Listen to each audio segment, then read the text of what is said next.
One moment, existence ceased abruptly. Everything disintegrated. Structures turned to powder. Individuals started dying one after the other. A plague engulfed the planet. Initially, disbelief overtook all. The financial markets collapsed. Worldwide fear ignited rapidly.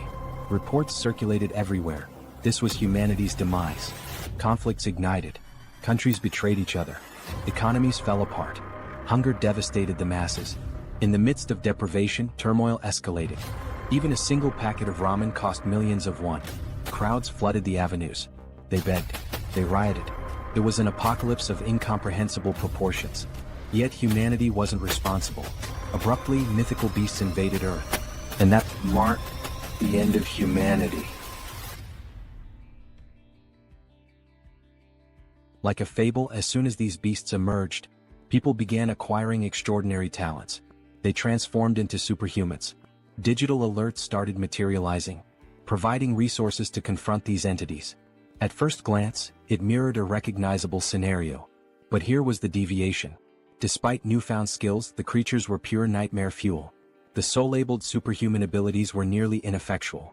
The beasts annihilated humans as if they were insignificant. In under 72 hours, the planet was nearly eradicated.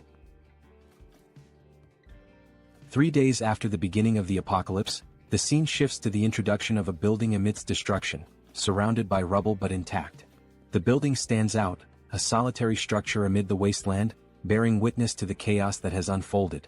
Inside this building there is a man, the protagonist, who is eating some snacks.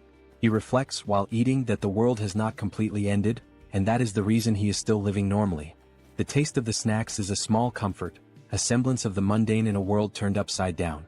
However, he also reflects that, despite being alive, he is alone in his apartment, without the company of any other survivor, locked in an environment of 100 square meters. The silence of the apartment is deafening, reminding him constantly of his isolation. His mother, father, grandfather, and grandmother are all outside, somewhere in the vast expanse of the destroyed world. He also thinks about the high cost of acquiring the building he is in, stating that it cost 200 million wons, arising from the bank account, and another family belongings totaling 200 million wons. The memories of the sacrifices made to secure this refuge weigh heavily on his mind. The reason he is in this apartment now and alone is explained as being the need for someone to live in the apartment for 2 years to benefit from the purchase taxes. This seemingly trivial bureaucratic requirement now feels like a cruel twist of fate. This is the reason he is living there and ended up being suddenly locked inside due to the apocalypse. While lamenting, he also realizes, to his greater sadness, that his internet connection is very weak. The weak connection is a frustrating barrier, cutting him off from what little interaction he could have had with the outside world. He takes a deep breath, trying to relax, but a strange noise catches his attention. The sudden sound is jarring, pulling him out of his thoughts and back into the harsh reality of his situation. When he looks, he sees a creature flying towards the building and making noises. The sight of the creature fills him with a mix of fear and curiosity. Then, as soon as it gets close to his apartment, the creature violently crashes into the window with enough force to knock down the protagonist even without hitting him. The impact shakes the building and he feels the vibrations through the floor. The creature soon attempts another strike against the structure, and the protagonist protects himself. He braces for impact, his heart pounding in his chest. While he tries to defend himself against a possible monster invasion, the system informs him that it has denied the entry of the creature trying to penetrate the demarcated area. The cold, mechanical sound of the system is a stark contrast to the chaos outside. Thus, the ultimate shut-in system is presented, showing the declaration of the house, stating that no one can enter without the permission of the owner and said perimeter rules. The protagonist, then relieved, remembers that this condition is not new to him. As he gets up, he recalls that this is the reason he is alive and safe. The ability protects him from any creature invasion. The sense of security, however, is fleeting. However, he also remembers, while trying to unlock the door, that not only is the entry blocked but also the exit of anyone within the perimeter of the apartment. The realization hits him like a ton of bricks. Enraged, he tries to open it with brute force, kicking the door. Each kick echoes in the empty apartment, a futile attempt to break free. On this third day, where the world succumbs to destruction, he is grateful for the ability protecting him but also laments being completely trapped inside the apartment. Sometime later, sitting and watching the system window, he continues to reflect on this condition of being trapped. The cold glow of the screen is his only company. Irritated, he laments not having the power to do anything about it. The feeling of helplessness is overwhelming. As he looks to the side, he notices that all his supplies are running out and that his refrigerator has lost power since the previous day. The ticking clock of his survival is a constant reminder of his predicament. His only source of energy is some food cooked in pans, which will not last much longer. The realization sets in, deepening his sense of urgency. Suddenly, the system shows a new notification. The unexpected beep of the notification is a jarring interruption. He has hunted a Calican, level 23, and gained a significant amount of XP, and some new skills have been added. The notification is a glimmer of hope in the darkness. His attention is entirely focused on the system as he analyzes the reason for this unexpected notification. The details on the screen are a puzzle he needs to solve. Looking out the window, he sees the ground floor, where the bird that had hit his window is lying on the ground lifeless and being attacked by goblins. This makes him realize that the death, even not caused by the animal's impact on the window, made him gain experience after the monster's life ended. The macabre scene outside is a grim reminder of the new rules of this world.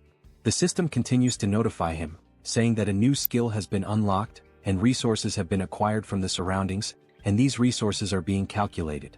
The protagonist also notices a change in the goblin's behavior and wonders why. The shifting dynamics of the creatures are yet another uncertainty to navigate. Now, in desperation, the goblins face the monster's death, while they desperately try to scavenge something else. The system completes the resource calculation and informs him that 2,203 wands have been deposited in his wallet. The number on the screen seems surreal. This generates confusion about how this should work. The new reality of his resources is a puzzle he needs to piece together. Suddenly, the apartment's power returns, to the protagonist's surprise. The sudden return of power is a shock, a small miracle in a world gone mad. Everything was now working normally, and the house declaration evolved to level 3. The sense of normalcy, however fleeting, is a balm to his frayed nerves. With the XP gain, the dignity preservation ability was also unlocked, and this is the reason why all the basic resources of the house have been restored. The acquired money is now in his wallet, and the protagonist reflects on the return of the house functions with joy. Running to the refrigerator, opening it with great happiness, and also going directly to the sink to check the water supply, finally going to the electric stove to test its functionality, the protagonist kneels and cries with much joy, saying that everything is normal, just as it was before the beginning of the end of the world. The sense of relief washes over him, a precious moment of victory in the midst of chaos. However, when he picks up his cell phone and tests his internet connection, he notices that the phone is not working. The broken connection is a bitter reminder of his isolation. In frustration, analyzing the place, he notices a flash drive lying on the floor. The small object is a spark of curiosity in his otherwise dreary existence. Quickly, he goes to the computer and analyzes its content. There were photos of his mother holding him as a baby, taking him to school, and also photos of the united family. The images are a bittersweet trip down memory lane. In parks, at birthdays, making him reflective and planting in his head the idea of having to bring his family back, no matter the cost. The determination hardens in his heart. Determined, he gets up and goes to the window when he is surprised by another notification. The persistent system, always ready with another twist in his journey.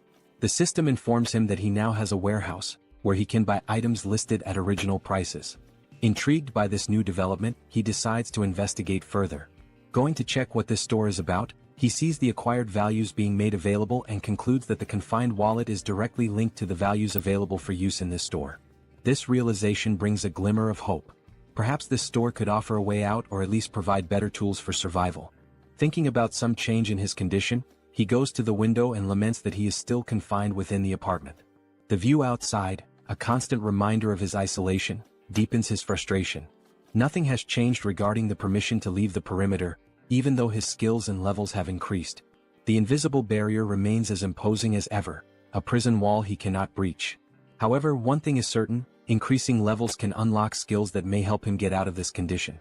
This thought fuels his determination. For that, he needs to hunt monsters. But then the question arises, how will he hunt these monsters? The memory of his past struggles makes him doubt. It will be very difficult for something like before to happen again, where simply a monster hitting the window, falling, and dying would allow him to gain experience and the rewards related to the monster's death. Looking once more at the bottom of the building, through the window, he notices that there is a possibility of annihilating some goblins. This discovery ignites a spark of hope. The young man then takes a bottle to test if it will pass through the barrier that prevents him from leaving the apartment. With a mix of anticipation and anxiety, he prepares to throw. As he throws it, he realizes that he succeeded in launching the bottle. The barrier does not impede objects. Thus, he concludes that anything he throws will be useful for his hunt. In this case, he picks up a dumbbell and will try to use it as a weapon. Its weight and solidity give him confidence. Looking through the window searching for potential targets, he notices a bunch of goblins still collecting parts of the previously slain monster. Seeing that some are leaving with parts of the monster, he shouts for them not to go away. His voice is urgent, a command born of desperation. Seeing the urgency, he then throws the first dumbbell through the window. Throwing it and hoping it hits a monster, he watches as the dumbbell falls and accurately hits one of the goblins, killing it. The other goblins around, surprised, cannot comprehend what just happened. The goblins' perception of one of their companions being killed causes the young man to feel frightened, fearing possible retaliation. His heart races, the adrenaline pumping. Realizing that only one dumbbell remains, he reflects on other possible artifacts that can be used in his hunt. He needs to be creative. Artifacts that are strong enough to perform a kill when thrown, even considering throwing the TV or computer. His mind races with possibilities.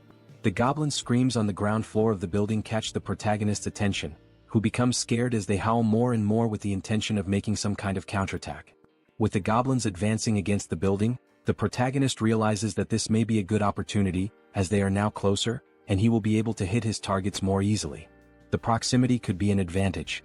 To solve the shortage of throwable artifacts, he goes back to the store and activates the function to list items, picking up his last dumbbell and registering it in the store to test the functionality.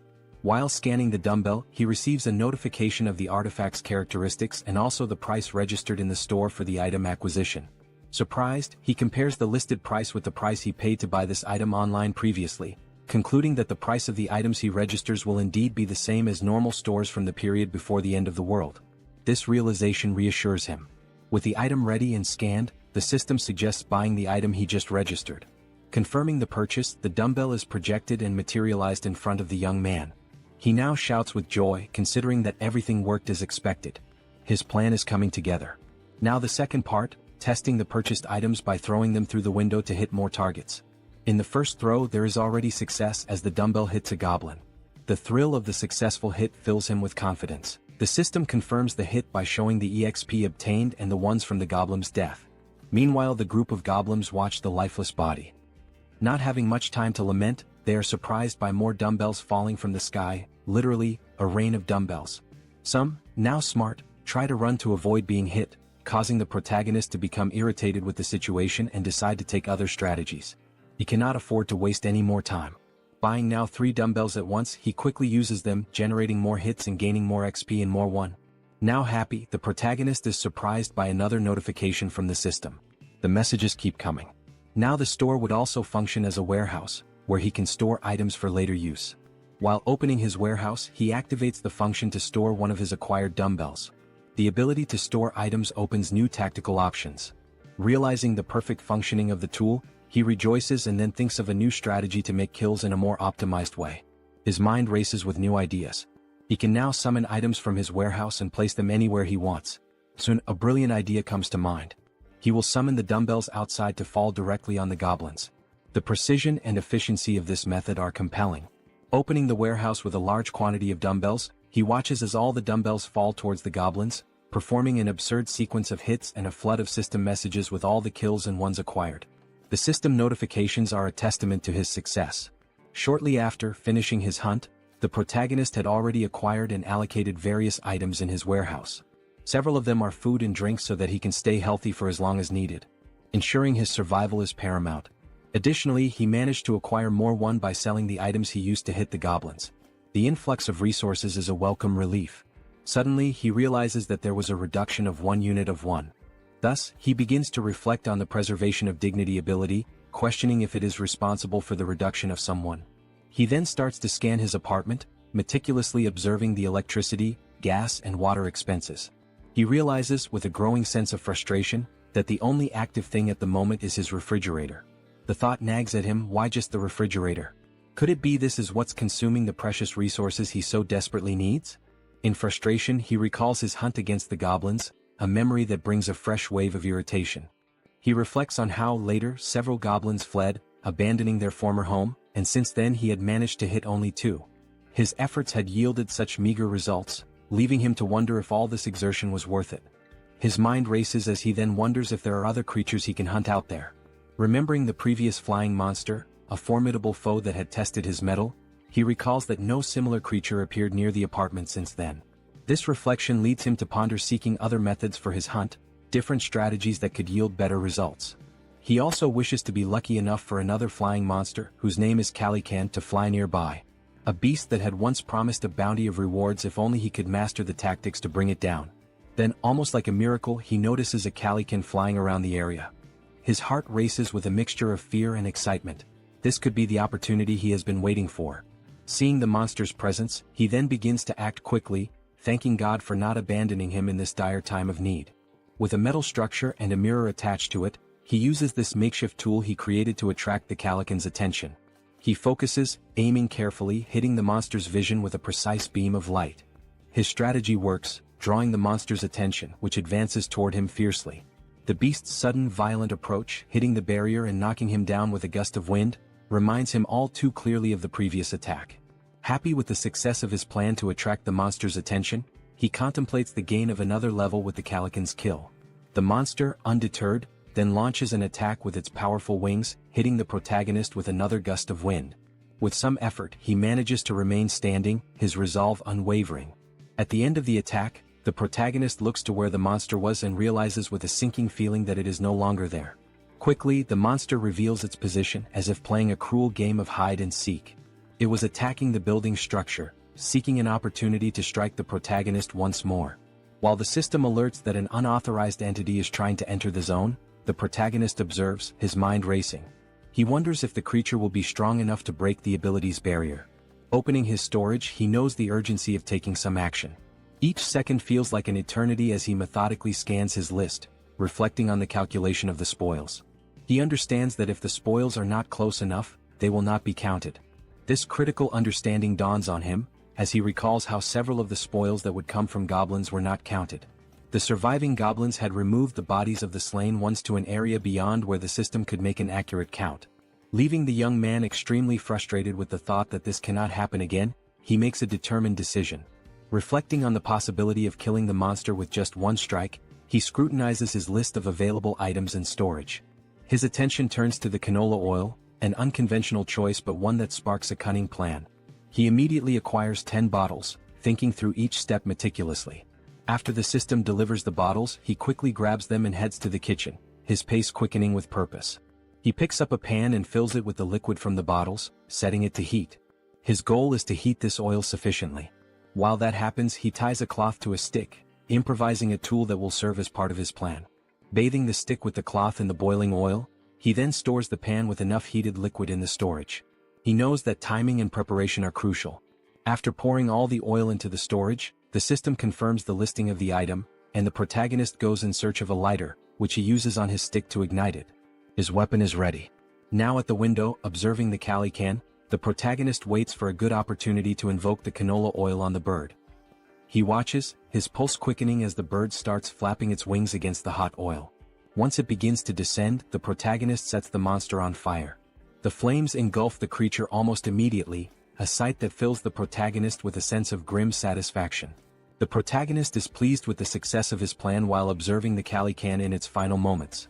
As the flames do their work and the Calican is indeed dead, the system returns the results to the protagonist. It indicates a level increase in abilities and also the unlocking of a new skill while calculating the spoils. With the calculation complete, an additional 9,347,487 won is directed to the confined person's wallet. He, surprised by the large amount of won, did not expect to receive 10 million in a single kill. This unexpected fortune catches him off guard. Now turning his attention to the gain of the new skill called territory expansion, the protagonist suffers changes in his body, making him wonder what is happening. Now, with black eyes and everything around him being seen differently, almost like an X-ray, he tries to adapt to the change. He notices that his eyes scan the entire building structure, revealing the hidden intricacies and finally leading him to 4 survivors in a room in the building. Clearly a surprise to him, as he did not imagine that there would be surviving neighbors so close. This revelation opens new possibilities and uncertainties, his mind racing with potential outcomes. Attempting to understand the situation, the young man, still with his eyes blackened, is overwhelmed by feelings of despair, confusion, and doubt. Suddenly, his eyes perceive the presence of people inside the building in a strange manner, leading him to a single question. What is happening? How is it possible that there are other survivors inside this building? And how does this ability work? As the effects of the ability fade, and while recovering from the changes it caused, the system emits several notifications. These inform that these individuals meet the requirements to become citizens and present a proposal for their acceptance within his jurisdiction. The individuals introduced are Choi Hyung-jun, referred to as Chubby, a 30-year-old husband, Park Hae-won, his wife, also 30, and their daughters Choi Na-yeon and Choi Seo-yeon, aged 3 and 6. Turning to the system, confused, the protagonist questions what would happen if they were not accepted as citizens. He quickly discovers the answer to the doubt. Those who are not accepted as citizens will be expelled from the residential zone. This would inevitably result in their certain death, as they would have no chance against the monstrous threats outside. With this realization, the young man makes the most obvious decision for someone with a good heart. He accepts these individuals as citizens of his zone. The system then confirms the addition of each inhabitant one by one, and the protagonist speculates about the possibility of unlocking new abilities related to managing these people. Consulting the system, more details are gathered, not only regarding these speculations but also about the ability that allowed the detection of the presence of these other beings. The ability is called Ultimate Eyes, and at level 1, it ensures that nothing within his home escapes detection. Learning about this ability, he explores skills related to citizens and finds an option within the system for citizen management. There, a list of all their names is displayed, alongside their current levels and trust scores. Below the list, a population counter shows 4 out of 600. The number is surprising. 600 people is a lot. Diving into the details about Chubby, information is found about awakened skills. Currently none, XP distribution at 0%, and money distribution also at 0%, with options to assign a mission to Chubby or remove him from the citizen list. Data such as XP and money distribution rates raise questions about the possibility of sharing gains with the host of the house, sparking curiosity about how much control there might be over these rates. Could this also be a way to grow stronger? Returning to the system, under the option to assign a mission to Chubby, the system presents a form requesting details such as description, time limit, mission rewards, and penalties for failure. This detail is surprising, especially the need to specify all these elements. In this case, the mission is described as Goblin Hunt, giving Chubby 168 hours to complete it. The reward is a small amount of XP with no penalties for failure. When confirming the mission, considerations are made to alter the form's details, balancing penalties for failure with the mission's complexity and its rewards, even contemplating imposing elimination as a failure penalty. However, back at the confirmation screen, the assignment is cancelled, deemed too dangerous and unfair to arbitrarily decide the lives of citizens. Reflective, the protagonist wonders what should be done with this ability. Then, an idea arises: use Ultimate Eyes again to check what is happening in the room where the citizens are. Observing everything, the family, sitting around a table, seemingly desolate, begins a dialogue with the wife questioning what they can do now. The reasoning behind her question soon becomes clear. Chubby intends to leave the safe zone to search for basic supplies such as water. Though he wishes to stay with his family and daughters, he knows the necessity of obtaining essentials for their survival. The wife shouts that he cannot do this, emphasizing the extreme danger involved. Chubby understands but, given their circumstances, fears they have no other choice. He wonders aloud if there might be any place with at least water. He answers that even if there isn't, it is necessary to try the nearby convenience stores, mentioning one particularly large store that will surely have something usable. Before much reflection, one of the daughters exclaims, "I'm thirsty." The mother, realizing this is not a good time to voice concerns, tries to hush the child, knowing such a statement would act as a trigger for Chubby's decision. Confident, Chubby takes his wife's hand, asking if she trusts him and assuring her he will definitely return safely with something for their family. Saddened, the wife finds no further arguments to stop him. Back in his room, the protagonist ends the ability and reflects on the family's situation. The decision is then made to open the store and check the list of items. It appears that the maximum item storage capacity is limited, and it is wished that this could be expanded.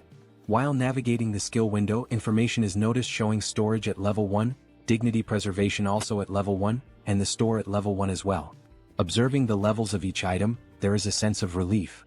If there are levels, there must be a way to increase them and, consequently, enhance the capacities of these abilities. With points available for immediate upgrades, the store's level is raised to 2, increasing its capacity by 20 items.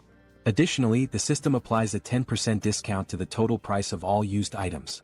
The protagonist, with enthusiasm, evaluates the given data and wonders what to do with the 2 remaining points.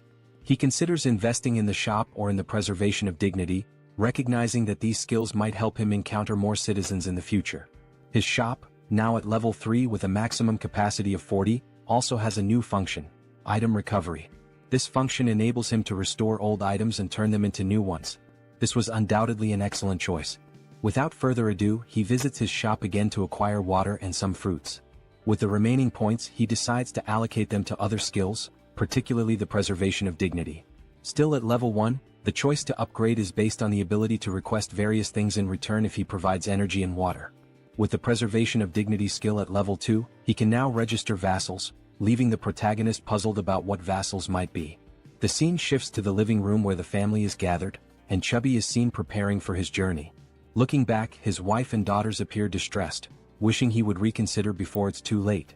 However, Chubby responds with a display of affection and protection, promising that he will return and asking the children to protect the house while he is away. The children ask if he really plans to go, and he responds as if it's a simple task, saying he is merely going to fetch some food and water. He also requests that they obey their mother in the meantime. The eldest daughter, however, knows it won't be that simple. She cries and screams about the monsters outside.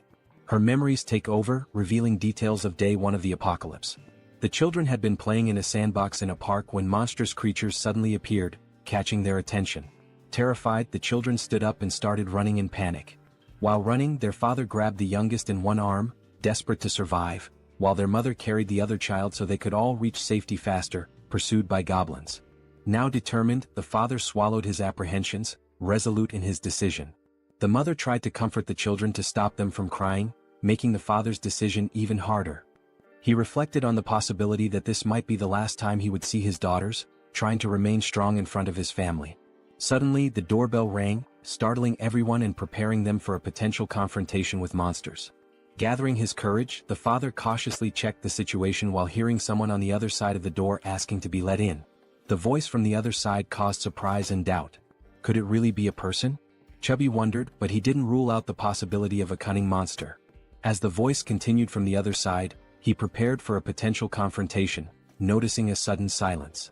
Pondering whether the monster had left, he was startled when the door suddenly opened. Quickly, he turned to his family, holding them in hopes of protecting them from a possible threat. Everyone screamed, and the father begged for mercy for his wife and daughters.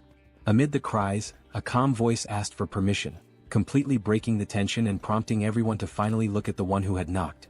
It was the protagonist, holding a bag of items, creating a pleasantly surprising moment for everyone. The question, "Who are you?" arose naturally. Then the protagonist's real name, Kim Jae-hyun, was revealed, although he would henceforth be known as June. After introducing himself, he explained that he lived nearby.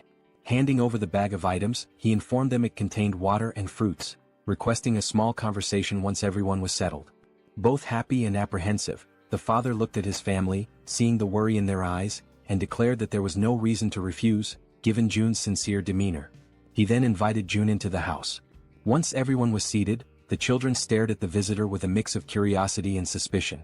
June wondered if the children were shocked by his arrival but quickly turned his attention to the dark curtains covering the windows. He considered this an intelligent choice, as it significantly reduced the risk of monster attacks. However, the darkness necessitated light. To address this, June activated his skill, restoring power to the room where they were conversing. While organizing items in his bag, the family, still in shock, was astonished by the return of power to their apartment. June then decided to interact with the family by offering water to everyone, starting with the children. Chubby expressed gratitude and distributed the water bottles to his daughters, who eagerly quenched their thirst. Shaun, the youngest, drank her bottle so quickly that she choked, briefly worrying her mother. June observed and promptly offered the little one a tangerine, which she accepted with slight hesitation. The mother stepped in, requesting that Shaun hand over the tangerine so she could peel it. Taking a piece of the fruit, the mother returned it to her daughter, who quickly devoured it, expressing immense joy as she savored it. The mother asked if it was good, and Shaun enthusiastically confirmed. The elder sister then asked the mother for a piece as well, which she also enjoyed, showing similar delight. For June, the system notified him that the citizens' trust levels had increased. It reported that Shaun's trust score had reached 50 points and her loyalty level had exceeded 30 points, meeting the requirements for her to become a vassal. Now at level 2, Shaun, with 57 trust points, no skills and no XP or money allocated, had new options available for missions to be assigned by June. He then reflects that this little girl has met the requirements. However, she is still too young to receive missions. Another thought that crosses June's mind is that the number of registrable vassals is highly limited compared to the number of citizens. Therefore, he needs to be very cautious in selecting vassals to avoid filling these slots carelessly. Looking at Chubby, whose trust level is at 31, June realizes that this score must be raised further. While contemplating, he is interrupted by Chubby, who asks if there is a way to repay June for his actions toward the family. June invites Chubby to talk in the hallway. Surprised, Chubby agrees and both move outside the room. Once outside, June asks Chubby if he received the invitation to become a citizen. Chubby checks his notification window and confirms that the entire family received this notification about 30 minutes ago. June then inquires if anything strange or unusual occurred during that time. Chubby confirms, explaining that they were immobilized for a short period. June understands the situation and assures Chubby that soon his life will return to normal. Shocked by this statement, Chubby questions whether such a thing is possible. June confidently replies that it is entirely possible, thanks to his ability. Chubby processes this information and then remarks that he knows such actions would never come without a cost. He asks what he should do. June explains the possibility that while on the mission given to him, Chubby might lose his life, and he asks if Chubby is truly willing to proceed with what is being asked. After a brief moment of reflection, Chubby firmly confirms his readiness to do whatever is necessary, stating that he had already been considering stepping out of his comfort zone to seek food and water before June's arrival. Chubby declares that he was already prepared to risk his life. Suddenly, June interrupts to ask about the golf club Chubby is carrying, curious about its cost. Confused, Chubby replies that the club cost around 400,000 to 500,000 won. Reflecting on this price, June considers it expensive and realizes the importance of saving money for future acquisitions. Chubby, still puzzled, questions the abrupt inquiry. June dismisses it as unimportant and shifts the conversation, asking if Chubby remembers the day the monsters first appeared. Chubby recalls the weekend when the monsters emerged, chasing them, and recounts the horror of that moment. June reflects that those who stayed inside their homes might have survived the attack. Considering that goblins are not very strong and their conditions are unfavorable compared to those of an adult man, June notes their primary advantage lies in their strategy of always attacking in groups. However, humans also have the strategic capacity to form armies, and an army is precisely what June intends to build from this point forward. Starting with Chubby, who will be the first member and will join June in finding other survivors. Sometime later, back in his apartment, June analyzes the system, which notifies him that his trust level with Chubby has risen further. Checking his list of citizens, the system displays Chubby's trust level at 40 points. Reflecting on having an entire family as citizens, June considers the possibility of his own family being added to this list as he continues to develop the system. Suddenly, a goblin screech catches June's attention. He gets up and goes to the window to investigate the commotion. Looking down, he is surprised to see other people fighting against a large number of goblins. Contemplating how he could assist and how challenging it would be, June formulates a plan while observing the goblins' assault on the group of humans. One individual, armed with a baseball, prepares a powerful throw at one of the attacking goblins. The ball strikes the goblin's face, knocking it out instantly. The attack's force sends the goblin flying, its skull bursting into a fountain of kaiju-like blood. The sheer power of the blow leaves June, watching from above, utterly astonished. Meanwhile, another member of the human group, a young woman, fires 2 arrows simultaneously from her bow, each striking the chest of a different goblin. Beside her, another man wields a baseball bat, targeting the goblin standing between the two struck by the young woman. The man leaps and smashes the goblin, reducing its body to a green pulp. The remaining goblins, fearing for their safety, decide to flee, realizing the group's overwhelming strength. The archer, still on alert after the battle, notices something strange moving and quickly aims her bow at the object. She soon realizes it is a food package, causing her confusion. June, shouting from the building's top floor, finally catches her attention.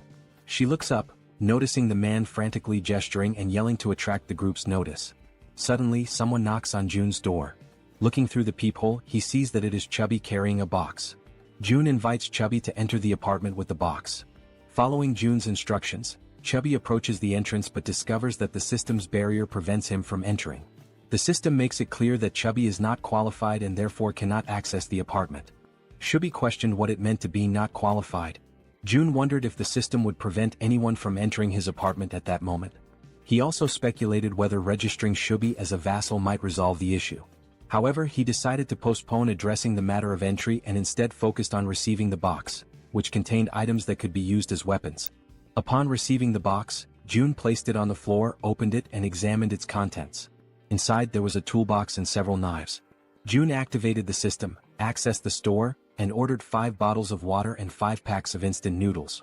As the store projected June's order, Chubby watched in disbelief, amazed at how such a thing was even possible. Without dwelling too much on the situation, June packed all the requested items into the box and handed it back to Shubi, instructing him to take the box to the building's entrance on the first floor. Shubi accepted the box but questioned whether this task might be too dangerous. June replied that, based on his brief observations, the goblin's behavior became more active during daylight hours. He also thought to himself that the people fighting downstairs could be vital additions to his group of citizens. The food box would serve as the primary tool for earning their trust and loyalty. Speaking aloud to Shubi, June revealed that he had a plan and emphasized the importance of delivering the box to the first floor. Shubi questioned the simplicity of the plan, asking if it really was just about leaving the box on the first floor and returning. June confirmed that it was indeed that simple. Relieved, Shubi agreed to carry out the task, bidding June farewell as he left with the box. June thanked him as he departed. Opening the system's interface, June reflected on the need to reward Shubi's trust generously. The mission menu described the task: delivering the box containing water bottles and instant noodles to the first floor and returning within 24 hours. The mission offered a small amount of XP as a reward, with no penalties for failure. Shubi received the notification and realized he would gain experience upon completing the mission. He wondered aloud if this was somehow related to a leveling system like in a game. June confirmed this and revealed that Shubi's current level was 9. If Shubi leveled up, he would receive rewards. June assured Shubi that he was relying on him, and Shubi, understanding his task, promptly made his way toward the first floor. Armed with the box and a golf club for protection, he cautiously descended the stairs. Finally reaching the first floor, his mission was to place the box on the ground. However, before he could act, he noticed movement nearby. The sudden motion startled him. He suspected it was goblins and grew alarmed as darkness was beginning to set in. Panicked, he decided to flee. Yet, in his haste, he twisted his ankle and fell, causing the box of supplies to spill across the floor. Items scattered everywhere, and Shubi, now lying on the ground, desperately tried to regain his composure. As the creatures drew closer, Shubi instinctively shielded himself with his arms and shut his eyes tightly. Suddenly, a voice called out to him. Opening his eyes, he saw a group of humans approaching, asking if he was okay. While in June's apartment, the system issued an alert about an unauthorized attempt to enter. June began to wonder what it could be, speculating that it might involve an invasion by the group. Activating his ultimate eyes ability, he scanned the building and noticed Chubby with a group of people, leading them as they conversed among themselves. The group questioned how it was possible for someone in the building to throw a package of noodles. This raised their hopes, thinking the building might have an abundance of food while they were on the brink of exhaustion. Deactivating his observational ability, June recognized everyone in the group. The system then notified him that they met the requirements to become citizens and proposed adding them. However, June realized the risks of accepting outsiders as members of his group. He also considered the possibility that these people might reject his offer to join, which made him anxious and stressed. While contemplating the best course of action, June was interrupted by Chubby's voice calling out from nearby, trying to communicate with him. Responding to Chubby, June received a system notification indicating that this citizen had an ongoing mission. The system suggested editing the current mission, which June confirmed. The updated mission now included delivering meals to the newcomers. After confirming the changes, June and Chubby exchanged updates on the situation. June instructed Chubby to immediately gift the newcomer some food, as June had a plan in mind. Chubby agreed and followed the plan. When the group reached the barrier of June's safe zone, they had to wait while Chubby explained the situation. Reporting back to June, Chubby detailed the group's status, which June received positively. He then accessed the system and initiated invitations for the group to become citizens. The system sent invitations to Ha Donggan, Kang Diaksu, Kim Gaeong, Yu Hyerin, Kim Jian, and Moon Byunggo. Once permission was granted, all new group members entered the safe zone. The system announced that the citizen count had increased to 10, granting a 10% bonus to XP and monetary rewards. June felt a surge of gratitude toward the newcomers, knowing their presence would be crucial for future monster hunts. The system updated the trust scores and levels for the new members. Dong with 19 trust and level 23, Kong with 28 trust and level 13, Young with 17 trust and level 17, Yu with 30 trust and level 10, Kim with 15 trust and level 15, and Moon with 11 trust and level 10. June noticed Dong's higher level and speculated that he might be stronger than Calican, a foe June had recently defeated. Examining Dong's stats further, the system highlighted a skill called Baseball Throw, ranked at D. This ability consumes stamina to triple the power of thrown objects like baseballs. June concluded that Dong was a metahuman capable of turning baseballs into lethal weapons. He recognized Dong's potential as an indispensable ally for monster hunting. To strengthen their bond, June planned to gradually build Dong's trust. June instructed the system to set the group's XP sharing to 70%, which the system confirmed. He then began assigning hunting missions to help the newcomers gain XP and resources.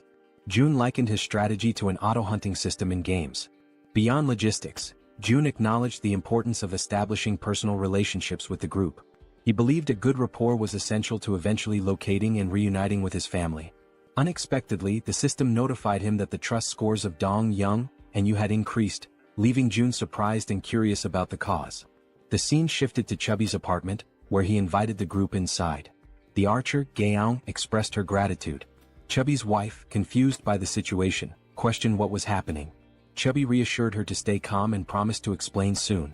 He also requested that she prepare food for everyone. Initially startled, Chubby's wife pointed out that there was no food ready and that everything would need to be made from scratch. Chubby urged her to proceed, explaining it was part of June's plan. After some hesitation, she agreed and began cooking. Han, previously referred to as Dong, expressed his gratitude and shifted his focus to Chubby, asking about June. Chubby admitted he didn't know much about June, except that he was their neighbor. Surprised, Han listened as Chubby described June as someone mysterious yet immensely resourceful, providing them with everything they needed. Han concluded that June must be a metahuman, possessing the extraordinary ability to solve everyone's problems with essentials like food and water. Determined to make a good impression on June, Han believed that June's abilities were almost miraculous. Chubby informed the group that they could take a shower while waiting for the food. The female members were stunned by the idea of taking a shower amidst the chaos. Han observed that, given the building's functional resources, such luxuries were indeed possible. Chubby elaborated, mentioning the availability of hot showers, leaving the women speechless. Chubby added that there were 2 showers available for simultaneous use. Another group member, who bore a resemblance to Toji, jokingly suggested challenging June to a fight. Han immediately dismissed the idea, calling it absurd and emphasizing the importance of impressing June instead. The group agreed on the need to prioritize securing food, recognizing this as a rare opportunity that couldn't be wasted. They turned their attention to Moon, who appeared lost in thought. Han gently touched Moon's shoulder, snapping him back to reality. When Han apologized for potentially upsetting him, Moon reassured him that nothing was wrong. Han began expressing regret over a past decision, but Moon interrupted, affirming that every choice had been consensual and there was no need for remorse. The group collectively strategized about obtaining supplies for Moon's grandmother. However, Moon internally lamented that it might already be too late for her. As Han discussed their plan further, the sound of the door opening startled everyone. Han readied a baseball in his hand, prepared for confrontation, but quickly realized it was June. June's presence radiated warmth and reassurance, instilling hope in the group. They felt certain that June was the key to lifting them out of their despair. A few minutes went by and they sat in silence around the table. The atmosphere was tense until Haiwan, a fatty's wife, feeling the strain, finally spoke. She apologized for how cramped the room was. Han, striving to be courteous, replied that it was fine. Since they had arrived unannounced, it didn't bother them. Just then, Fatty entered the room and announced that the food was ready. One by one, Fatty placed bowls of rice before them.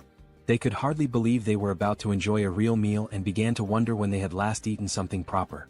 Haiwan, feeling slightly awkward, hesitated before admitting she wasn't sure if the food she had prepared would match their tastes. What seemed like a simple meal to Haiwan left the group's archer stunned with admiration. As she stared at the dishes laid out before her, she couldn't contain her amazement. She told Haiwan that the food was incredible, confessing it had been a long time since she had eaten something so delicious. Haiwan, shyly brushing off the compliments, explained that it was all thanks to the ingredients Seo Jun had provided. She admitted that, without Seo Jun's help, she would have only been able to serve rice and tangerines. Meanwhile, Seo Jun noticed that Haiwan's trust level had reached 50. He smiled quietly to himself, reminded of his mother, who always beamed with joy when guests praised her cooking. But as the thought lingered, he realized with some surprise that Haiwan's trust had surpassed Jun's. Later on, they all started eating, expressing their gratitude to Haiwan for the meal. Haiwan and Fatty watched as their guests eagerly enjoyed the food, eating as though they hadn't had a proper meal in ages. The archer couldn't stop complimenting the egg roll, while another girl remarked to Haiwan that the style of the egg seemed Japanese. Haiwan smiled warmly, agreeing and politely encouraging her to enjoy the meal. At that moment, Haiwan's youngest daughter called out to her, capturing her attention. The little girl wanted to eat the egg rolls too, but Haiwan gently explained that she would make more for her after the guests left. This made her daughter a bit sad. Noticing this, the archer asked Haiwan's daughter if she'd like to share the egg rolls with her. The child's face lit up immediately, her excitement brightening the room. She quickly ran over and climbed onto the archer's lap, her happiness obvious. The archer smiled warmly, delighted by the little girl's enthusiasm. The child eagerly announced she was ready, and the archer picked up a piece of egg roll, softly asking Seoyin to open her mouth. As the archer fed her, Seoyin beamed with joy, her smile lighting up the moment. Seo Jun then suggested that Fatty and Haiwan join them, assuring them there was enough food for everyone. The two exchanged a hesitant glance, unsure at first, but eventually smiled and agreed, happy to join the gathering. As they all shared the meal together, the room filled with laughter and cheerful conversation. Seo Jun took a quiet moment to reflect on the warmth of the scene. The lively noise reminded him of how long it had been since he had experienced something like this. His thoughts drifted to memories of his mother and the care she had always shown. A soft smile spread across his face as he silently hoped his family was safe and well. Time passed and soon the food was gone, leaving behind only empty dishes. Haiwan's youngest daughter, now tired, mentioned she wanted to rest. Haiwan gently lifted her and asked her eldest daughter to follow her to their room for bedtime before leaving the table. Moments later, Seo Jun decided it was the right time to get back to business. He turned to the guests and suggested they continue their earlier conversation, questioning why they couldn't reach the grandmother's house despite its close proximity. Han, his expression serious, explained that it was due to the goblins. Seo Jun raised an eyebrow, doubting whether it was truly goblins, recalling his own struggles when he had first encountered them. Han nodded, affirming it was true. He elaborated that the goblins had discovered an underground parking lot and had turned it into their base, hiding there. Seo Jun's curiosity deepened, and he asked if they had any idea how many goblins were down there. Han, with a somber look, answered that there were several thousand goblins in the underground area. Seo Jun paused, thinking carefully. He realized that his abilities only worked effectively from ground level to level 30, meaning they wouldn't be as useful in the underground parking lot beneath the building. Suddenly, it all made sense to him. This was how the goblins had infiltrated the area. Han continued, explaining that the underground parking lot was connected directly to the entrance of the apartment building they needed to reach. The goblins had turned it into their stronghold and rarely ventured outside. Seo Jun, remembering the nearby side roads, asked Han about them, recalling there were alternative paths they could have taken. Han nodded, admitting that their initial plan was to use the side roads to escape, but they had encountered something far worse than the goblins. Intrigued, Seo Jun pressed Han to explain what could possibly be more dangerous than an army of goblins. Han recounted seeing a massive shadow, describing it as resembling a bear. He explained that they had managed to escape the apartment building because the bear had been fighting the goblins, providing a brief window for their escape. Seo Jun, considering how to deal with such a large creature, asked Han for more details. Han confessed that he wasn't entirely sure it was a bear, as the darkness had obscured his view. Seo Jun stated decisively that eventually, they would have to face both the goblins and the shadowy figure. Han agreed but looked down, acknowledging that their group had limitations and wasn't equipped to handle both threats simultaneously. Seo Jun, curious about these limitations, asked for clarification. The archer spoke up, explaining that both she and Han relied on items like arrows and baseballs for combat, but they were running low and couldn't replenish their supplies easily. Despite the challenges, Han remained composed and suggested he could find a solution. He asked to inspect their current weapons, the arrow and baseball. Without hesitation, the archer handed over her equipment. The system then prompted Seo Jun, asking if he wanted to list the new items. Seo Jun agreed and the system began scanning them. Moments later, it displayed the cost to replicate the items. When asked if he was certain, Seo Jun confirmed. Seo Jun glanced around the table and asked if everyone could use the archer's weapon. The group nodded silently, understanding there was only one available. Seo Jun took their silence as agreement. Turning back to the system, he requested 5 sets of the archer's weapon and arrows. The newly created items appeared on the table, and Seo Jun addressed the group, encouraging anyone unfamiliar with weapons to take this opportunity to learn. These will be your primary weapons from now on, he stated firmly. As the items materialized, the system notified Seo Jun that several members of Han's group had increased their trust in him. Meanwhile, Moon's gaze was fixed on the weapons. He couldn't help but marvel at Seo Jun's resourcefulness, realizing that with Seo Jun on their side, they might actually save his grandmother. The system confirmed that Moon's trust in Seo Jun had grown significantly. Han broke the silence, commenting that with Seo Jun's support, their hunting speed would improve dramatically. Another girl chimed in, noting that Seo Jun's assistance would make their tasks safer, as they wouldn't have to risk themselves to collect arrows anymore.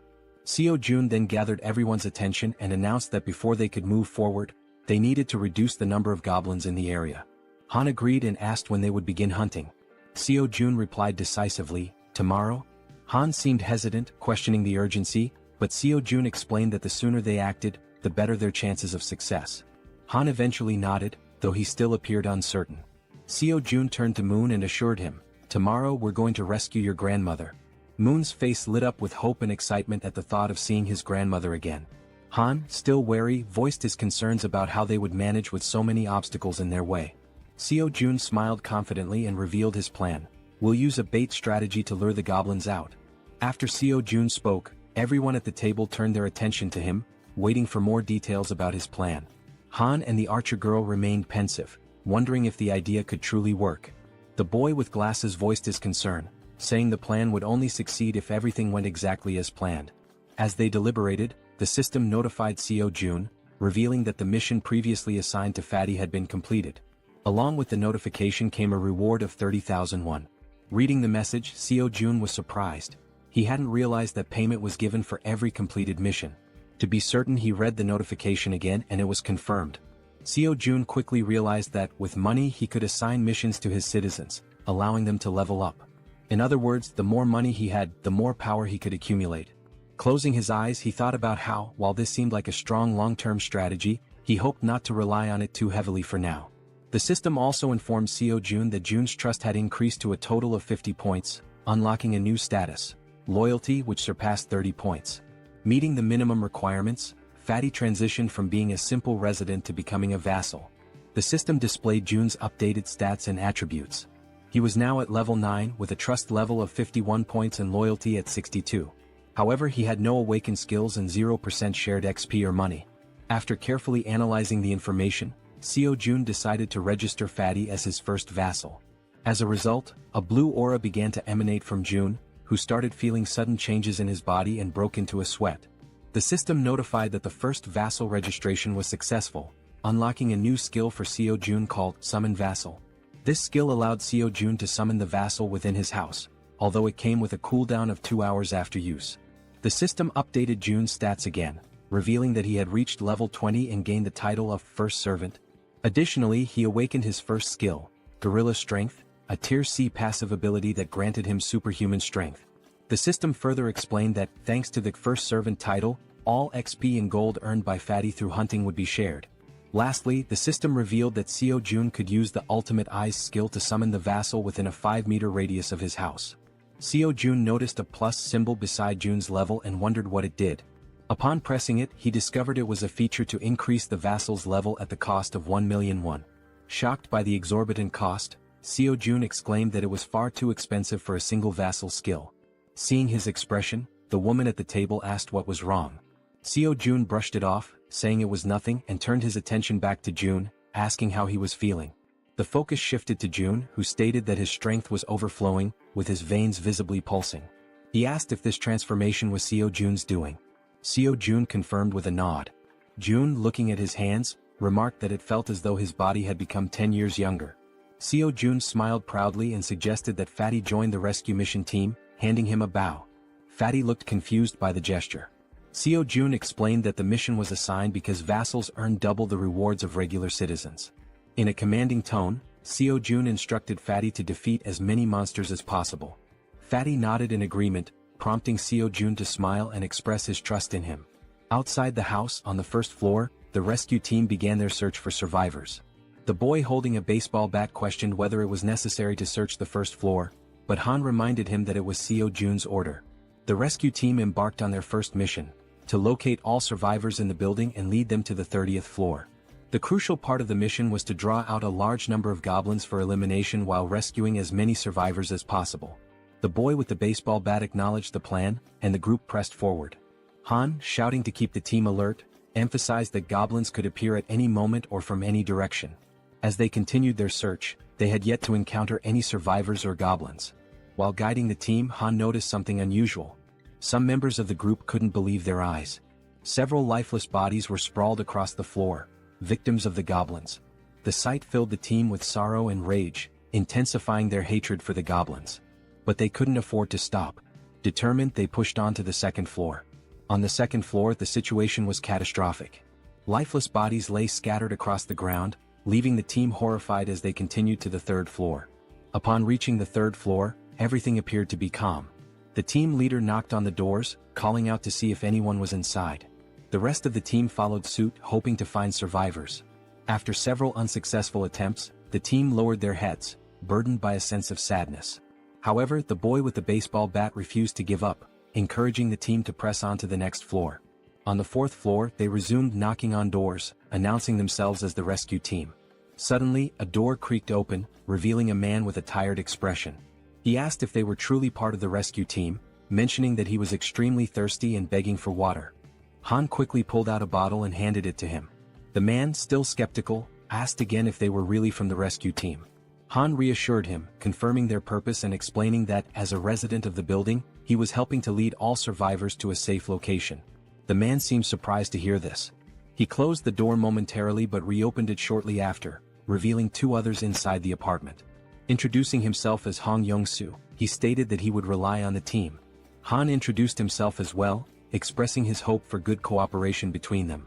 Han then introduced the girls on the team and instructed them to escort Hong Yong-soo and his group to the 30th floor before returning to continue the mission. Hong Yong-soo hesitated, questioning the safety of the 30th floor and expressing his reluctance to leave.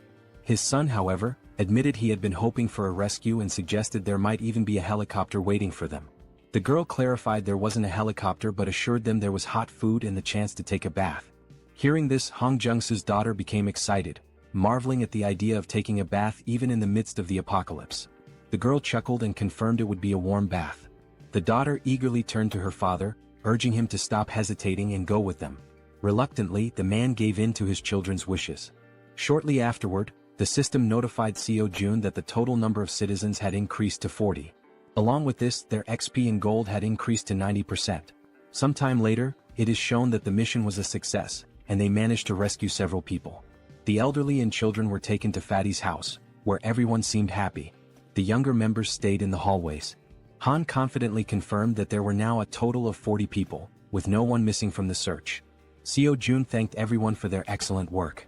Seo-jun then activated his skill, Absolute Eye, causing his eyes to turn black as he carefully observed every movement his citizens were making.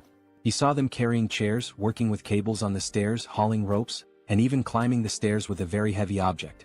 After ending the skill, his eyes returned to normal, and smiling he told Han it was time to begin phase 2 of the goblin hunting operation. Now in the hallway, Han, alongside the other members, called for focus and explained the plan and how it would work. Everyone listened patiently as Han detailed how they would lure out all the goblins hiding in the basement. Initially, they would start on the first underground floor, B1. The group would divide into two teams with the goal of attracting and clearing out the goblins on B1.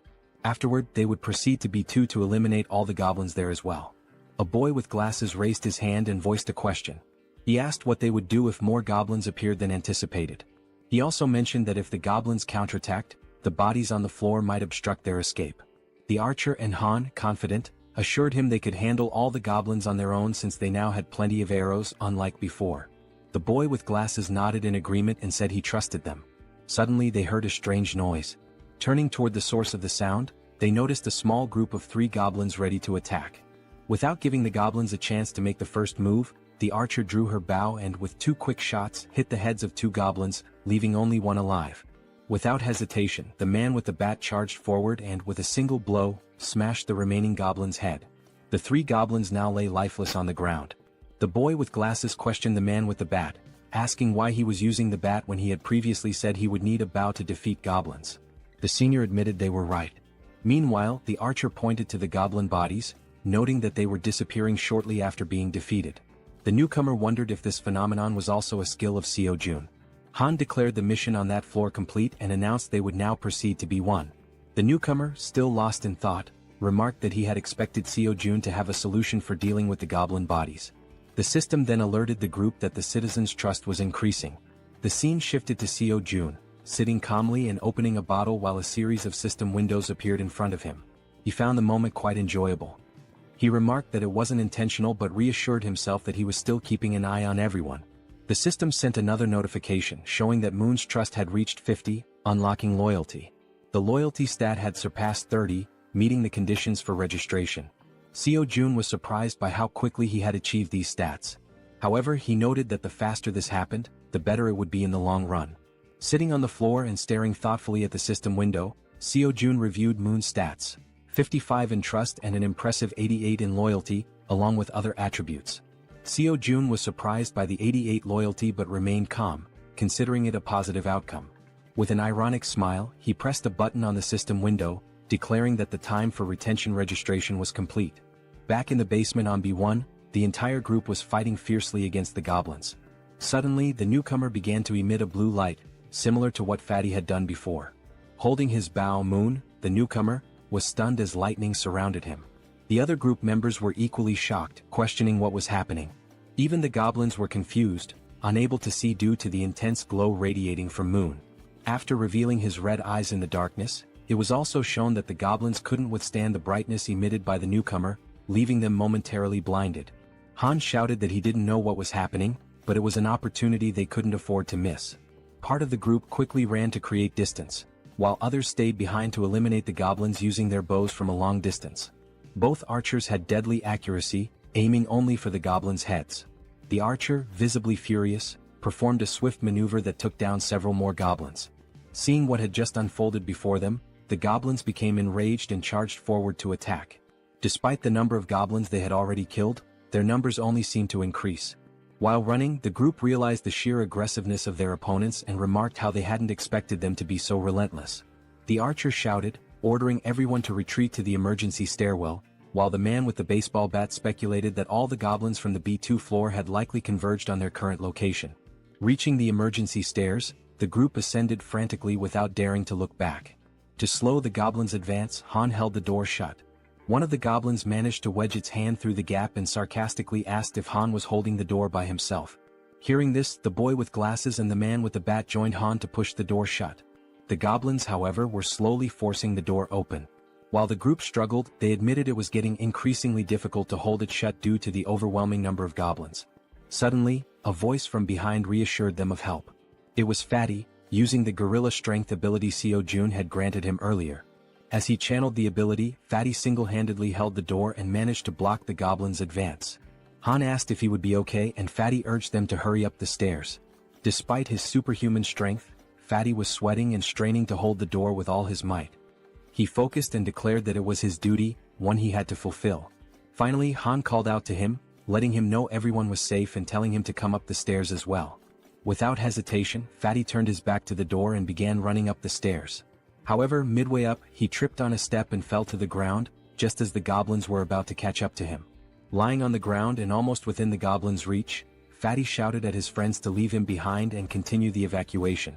While Han hesitated, trying to decide what to do, someone suddenly and without hesitation rushed down the stairs to help. It was the boy with the baseball bat who, with a single powerful swing, smashed the goblin threatening Fatty. He called out to June, urging him to hurry, and extended a hand to help. Still on the ground, Fatty tried to crawl closer to his rescuer, but one of the goblins managed to grab his leg. Before he could even react, Fatty vanished without a trace, leaving his savior stunned and speechless, unable to comprehend what had just happened. Looking ahead, however, the goblins continued advancing in an unrelenting horde. Suddenly, one of them leaped toward the boy with the bat, but he swung his weapon and struck it down mid-air. Meanwhile, the other group members provided support with their bows, urging Deoksu, the boy with the bat, to move faster. Running in desperation as the goblins closed in, Han and the archer shouted frantically, pleading with him to hurry. Clutching his bat and without looking back, Deoksu pushed forward, racing up the stairs. Meanwhile, outside, under a full moon, the scene unfolds. A monstrous bear-like creature with glowing red eyes effortlessly devours a goblin, whose agonized screams pierce the night. With every passing second, the creature exudes a sinister aura, finishing its gruesome meal of the small goblin. Its sharp fangs and blazing eyes make it clear that its hunger is far from sated. It growls, declaring it wants more. From behind the beast, eerie screams echo, a sound that should not exist in the stillness of the night. Turning around, the creature notices the noise is coming from a massive building behind it. Coincidentally, the top floor of the building is still illuminated. The creature's bloodlust intensifies as it snarls, proclaiming that it will devour everyone in that building. In a sudden twist, Fatty is seen falling from a swirling purple portal. Don't worry, our Fatty didn't die. Instead, he was teleported to safety using Seo Jun's ability. Seo Jun, who had been observing from afar, pulled Fatty out of danger just in time. Fatty lands on the ground in a clumsy hero's pose, feeling relief despite his confusion about what just happened. Seo Jun, standing nearby, remarks, "That was close." Fatty rubs his eyes to make sure he's not imagining things and sees Seo Jun offering his hand to help him up. Seo Jun explains that, just in case, he kept an eye on the situation using his absolute eye ability. He's glad to see that the vassal summoning ability worked perfectly. As Fatty tries to stand, he notices a sharp pain in his leg. It's then that he realizes the goblin had managed to cut him when it grabbed hold of him earlier. He hadn't even noticed how fast it happened, given the brief struggle. Seo Jun immediately asks if Fatty is okay, but Fatty brushes off his concern, insisting that the wound will heal faster than he thinks. Seo Jun, however, notices a shortage of medical supplies in his inventory and mentions that he should register some medicine to the system as well. He asks Fatty not to overexert himself and to wait for a moment. Though confused, Fatty agrees. Inside, Seo Jun searches for medical supplies and finds a first aid kit. Looking at it, he recalls how essential medicine is in situations like this. The sight brings back memories of his childhood with his mother, leaving him momentarily deep in thought. Opening the kit, he discovers it contains far more than he expected. Sitting on the floor, he examines the items and mutters that his inventory has only 40 slots left, but there's still so much to register. After a brief moment, he has an idea. He decides to register the entire kit instead of the individual medicines. The system initiates the registration process, scanning the kit. A system notification pops up, confirming that it's a standard first aid kit valued at 77,331. Without hesitation, Seo Jun accepts. Back in the corridor, Seo Jun brings the first aid kit to Fatty, who notices Seo Jun's genuine concern for someone he barely knows. Kneeling down, Seo Jun asks to examine the goblin-inflicted wound. Fatty rolls up his pant leg, revealing a cut near his calf. With a pair of tweezers and a cotton ball in hand, Seo Jun warns that he's going to disinfect the wound first. Carefully dabbing the cotton onto the cut, Seo Jun works meticulously, though Fatty winces in pain. Despite this, Fatty reassures Seo Jun that he can endure it. The system promptly notifies Seo Jun that Choi Hyung Jun's, Fatty's, trust level has increased, along with his loyalty. After partially cleaning the wound, Fatty thanks Seo Jun for his care. Seo Jun, while packing the first aid supplies back into the kit, expresses his concern for the others. He stands and instructs Fatty to rest, explaining that he has something important to attend to. Fatty nods and agrees to follow his boss's orders. Seo Jun closes his eyes, focuses, and activates his ultimate eyes ability. His eyes darken as he scans the building, allowing him to see everything happening within. Back at the emergency stairs, Deoksu, also known as Toji the baseball bat wielder, is desperately fleeing from the relentless goblins. The archer, with her impeccable aim, provides support, taking out goblins with perfect headshots that would make anyone envious. Han and the guy with glasses try to help Deoksu create distance from the goblins but shout in frustration that they can only handle one goblin at a time, urging Deoksu to run faster. Toji sprints as fast as he can, but the goblins remain undeterred, chasing him with tireless persistence. From behind an improvised barricade, the support team fires arrows that was dangerously close to Deoksu, but every shot lands perfectly on the pursuing goblins. Deoksu finally reaches the end of the staircase and, with a leap, crosses the barricade. However, in a moment of carelessness, two goblins manage to jump and lunge at his back, catching him off guard. Instinctively, the rookie Moon charges forward with a shout, determined to protect his comrade. With a single, powerful blow from his bow at close range, he takes down the two goblins that had pounced. Moon stands with a serious expression, his eyes glowing blue and filled with determination. Without hesitation, he leaps back into the stairwell, plunging straight into the swarm of goblins. Han is left speechless. Delivering rapid, precise strikes, Moon significantly thins the goblin horde as Han and Toji watch in awe. The rest of the group, witnessing the scene, asks in disbelief if Byung-go Moon had always been this skilled in combat, remarking that his actions are utterly insane. From afar, Seo Jun observes everything and comments that the rookie is doing exceptionally well. The system screen appears, displaying Moon's status. For reference, his full name is Moon Byung-go, and he holds the title of second vassal. His confidence level is 55, and his loyalty is 88.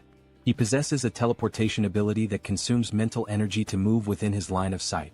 The mental energy cost increases with the number of companions and the distance traveled. With a sly smile and darkened eyes, Seo Jun remarks that registering Moon as a vassal was a brilliant decision.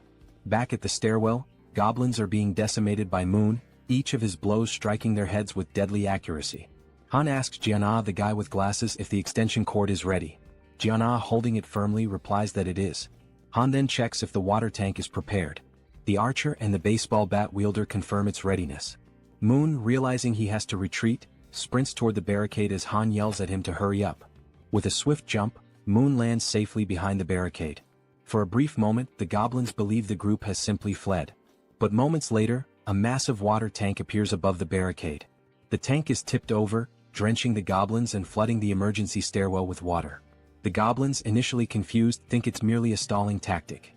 Han shouts that this is the perfect opportunity, and Jiana flips the switch. An electrical surge travels down the now-soaked stairwell through the wires they had previously laid, electrocuting all the goblins that had been pursuing them. Seo Jun's system screen notifies him that he has hunted numerous goblins of varying levels, including some at levels 6 and 7.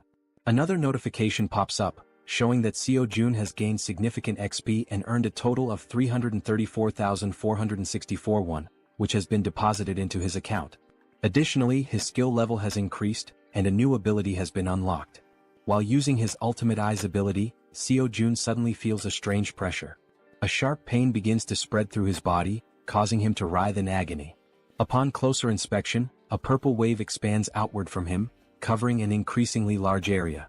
The purple energy travels through the building, the stairwell, the parking lot, and even the goblins chasing his friends. The purple wave appears to function as a scanning mechanism because Seo Jun's ability screen indicates that hostile entities have been detected. After the scan, the system declares that the hostiles will be eliminated. As the energy wave dissipates, the goblins begin to deform, screaming in agony. In an instant, their bodies explode, vanishing in the blink of an eye. The system notifies Seo Jun once again, confirming that he has defeated numerous goblins, including several at levels 6 and 7. Not long ago, some goblins still hadn't given up chasing the group and continued climbing the emergency staircase.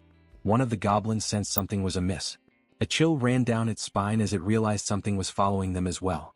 Turning around slowly, it was greeted by an enormous shadow, its reaction one of pure shock. As it focused, it saw the silhouette of a massive bear approaching from behind. Before the goblin could even think, the bear, with sharp fangs and glowing red eyes, let out a deafening roar. In the blink of an eye, before the goblin could react, the bear attacked, biting near its neck. The goblin screamed in pain, drawing the attention of all the other goblins, who stopped and turned to see what was happening to their comrade. By then, the bear had already eliminated the first goblin and had begun attacking the others with its enormous claws. The first goblin was struck down, followed by another and then two more. The bear was making effective use of both its claws and teeth. Despite the bear's massive size, the goblins noticed they outnumbered it and decided to fight back. They surrounded the bear and launched their attack. Some jumped onto its back while others distracted it from the front. Quickly, the bear used its claws to knock off the goblins clinging to its back, but this left it vulnerable to more attacks. The goblins lunged at the bear, biting it with their sharp teeth. One managed to grip near its eyes while another bit into its back. The enormous beast tried to resist, striking nearby goblins with heavy blows, but their sheer numbers overwhelmed it, allowing them to attack from all sides. Using their sharp claws, they aimed for the bear's eyes, and just as they were about to blind it, all the goblins' heads suddenly exploded in an instant, likely due to Seo Jun's domain expansion. Now terrified and confused, the bear realized it was safe. At the same time, a system notification appeared, indicating citizenship had been granted. Exhausted from the grueling battle, the bear seemed to shrink in size. It began twisting its neck in an unnatural way, its body contorting strangely. Then it started to transform, revealing a human face emerging from its furry body. Finally, the bear's true form was revealed, a stunning woman with brown hair and eyes. Weakened from the intense fight, she collapsed in the parking lot, surrounded by the bodies of the goblins. Meanwhile, as Seo Jun writhed in pain while using his Ultimate Eyes ability, like a surveillance camera, he noticed the woman's unconscious body on the ground. He wondered who she was. A system notification identified her as Yanju, level 33, with 9 trust points and an awakened A-rank ability called Werbear. This ability allowed her to transform into a beast, enhancing all her physical capabilities and granting powerful regenerative properties. Seo Jun's eyes widened as he realized this woman possessed an A-rank ability. Additionally, the system revealed that both Dongan and Hyerin had reached 50 trust points, unlocking their loyalty. The notification also stated that Deoksu's loyalty had reached 30, meeting the requirement to be registered as a vassal. Seo Jun quickly decided to register Deoksu as a vassal.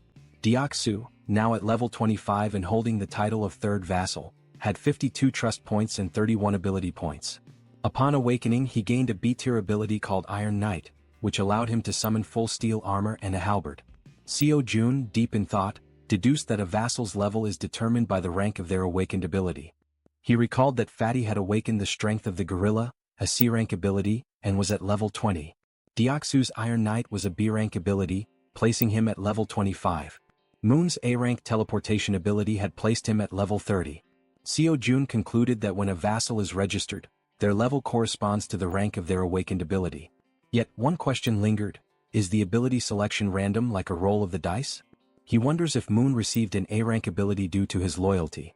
If that's the case, then Fatty, who has higher loyalty, should have awakened a B-rank ability instead of a C-rank one. This thought becomes even more puzzling considering that Deoksu, the baseball bat wielder, has only 31 loyalty yet already possesses a B-tier ability.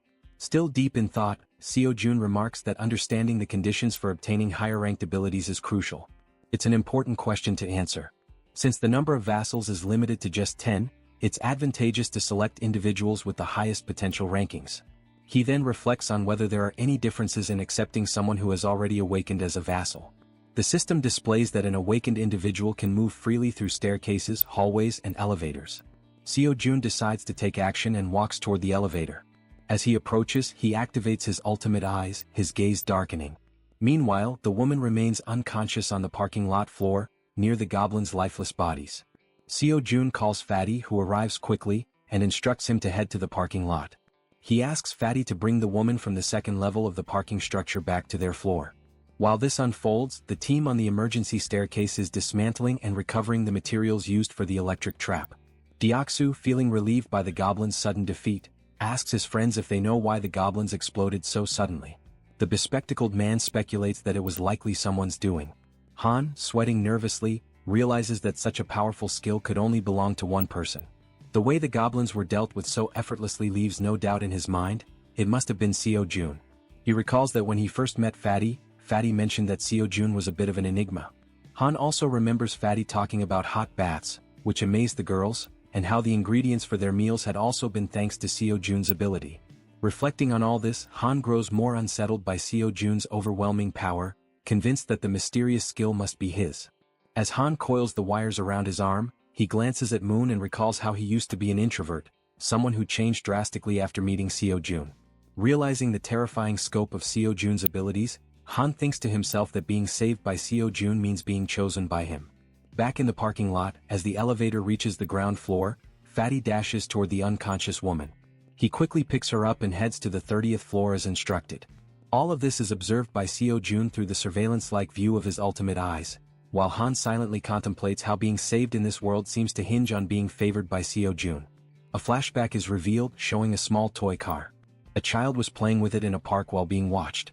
The boy was filled with joy, calling out to his mother to watch what he could do. The woman from the parking lot, Yanju, was his mother. She smiled at him genuinely, encouraging him. As the child stood up and waved to his mother, something appeared behind him. The genuine smile on the mother's face turned into an expression of horror. She froze, overcome with terror. A group of 3 vile goblins surrounded the poor boy, who was innocently waving at his mother. She tried to act, summoning all her strength, but she wasn't fast enough. The goblins attacked the boy, leaving her helpless to stop them. All she could do was weep as the sight of her son's final moments was burned into her memory. All that remained was the toy car the boy had been playing with. Trapped in a nightmare, Yanju suddenly woke up, startled by the painful memories. She looked to her side and saw Seo Jun, who called her by name. He watched her lying down and she sat up on the bed, her head throbbing. Seo Jun extended his hand and introduced himself, saying it was a pleasure to meet her. Ignoring his introduction, she asked him if he was the one who did it. Surprised, Seo Jun hesitated, unsure what she was referring to. Quickly she clarified, saying he knew exactly what she meant, the thing that made the goblins' heads explode. Seo Jun froze in a moment of hesitation, and his hand began to tremble. Gripping his hand to steady himself, he admitted that, yes, he was the one who had done it. Yanju started thinking, realizing how immensely powerful he must be. Someone with such a neutral expression could wipe out an entire horde of goblins in an instant. Fearful but hopeful, she thought that if he could do something so incredible, then maybe. She began trembling, her thoughts racing. Finally she begged him, pleading for him to save her child. Through her tears she cried out, asking him for just one day to bring her son back. As she finished her plea, Seo Jun looked at her, seeing her face soaked with tears, an expression of unbearable pain. It was the face of someone who had their child ripped away. Still crying, she said she missed her beloved son terribly. Seo Jun clenched his teeth, anger boiling within him as he realized she had lost her son to those wretched goblins. Yeonju sobbed so hard, trembling and unable to speak coherently through her hiccups. Seo Jun stood there, frozen, wondering if there was truly nothing he could do. He decided to try issuing a mission through the system. Hunt down 1,000 goblins with no time limit and no penalty for failure. The reward would be the resurrection of her child. Lost in thought, he wondered if such a thing was even possible. The idea filled him with apprehension. But then the system notified him that the mission couldn't be issued. Frustration surged through him as he realized resurrection was beyond his current capabilities, even with his powers. The system explained further, stating that a resurrection required a tremendous amount of power and resources. Then another notification appeared. There weren't enough funds to cover the resurrection mission's reward. It suggested trying again after increasing his funds. Seo Jun was stunned, his jaw dropping in disbelief as he read the message. Resurrecting someone might actually be possible if he had enough money. Overwhelmed with excitement, Seo Jun shouted at the system, demanding confirmation. Could he truly bring someone back to life if he had the funds? Returning to the room, he saw Yeonju still crying. He realized he had no idea how much it might cost to resurrect someone, nor could he even begin to guess. But knowing the possibility existed, he decided to act. He called out to Yeonju, who quickly looked up, wiping her tear-filled eyes. With a serious expression, Seo Jun told her that he thought he might be able to help her. He explained that there might be a way to bring her son back. Upon hearing this, Yeonju feels a sense of relief. Though not a certainty, the idea that there might still be hope offers her comfort. Still crying, she grips the bedsheet tightly and asks if what he said is truly real or just a cruel joke. Seo Jun reassures her that he would never joke about something so serious. However, he explains that while it is possible, it cannot happen just yet, and she nods in understanding. He adds that he doesn't know exactly how long it will take, but there is definitely a way. Yeonju turns to him, saying she'll do whatever it takes and asks what she should do to make it possible. Seo Jun considers the situation. With Han's group, which now includes Moon, Toji and Fatty with their awakened abilities, they already have a strong team. Adding Yeonju, a level 33 fighter, would make them capable of handling most monsters. He thinks the best course of action is to transform all 7 of his minions. Changing his expression to a smile, he asks Yeonju to get up, saying he'll introduce her to some people. Shortly after, Han introduces himself, and Yeonju politely returns the greeting. She then asks if he's the one who was throwing baseballs to hunt goblins, which startles Han that she knows about that. Yeonju also turns to the archer, saying she recognizes her too since she was shooting arrows at the goblins, leaving the archer equally surprised. Nervous, the archer asks how Yeonju knows her. Yeonju, growling and mimicking claws with her hands and sharp teeth, asks if they really don't recognize her, saying they've met before. Toji, the archer, and Han look confused about her growling while cute bears appear in the background. Deciding to clarify, Yeonju begins transforming. Gradually, fur starts appearing on her body as she focuses. Her bear form becomes evident, complete with a snout and brown fur. The archer, shocked, points at her and asks if this is actually happening. Now a massive bear stands in the room before the group. Still pointing, the archer exclaims that it's the beast they saw in the alley earlier. Yeonju, laughing awkwardly, corrects her, saying it's actually a bear, not a beast, leaving the archer dumbfounded. The bear woman explains that she had helped them deal with the goblins a few times before, though they hadn't realized it until now. Looking at the giant bear in front of him, Han remarks that their meeting wasn't a coincidence after all. The bear woman confirms this, saying that anyone who opposes the goblins is a friend of hers. At that moment, Seo Jun arrives and interrupts their conversation, stating that it's good they're already acquainted. With a serious expression, he says he has something important to announce. Seo Jun explains that after thinking it through, they'll execute the plan to rescue Moon's grandmother tomorrow. The group listens intently as he informs them that the number of goblins has drastically decreased, making this the perfect opportunity for the mission. He adds that Fatty will sit out this mission due to his injuries and mentions that he borrowed Fatty's room, as Fatty lost his bed to the bear woman. Seo Jun then announces that Yeonju, the bear woman, will join them on the mission.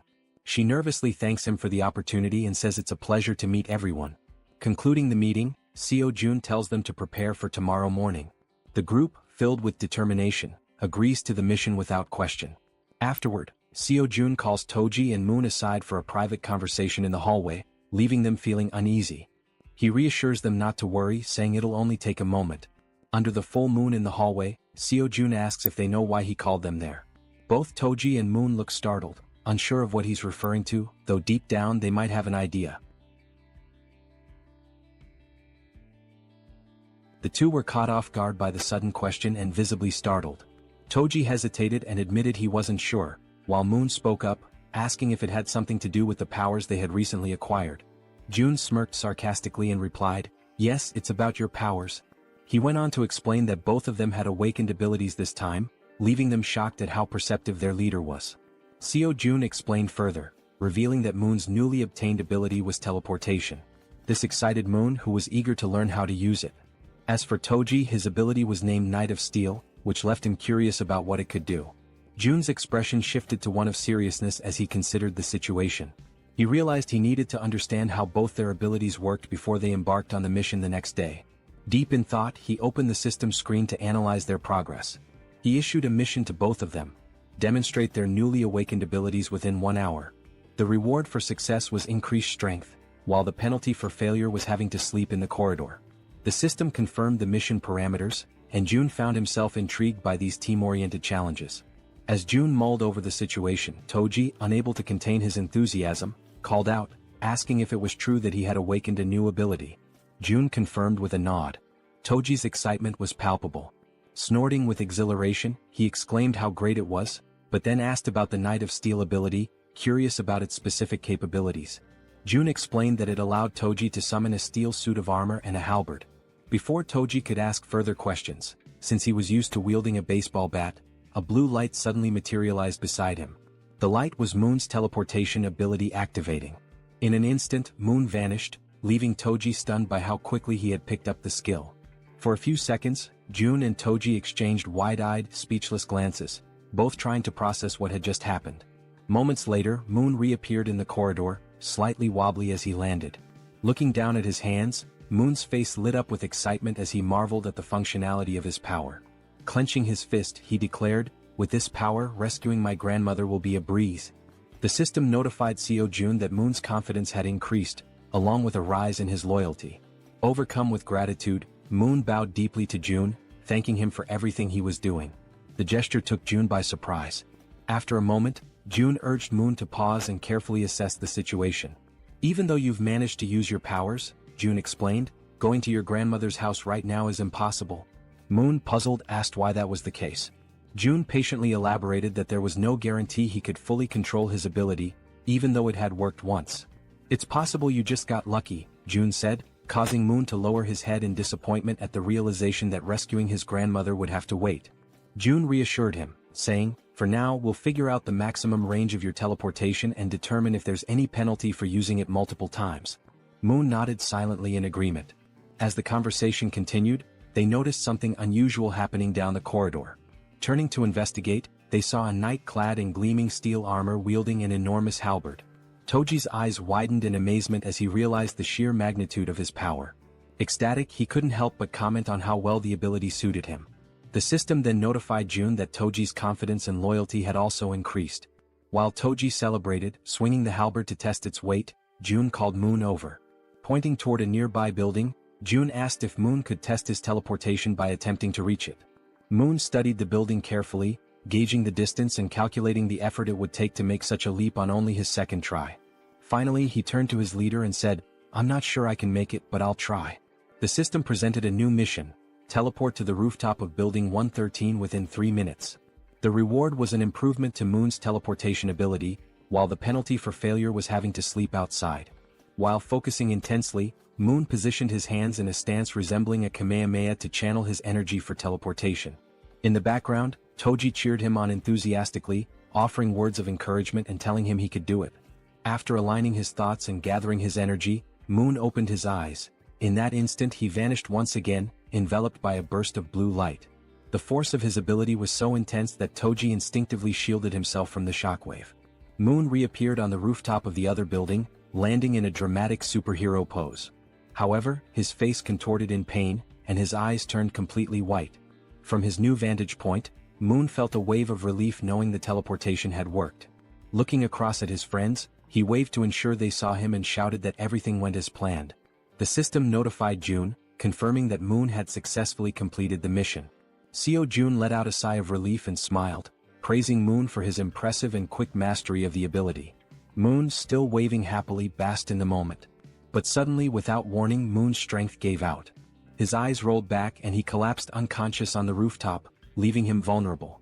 Both June and Toji froze in shock, their previous excitement quickly replaced by concern. Everything had been going so well, until it hadn't. Acting swiftly, June used his ability to summon a servant, bringing Moon's unconscious body back to their corridor. Moments later, they laid Moon down in one of the beds to let him recover. "Is he going to be okay?" Toji asked anxiously. June, studying the system's readout, reassured him, "Yes, he's just unconscious. The teleportation ability took a lot out of him."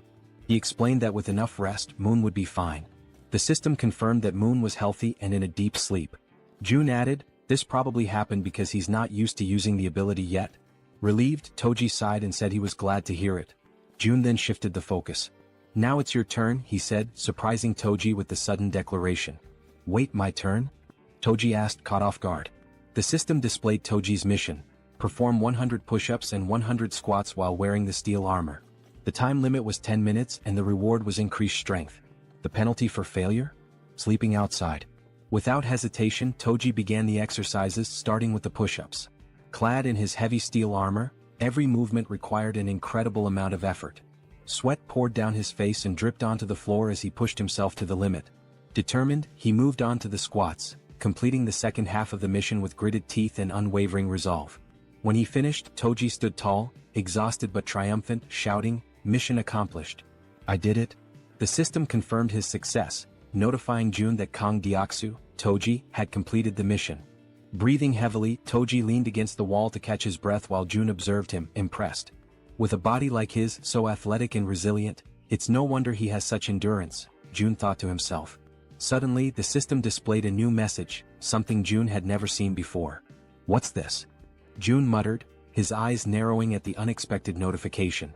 As he studied the screen, Toji asked, "Is that really all for the mission?" June nodded, smiling warmly. "Yes, great job. You can go rest now." The system finished calculating and displayed a notification. Toji's strength had slightly increased. Turning to June, Toji expressed his gratitude. "Thanks for taking the time to help us. I really appreciate it." June, surprised by the sudden notification and watching Toji feel the changes in his body, noticed a new sense of energy radiating from him. Looking at his own hands, Toji clenched them into fists, feeling the power coursing through his veins. "This reward changes everything," he said with a confident smile. The next day, somewhere in a dark alley in Busan, Han screamed in desperation, urging everyone to run. The group scattered, fleeing for their lives as a ferocious horde of goblins pursued them. Toji, however, stopped running and turned around, his fury evident. Assessing the situation, he decided to act. The goblins, focused on their chase, were suddenly blinded by a brilliant light shining in front of them. As they adjusted their vision, they saw a towering figure clad in a steel suit of armor wielding a massive halberd. Without hesitation, Toji charged forward and struck the nearest goblin, impaling it with his halberd in one swift, powerful motion. Then Toji unleashed a flurry of diagonal strikes in rapid succession, cutting down goblins one after another. But the goblins, fueled by rage, refused to give up and surged forward with a determined attack. Expecting a direct assault, Toji braced himself, but the goblins cunningly outmaneuvered him, slipping past to target the more vulnerable backline. In an instant, arrows struck the goblins' heads in swift succession, ending their rampage permanently. Toji turned to see what had happened and spotted Moon wielding a bow and arrow. "Don't worry," Moon called out confidently. "I'll handle any goblins that get past you. Focus on the ones ahead." Gripping his halberd tightly, Toji turned back to the remaining goblins. A smirk spread across his face as he responded, "Got it?"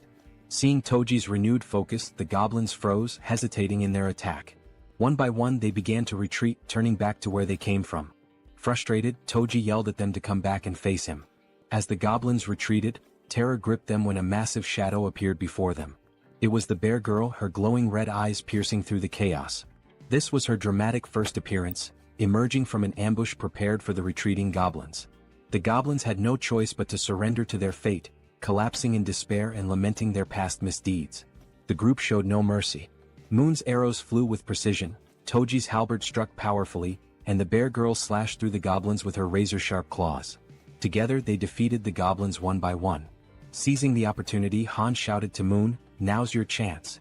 Go." Moon, understanding the urgency, broke into a sprint toward his grandmother's house. "Thank you, Han," he called back as he ran, grateful for the opening created by his comrades.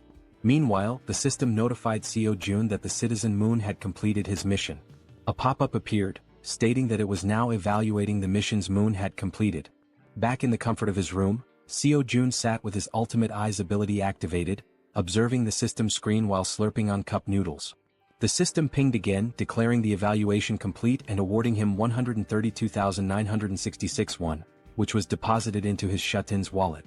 Jun paused mid-bite, stunned by the reward. This time it was actual money.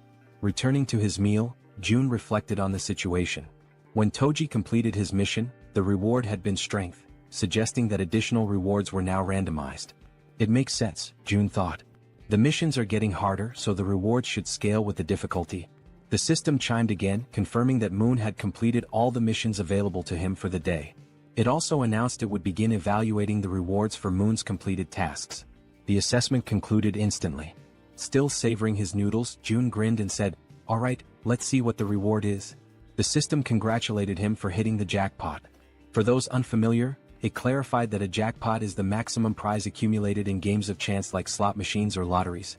Reading this, Seo Jun froze, momentarily stunned. Paralyzed with anticipation, he stared at the screen, waiting to see what incredible reward the jackpot would bring. Still staring at the system notification, Jun remained frozen in shock, his cup noodles stuck in his throat as he tried to process what the jackpot could possibly be. Then the system displayed the reward, a skill point granted as part of the jackpot.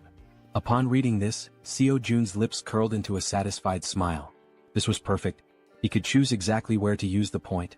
Back on the streets, Moon sprinted toward his grandmother's house at such an incredible speed that a faint blue aura trailed behind him.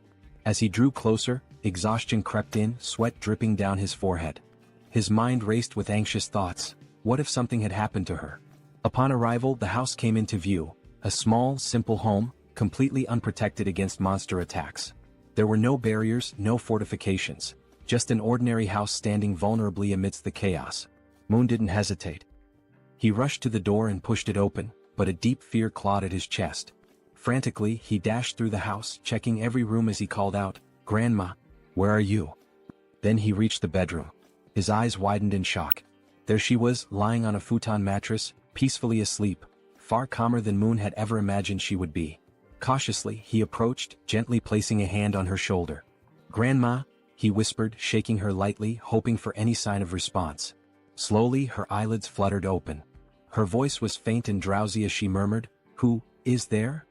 She reached out, her frail fingers brushing against his hand. "Moon, is that you?" And at that moment, ninjas cutting onions must have passed through the room, because Moon's vision blurred as he choked up, his chest tightening with overwhelming relief. Tears streamed down his face. His body trembled as he sobbed uncontrollably, overwhelmed by the sheer relief that she was still alive. Unable to hold back, he threw his arms around her in a warm, desperate embrace, whispering apologies between his sobs. "I'm sorry, Grandma. I'm so sorry it took me so long to come back for you." Despite his tears, the old woman smiled kindly and patted his back. "You're such a brave and kind boy, Moon. I knew you would come for me." At that exact moment, a system notification appeared in front of Seo Jun. Moon's loyalty had reached 100. Moon was now officially registered as a vassal. The number of available vassal slots had increased. Jun squinted at the system window in confusion. What's this? Apparently, reaching a certain level of trust unlocked an additional vassal slot. The system then displayed his current vassals. Choi Hyungjin aka Fatty, level 20, Moon level 30, and Kang Deoksu aka Toji level 25. Scratching his chin, Jun was taken aback. Wait, so I can level them up too? Curious, he decided to check how much it would cost to upgrade Moon's level. He tapped the plus symbol next to Moon's name. A new notification popped up. Insufficient funds to level up. Then another window appeared, showing the required amount. 100 million won is needed to upgrade vassal Moon to the next level. Jun's jaw nearly hit the floor. His hands clenched into fists. 100 million won? His face twisted in frustration as he rubbed his temples. That's insane. Just for one vassal? with a sigh, he ran a hand through his hair and lightly punched the table. "I'm sorry, Moon," he muttered under his breath. "I'll make it up to you by assigning you missions every single day." At that moment, a noise snapped June out of his thoughts, his senses going on high alert. The elevator was moving. His brow furrowed. Who the hell could that be? His comrades were still out in the streets, fighting goblins. Narrowing his eyes, he activated Ultimate Eyes. His pupils darkened as his vision extended, scanning the entire building. Two people stood outside one of the apartment doors. A man and a woman. The man carried a box on his shoulder, while the woman knocked on the door, asking if anyone was inside. Something felt off. Their expressions weren't exactly friendly, and their dark under-eye circles hinted at exhaustion or something more sinister. June immediately recognized the apartment. Inside was Fatty's wife. From the other side of the door, she hesitated. Hearing the knocking and voices, she called out cautiously, "Who is it?" Assuming it was urgent, she made a quick decision and opened the door. Standing there was the young woman, who greeted her with a bright smile. "Hello," she said cheerfully. "I'm Kim Dabin." Then she gestured toward the man beside her. "And this is my younger brother, Kim Miho." She continues, mentioning that they live in unit number 1701. Intrigued, Fatty's wife asks what brings them there. The girl sighs, explaining that she only came because she desperately needed help, leaving Fatty's wife wondering what kind of help she could possibly need. Then, with a sudden burst of desperation, the girl blurts out, practically shouting, "Would it be possible for you to let me take a shower?" Fatty's wife is completely caught off guard. Her jaw drops. Of all the things she had expected to hear, this was the absolute last. Still trying to process it, she blinks in disbelief and asks if she heard correctly. "Did you really just ask to take a shower? And that's all you need?" The girl nods eagerly. "Yes, that's all. I just want a shower." Relieved that the request wasn't anything too complicated, Fatty's wife lets out a small chuckle and waves them inside. "Well, that's easy enough. Come in." The two enter, expressing their gratitude. The man, still carrying the box on his shoulder, also thanks her before asking where he should put it. Curious, Fatty's wife asks what's inside. As he places it down on the floor, the girl, still grateful, explains that it's just canned food and some miscellaneous supplies.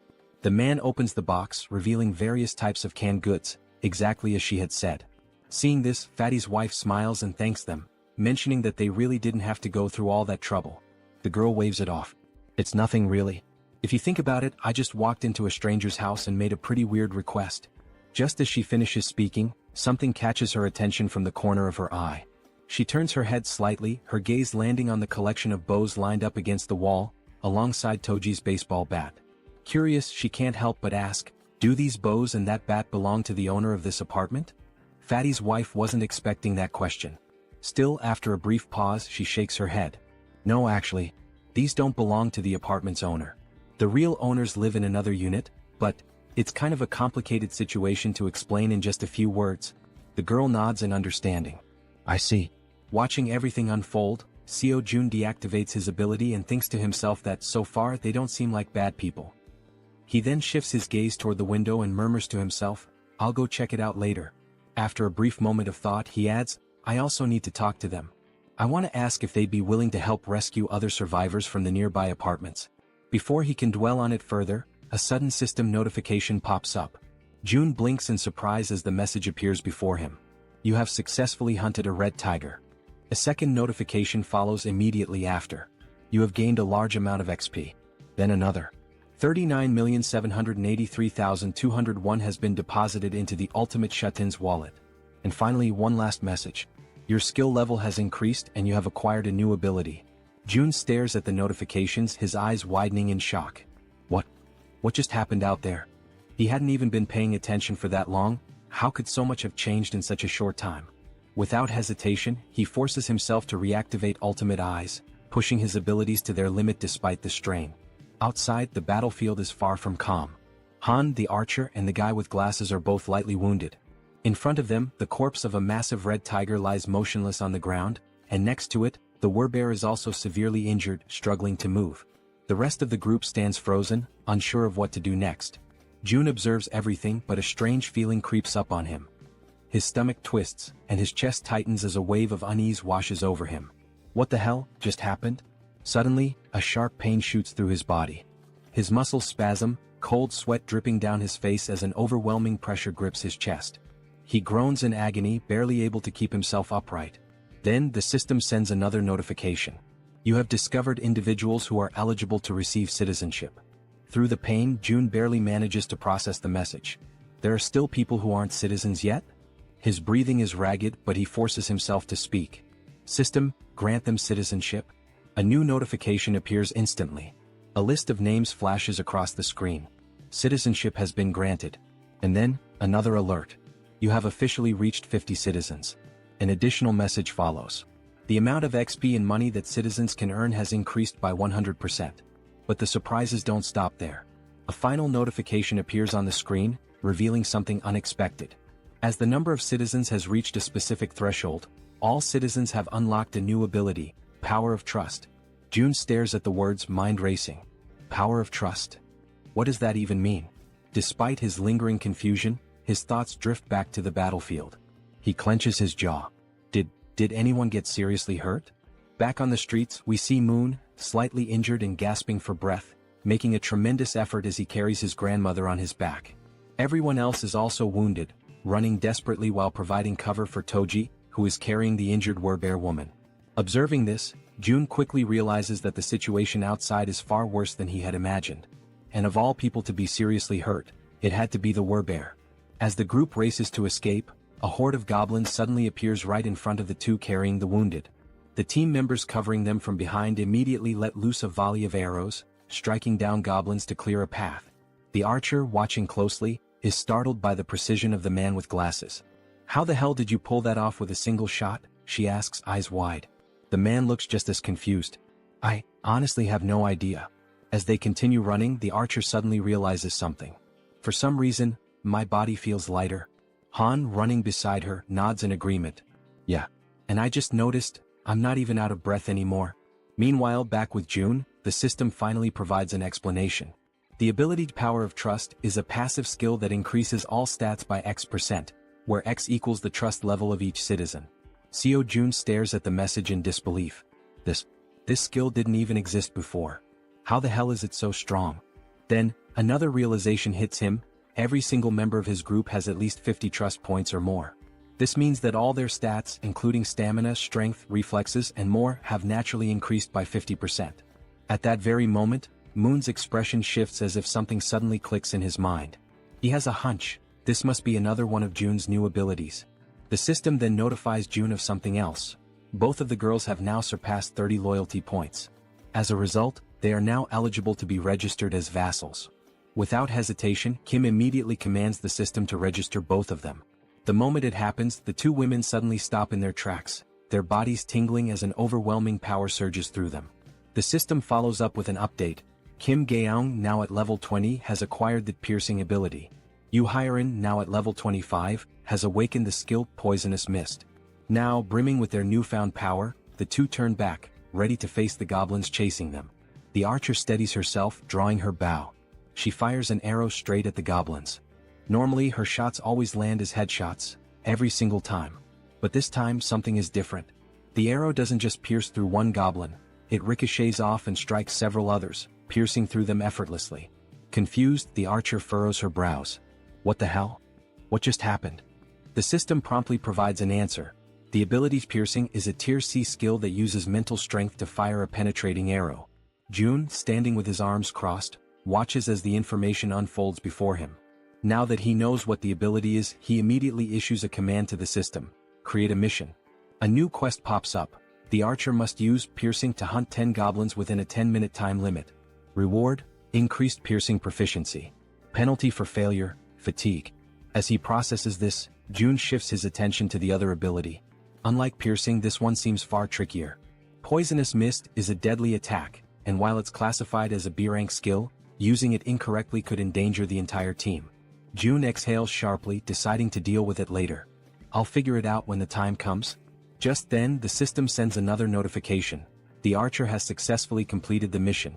10 goblins eliminated. A new message follows. The maximum number of missions available for today has been reached. Evaluating. June sighs, unimpressed. The rewards weren't that great this time. But now that the battle outside has settled, he decides it's time to check on the citizens living on the lower floors. Activating Ultimate Eyes, he scans the corridors. His gaze locks onto the silhouette of a man walking calmly through the halls, his hands tucked into his pockets.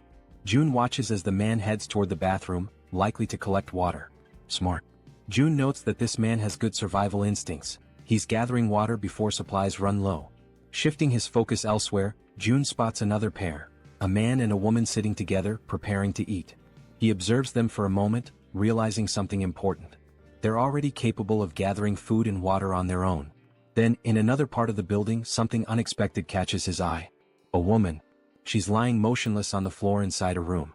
Without a second thought, June bolts toward her. The system immediately provides an update. Kim De-jung. Trust level, 18. Ability, healing, awakened. June's heart pounds in his chest. Healing? His eyes dart between the system message and the unconscious woman on the floor. He reads the ability description.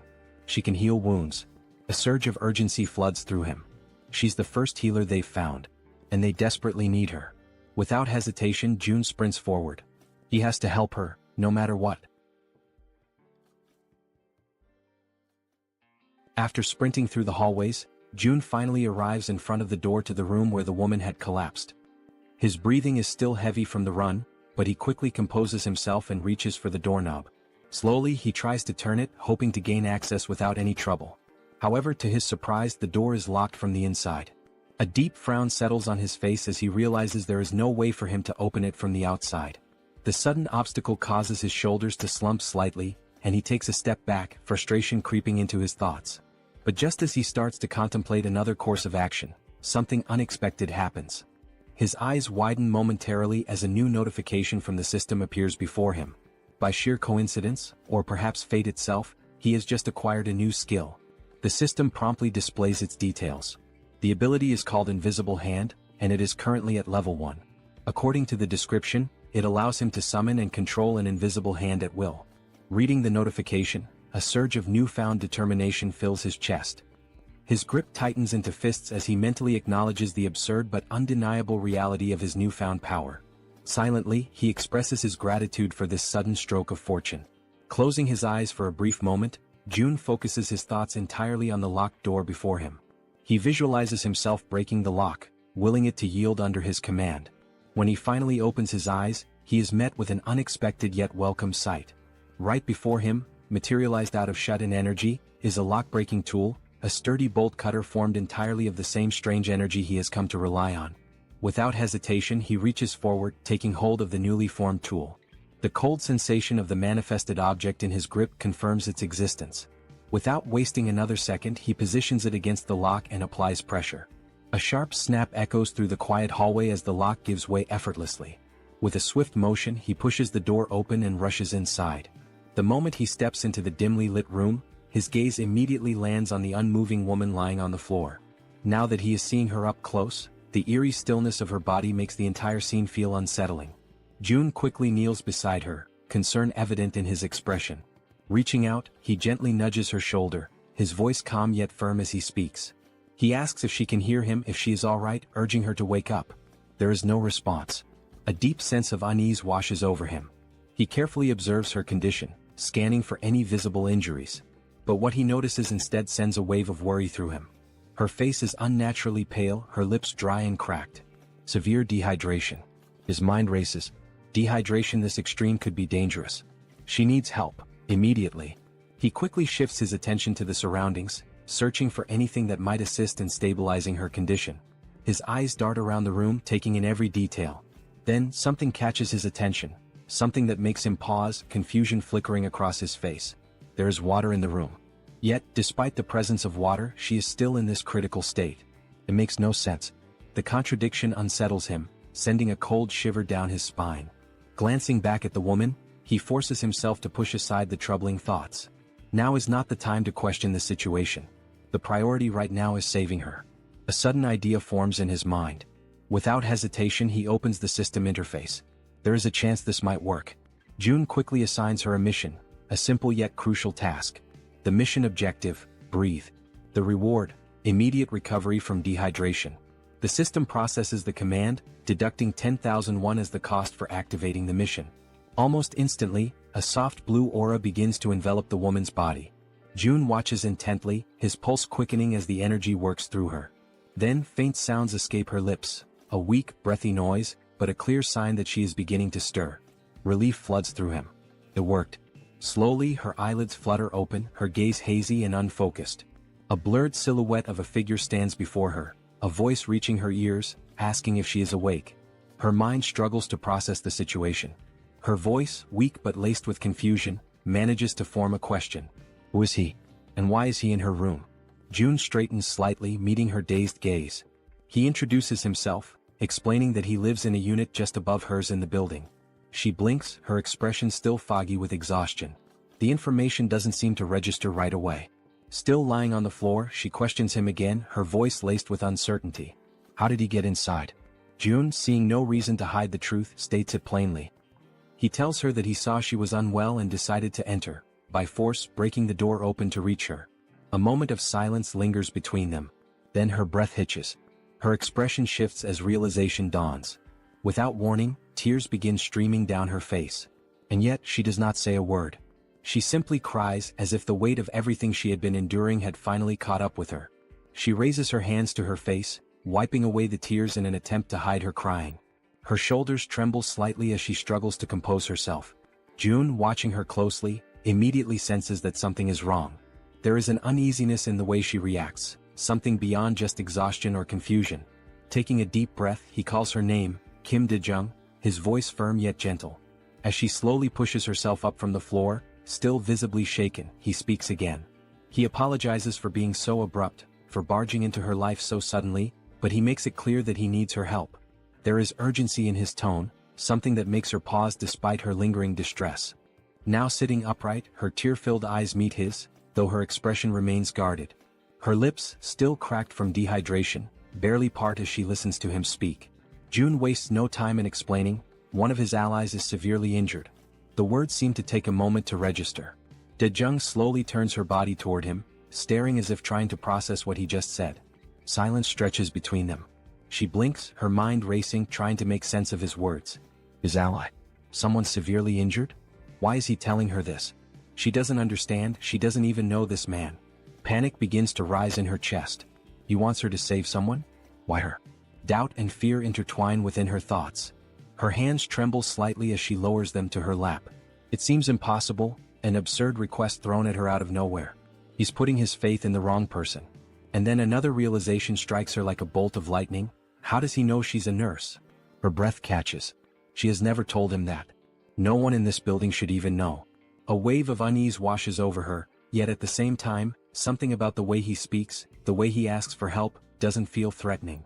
There is no malice in his words, no ill intent in his eyes. Still hesitant, still uncertain, she makes a decision. She has to see for herself. Slowly she turns to face him completely. Though suspicion lingers in her gaze, she swallows down her doubts and agrees to help. Her voice, though weak, carries a firm resolve as she asks where exactly she is supposed to go. June doesn't answer right away. Instead, he opens the system interface, his fingers moving swiftly across the translucent screen in front of him. He asks her to wait just a moment. He assigns her a mission, one that instructs her to use healing magic to cure the wounded werbear. The mission comes with a 1-hour time limit, a reward labeled as improved, and to his relief, no penalties. His eyes flicker with determination as he reads the details. He must save the werbear no matter what. Turning back to De-jung, he tells her that for now she should rest. He will personally bring the injured person to her. He then instructs her to find something to help with her own dehydration. But De-jung, already overwhelmed, barely has time to process his words before something utterly impossible happens. From seemingly nowhere, oranges begin to materialize in midair. Her eyes widen in pure shock, her breath hitching as she watches several bright oranges fall from the void and land in front of her. For a long moment, she simply stares, her mouth slightly open, completely stunned. Then, snapping out of her daze, she frantically raises a shaking finger, pointing at the fruit on the floor. What is this? Her voice trembles as she demands an answer. June, realizing how bizarre this must seem to her, quickly apologizes. But De-jung isn't satisfied. Her heartbeat pounds in her ears as she watches more oranges drop into existence. Where are these coming from? How is this happening? What kind of person is this man? Before she can demand further explanations, June simply turns his back to her. A slight smirk plays on his lips as he tells her, he'll explain everything later, once things have calmed down. And with that he walks away. Leaving her still kneeling on the floor, still staring in disbelief, he exits the room with a final request. He reminds her that she is still weak, that her body needs to recover, and he asks. No insists that she prioritize her own rest. As soon as June is gone, Dejung lowers her gaze to the scattered oranges. Slowly she reaches out, picking one up. The texture, the weight, the coolness against her fingertips. It all feels real. She squeezes the fruit gently, expecting it to vanish like an illusion, but it remains solid in her grasp. A shiver runs down her spine. What is this? Still overwhelmed, she hesitantly mutters to herself, wondering if she's dreaming. Because never, in her life has she seen anything like this before. Meanwhile, June wastes no time. He rushes back to his shut-in apartment, moving with quick, determined strides. His mind is already focused on helping his allies outside as fast as possible. The system chimes with a notification. The healer's trust level has increased. He stops for a brief moment, narrowing his eyes at the message. She hadn't trusted him before. That much was obvious. But now, it seems like her perception of him has changed, even if only slightly. Still, it isn't enough for him to let his guard down. Trust takes time. And honestly, he can't blame her. If someone broke into his home out of nowhere, he wouldn't trust them either. Shaking his head, he steps onto the balcony, his gaze drifting downward. His thoughts remain heavy, but as he looks out toward the streets below, something makes his entire body freeze. His blood runs cold. A massive, ferocious red tiger is charging through the streets, its powerful limbs propelling it forward with terrifying speed. And it's chasing his allies. June's breath catches as he sees his companions below, running for their lives. Desperation is evident in the way they scramble to escape, but the monstrous beast closes in on them, its deadly fangs gleaming under the dim light. Then, as if things couldn't get any worse, its piercing eyes fixed on its targets, its muscular body moving in perfect synchrony as it hunts his team. A wave of panic washes over June. This isn't just a dangerous situation. This is a massacre waiting to happen. June stood frozen in shock as he took in the sight before him. There wasn't just one red tiger. Another had appeared, a second ferocious beast, separate from the one that had already fought the Werbear woman and left her gravely wounded. Down below, chaos continued to unfold. The massive red tiger prowled menacingly, striking fear into the hearts of the remaining group members, who were now running desperately, not daring to look back. Fear gripped them entirely, their survival instincts pushing them forward. Amidst the frantic escape, Hyerin, the girl who had received the power of poison, misstepped. Her foot twisted unnaturally, and pain exploded through her leg as she collapsed onto the hard ground. A sharp, involuntary cry of agony tore from her throat. Both the archer woman and Han immediately stopped in their tracks, their faces contorted with panic. Their eyes darted back to her, calling out her name with pure desperation. Gritting her teeth, Hyerin struggled to push herself up, trying to fight through the pain. But her body was already beyond exhaustion, her limbs heavy, refusing to obey her will. No matter how much she willed herself to move, she couldn't. The archer's voice rang out through the air, a raw scream of distress. Because the enormous red tiger was already preparing to strike. Its muscles coiled, eyes locked onto Hyerin like a predator savoring its helpless prey. It was ready to devour her, its powerful body lunging forward just as she finally managed to stagger back onto her feet. But she had yet to realize how dangerously close the beast truly was. Her mind was occupied by something else, perhaps a last-ditch plan or sheer disbelief at her predicament. Then at last she turned her head. And in that instant she understood. The beast was right there. The realization hit her like a tidal wave, crashing down and swallowing her whole. A cruel truth settled into her bones, there was no escape. For a brief, soul-crushing moment she stopped resisting. The fight drained from her eyes and she surrendered to the inevitable. She stood still, bracing for the end, waiting for the red tiger's jaws to clamp down and rip her apart. And then, in a sudden flash of light and violet smoke, she was gone. The tiger's gaping maw snapped shut on empty air. A growl rumbled deep in its throat, confusion flickering through its burning eyes. It didn't understand what had just happened. A heartbeat ago, its prey had been right there. And now, vanished. The frustration of the failed kill sent the beast into a deeper fury. At the same moment, Hyerin reappeared, disoriented, drenched in sweat, her breath ragged and uneven. Her mind reeled as she tried to comprehend what had just occurred. Had she died? Was this the afterlife? Pain surged through her limbs, sharp and unrelenting, reminding her that she was still very much alive. That was when she saw him. June. He was standing there watching her closely. It had been too close, a fraction of a second later and she wouldn't have survived. The weight of that realization pressed down on him. Hyerin, still trembling, looked up at him but no words came. She was too exhausted, too overwhelmed to speak. Meanwhile, outside, the others were still running for their lives. June took a deep breath, his mind racing. At the very least, he had bought them some time. One less person in immediate danger meant the group below had a slightly better chance of escaping. Then his system screen flashed with a new notification. He had discovered individuals who met the criteria to be granted citizenship. The system prompted him, did he wish to approve their citizenship? Before he could process this, another sudden movement caught his eye. Moon appeared, using his teleportation ability to warp into the apartment, carrying his grandmother in his arms. As soon as he landed, he turned to June, his expression frantic. His breathing was unsteady, but his grip on the elderly woman remained firm as he pleaded for June to take care of her. June glanced at Moon, then at the frail woman in his arms. The concern in Moon's eyes was unmistakable, but June's mind was already occupied with something far more urgent. Raising a hand, he told Moon to wait. There was a bigger problem right now. Moon parted his lips, ready to argue, ready to demand an explanation. But then he looked at June's face, at the seriousness in his expression, and he understood. Whatever June was dealing with, it was far worse than he had realized. Without another word, Moon nodded. He could tell that at this moment his grandmother was not the priority. Down below, the relentless red tiger was still in pursuit, refusing to let up. It chased the remaining group members without mercy, its predatory instincts fully awakened. June clenched his fists, forcing himself to focus. He needed to act. Activating his new ability, Invisible Hand, he made a decision. That tiger needed to die, and he had to find a way to kill it. Down in the streets, the archer, Han, and Togi, who was still carrying the injured werbear, kept running. But no matter how hard they pushed themselves, the red tiger was catching up. Han risked a glance over his shoulder, his stomach twisting with dread.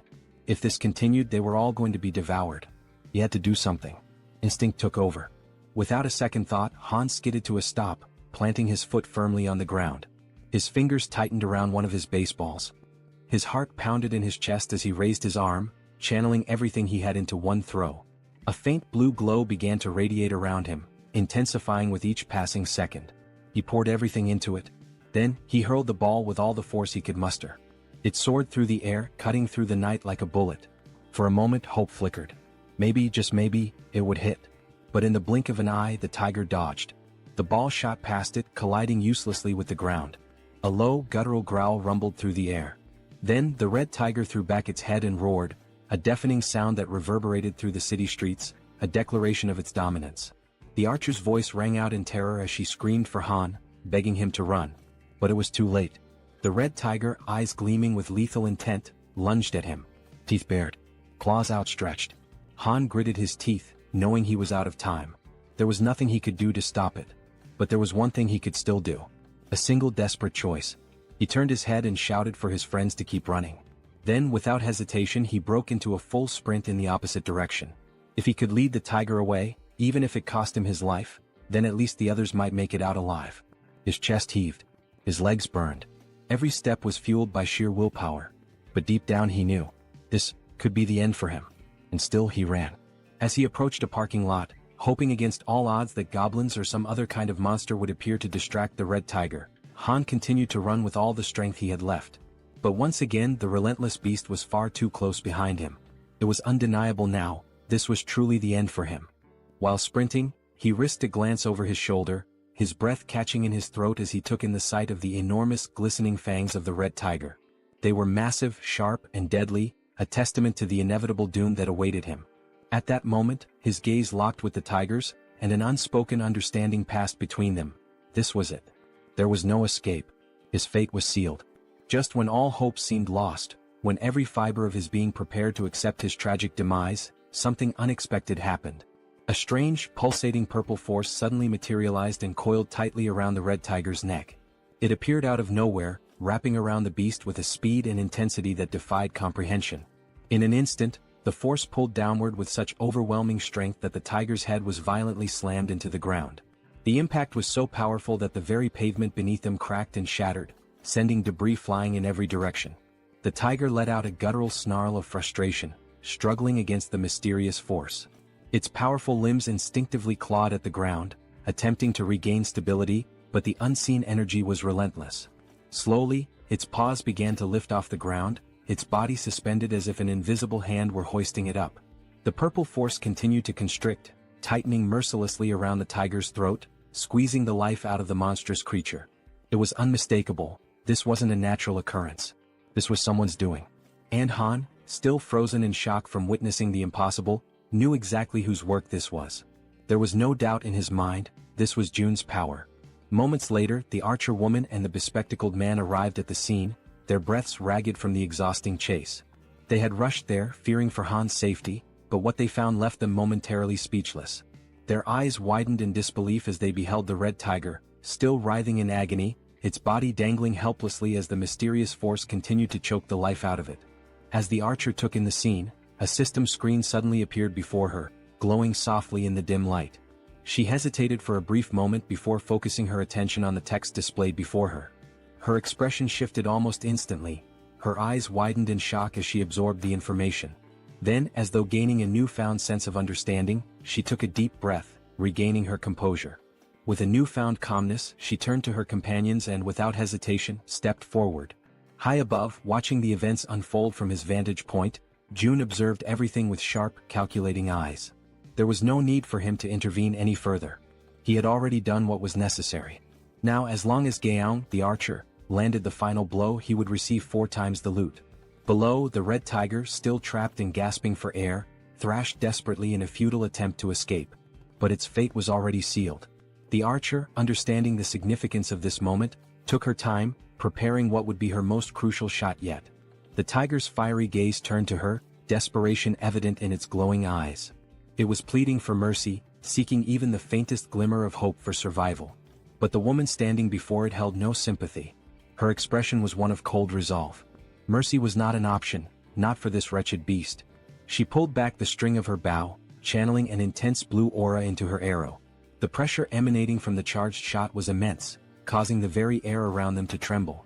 Then with a swift, decisive motion she released the arrow. A powerful gust of wind exploded outward as the arrow soared through the air, its force cutting through the night like a spear of vengeance. The instant it found its mark, a system notification flashed before Jun's eyes. You have successfully hunted a level 28 red tiger. You have gained a significant amount of experience points. 62,311,776 won has been deposited into your shut-in wallet. As the tiger's body collapsed lifelessly onto the ground, another notification appeared, this one highlighting the growing dynamics among the group. Team trust and loyalty levels have increased. Another notification followed shortly after. Han's loyalty level has exceeded 30. He now meets the requirements to be registered as a vassal. A satisfied smile played on Jun's lips. Everything had gone exactly as planned. He nodded to himself before selecting the prompt to accept Han's registration as his vassal. A few moments later, the scene shifted to another part of the building where someone was being healed. It was the healer, the woman who had previously collapsed in exhaustion within one of the rooms. Now fully conscious, she focused her energy, her hands glowing faintly as she tended to the wounded. The injuries of the others faded rapidly under her care, not even leaving scars behind. The first person she prioritized was the Werbear woman, whose body had suffered severe damage during the brutal encounter with the red tiger. Jun, watching from afar, reflected on the sheer luck they all had, him included, in having found a healer in a situation like this. Han approached, still catching his breath. Without wasting any time, Jun turned to him and asked what had happened below, particularly why the red tigers had suddenly appeared. Han, his voice still carrying traces of exhaustion and gratitude, explained that the location where Moon's grandmother's house had once stood was likely a territory belonging to the red tigers. They had managed to take one down, but another had soon appeared, proving that the area was far more dangerous than they had initially assumed. Hearing this, Jun processed the information carefully. It made sense. There was no reason to believe that only goblins would inhabit this region. And now that he thought about it, there hadn't been any goblins in this area. That meant the goblins had probably already invaded the buildings nearby. If that was the case, Moon's grandmother wouldn't have been safe if she had remained inside. Despite everything, the only reason she had survived was that she had unknowingly been within the red tiger's territory. Jun exhaled slowly, shaking his head. The sheer luck involved in this entire ordeal was truly something extraordinary. Just then, another system notification appeared before him. Healer's performance is being evaluated. 73,312 won has been deducted for the mission. The healer let out a relieved sigh upon realizing that her task had been successfully completed. Seeing her reaction, Jun stepped forward and acknowledged her efforts, telling her that she had done a great job. However, she quickly waved off his praise and instead, asked if she could finally return home. Before anyone could respond, a voice interrupted. Wait a moment. It was Fatty, who had finally reappeared after spending some time resting and recovering from the ordeal. Scratching the back of his head, he looked around awkwardly before addressing the group. I know this might not be the best time to bring this up, but are you guys seriously planning on gathering in my apartment all the time? June turned his attention to Fatty and, for the first time, truly took in the number of people currently occupying the space. The realization dawned on him, and at that moment, everyone around them wore equally amused and sheepish expressions. With a small chuckle, June reassured him. There was no need to worry, he had already made arrangements. Unit 2901 was currently unoccupied. Electricity, water, and every other necessity for daily life would be provided, and they were free to live there. Upon hearing this, the entire group erupted in joy. He also calls out to Dabin and informs her that Units 2101 and 2102 are currently unoccupied as well. June states that he will ensure that electricity is supplied to those units and requests that she notify the other survivors, letting them know they can use the bathrooms and showers in those apartments. Upon hearing this, Dabin and her brother exchange glances before nodding in agreement, assuring him that they will take care of it. June then adds that out of the 2 available units, Dabin and her brother are welcome to claim one for themselves. The unexpected offer leaves both of them stunned, their jaws practically dropping in disbelief. June, however, remains composed and instructs them to inform the other survivors that they may take the remaining unit. After settling that, June shifts the conversation to another matter, saying that he has a favor to ask. Dabin, still somewhat taken aback, encourages him to go ahead and say what he needs. Without hesitation, June states that he wants her to become the messenger between himself and the rest of the survivors. The moment those words leave his mouth, Dabin pauses, furrowing her brows in confusion. She repeats his request, asking if she heard him correctly. Did he really mean messenger? June, completely serious, confirms it. He then lays out the details of his plan, instructing her to inform everyone that whichever team manages to eliminate 100 goblins the fastest will be rewarded with an empty unit of their own.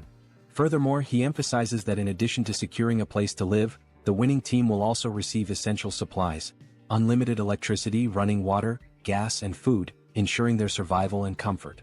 But there's more. June goes on to clarify that if the team agrees to take in 10 additional survivors, those individuals will also be granted access to the same benefits. For a brief moment, the atmosphere in the room grows heavy with tension. The weight of June's words settles over them, and everyone seems to grasp the implications of what he is proposing. Then, as if anticipating concerns, June adds one final note. He instructs Dabin to make sure she informs them that the distribution of these benefits may take longer depending on which floor their new residence is located. As he watches their reactions, June contemplates his next move. From this point forward, he realizes, every decision will be like moving pieces in a strategic game of chess. Only those who prove their worth will receive the resources they need. At that moment, a system notification appears before him. A new quest materializes, an official mission to hunt down goblins. The quest has a strict time limit of 168 hours, a modest reward of experience points, and a harsh penalty for failure, being barred from using any shared facilities. A final message flashes before his eyes. Will you grant this quest? Yes or no?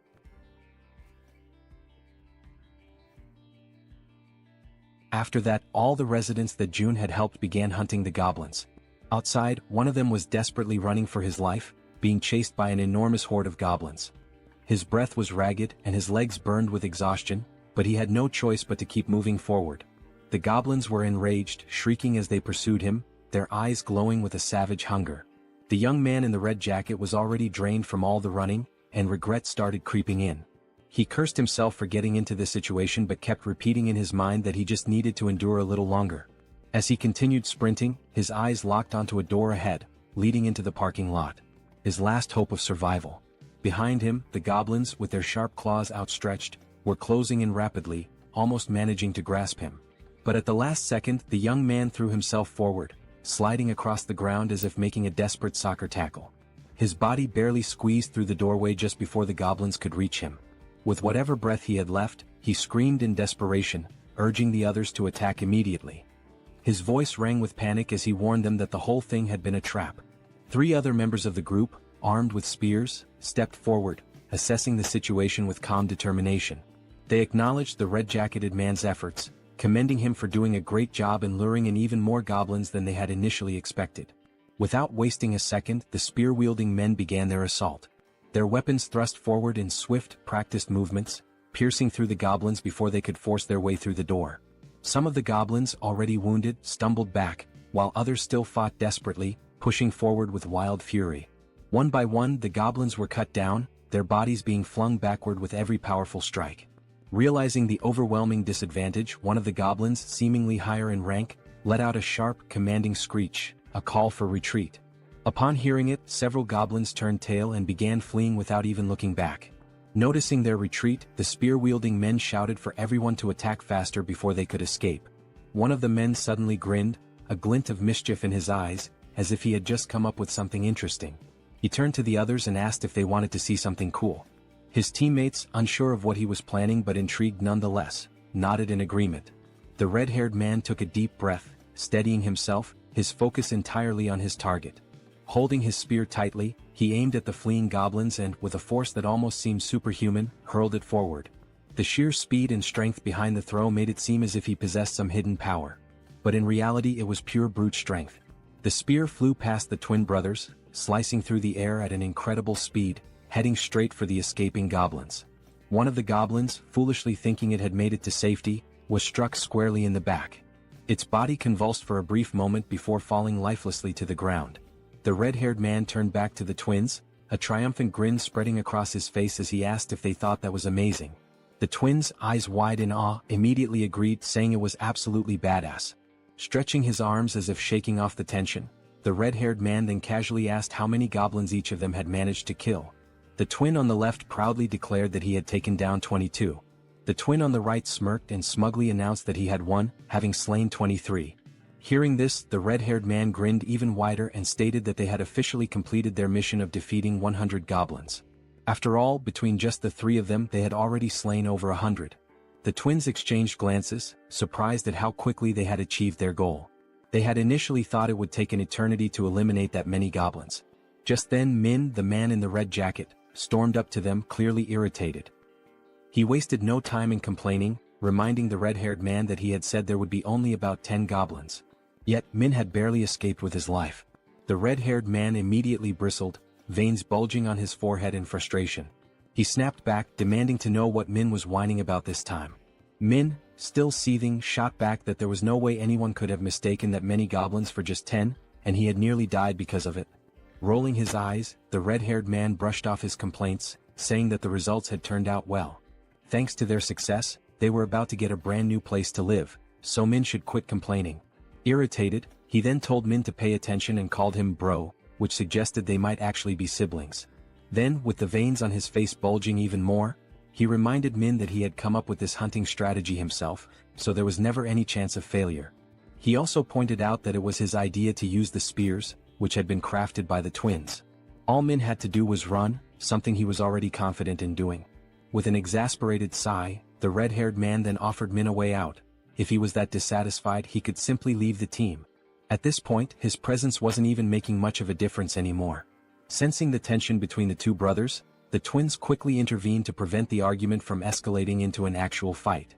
One of the twins calmly asked the red-haired man to relax, reminding him that Min had put in effort as well.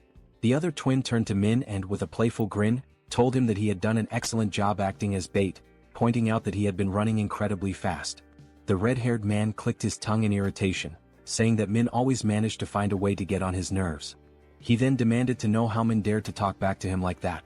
One of the twins, still grinning, urged Min to just apologize and get it over with. Realizing that arguing would get him nowhere, Min let out a sigh and begrudgingly muttered an apology. The red-haired man huffed in response, then turned his back on him. Dismissing the whole ordeal, he stated that it was time to move on, as they needed to head to the 21st floor to claim their new home. However, upon arriving at the 21st floor, ready to receive their reward, they were met with unexpected news. Dabin, looking somewhat apologetic, informed them that another team had already beaten them to it and claimed the reward first. The entire group froze in disbelief, their excitement immediately turning into shock. In their minds, they had been incredibly fast. There was no way another team had completed the mission before them. The red-haired man's face darkened, his irritation flaring up again. He demanded to know if there was really another team that had managed to slay 100 goblins faster than them. Dabin nodded, confirming it. Still unable to believe what he was hearing, the red-haired man furrowed his brows and told Dabin to stop joking around. In a protesting tone, he once again asked Dabin to stop joking around and to just hand over their house already. Dabin, maintaining a serious expression, insisted that it was no joke, she was telling the truth. Then she revealed that the group who had finished the hunt even faster had just arrived. The group that had killed the goblins first. Seeing who they were made the red-haired man even more irritated. The group consisted of Dabin's brother and an elderly couple, both of whom were smiling cheerfully as if nothing had happened. Dabin turned to her brother and asked how things went with June. In response, her brother explained that they had made a deal. In exchange for giving up the new house, his own home and the elderly couple's home would now have electricity, food, and other necessities. On top of that, their daughters would no longer have to take part in missions. Upon hearing this, Dabin immediately pointed out that the elderly couple's daughters were minors, meaning they should have already been exempt from missions in the first place. The elderly couple continued smiling, unfazed, and corrected her by saying that their daughters were actually adults. Despite their youthful appearance, they were older than they seemed. The elderly woman then added that their daughters were probably quite skilled with bows and arrows, though her husband always worried too much about them. Dabin's brother also mentioned that part of the agreement included providing bows and arrows for their daughters. Dabin frowned, questioning the need for bows and arrows. Were they planning to continue hunting goblins? Her brother nodded, confirming that they were, but specified that June had only requested the goblins in the surrounding areas. Since the goblins were relentless and kept coming no matter how many were killed, it was necessary to keep them under control. Hearing all of this, the red-haired man grew even more irritated and told them to stop with all the useless chatter. Then, in a firm voice, he questioned whether they were giving themselves special privileges simply because they were the ones in charge. Wasn't that unfair? To some extent, Dabin's brother agreed. That's why, to balance things out, he explained that June had ordered the second and third groups to kill 100 goblins and head to the 30th floor to receive their rewards. Upon hearing that, a genuine smile appeared on Dabin's face. She reassured them that everything had worked out and instructed them to head up to the 30th floor. Dabin then added that Seo June would be waiting for them there, while the red-haired man, still visibly irritated, remained bitter about not being the first group. As they ascended in the elevator, the red-haired man suddenly asked if the guy's name was really June, since he looked younger than all of them. Then, laughing with clear sarcasm, he commented on how ridiculous it had been to hear Dabin speak so respectfully about this June. One of the twins joined in on the sarcasm, joking that maybe Dabin saw June as some kind of god or something. The other twin laughed as well and scoffed, saying, "God my ass. At most, he's just the leader of some cult."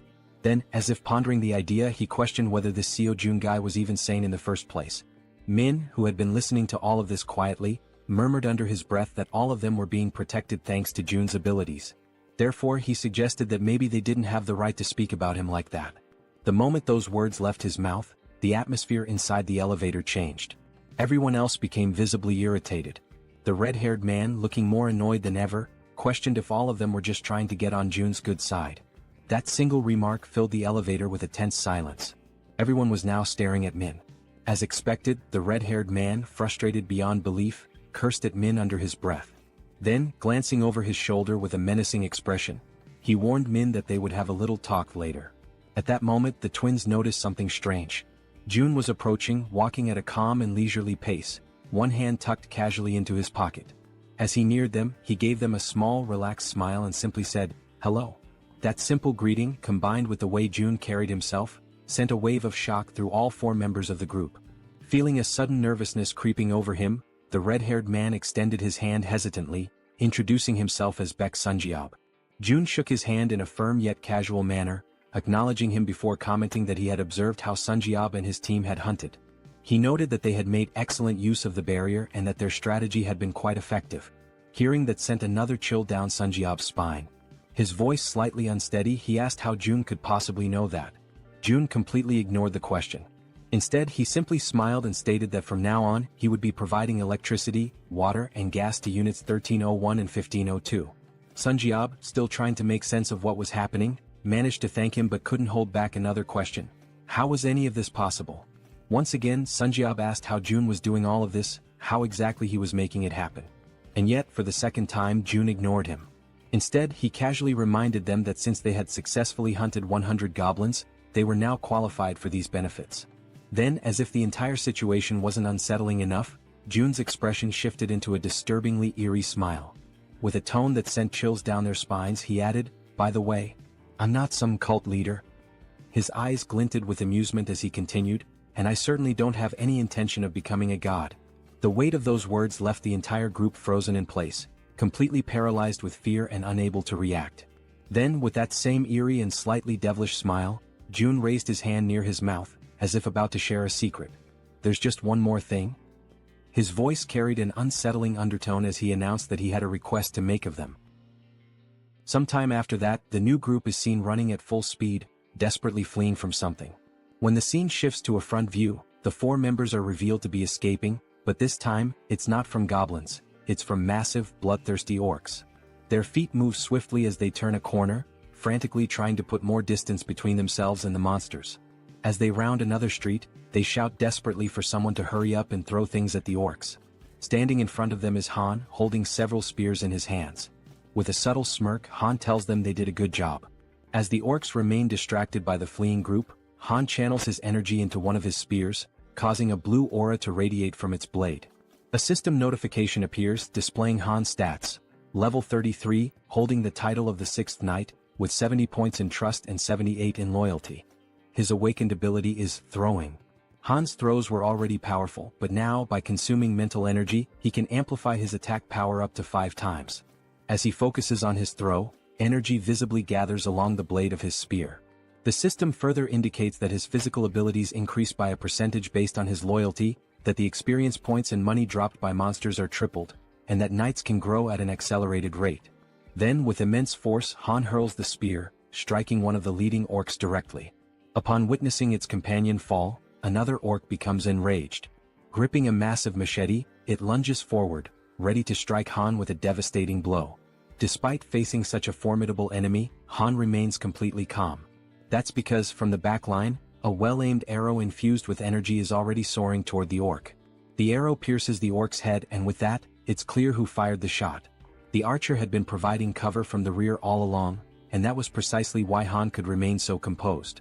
As the second orc collapses, Han swiftly draws another spear and hurls it toward the third orc. The moment it lands, Han finally exhales and says that it's all over. At that moment, a notification appears for June, informing him that he has successfully hunted a level 19 orc and earned wands as a reward for the mission to eliminate 100 orcs.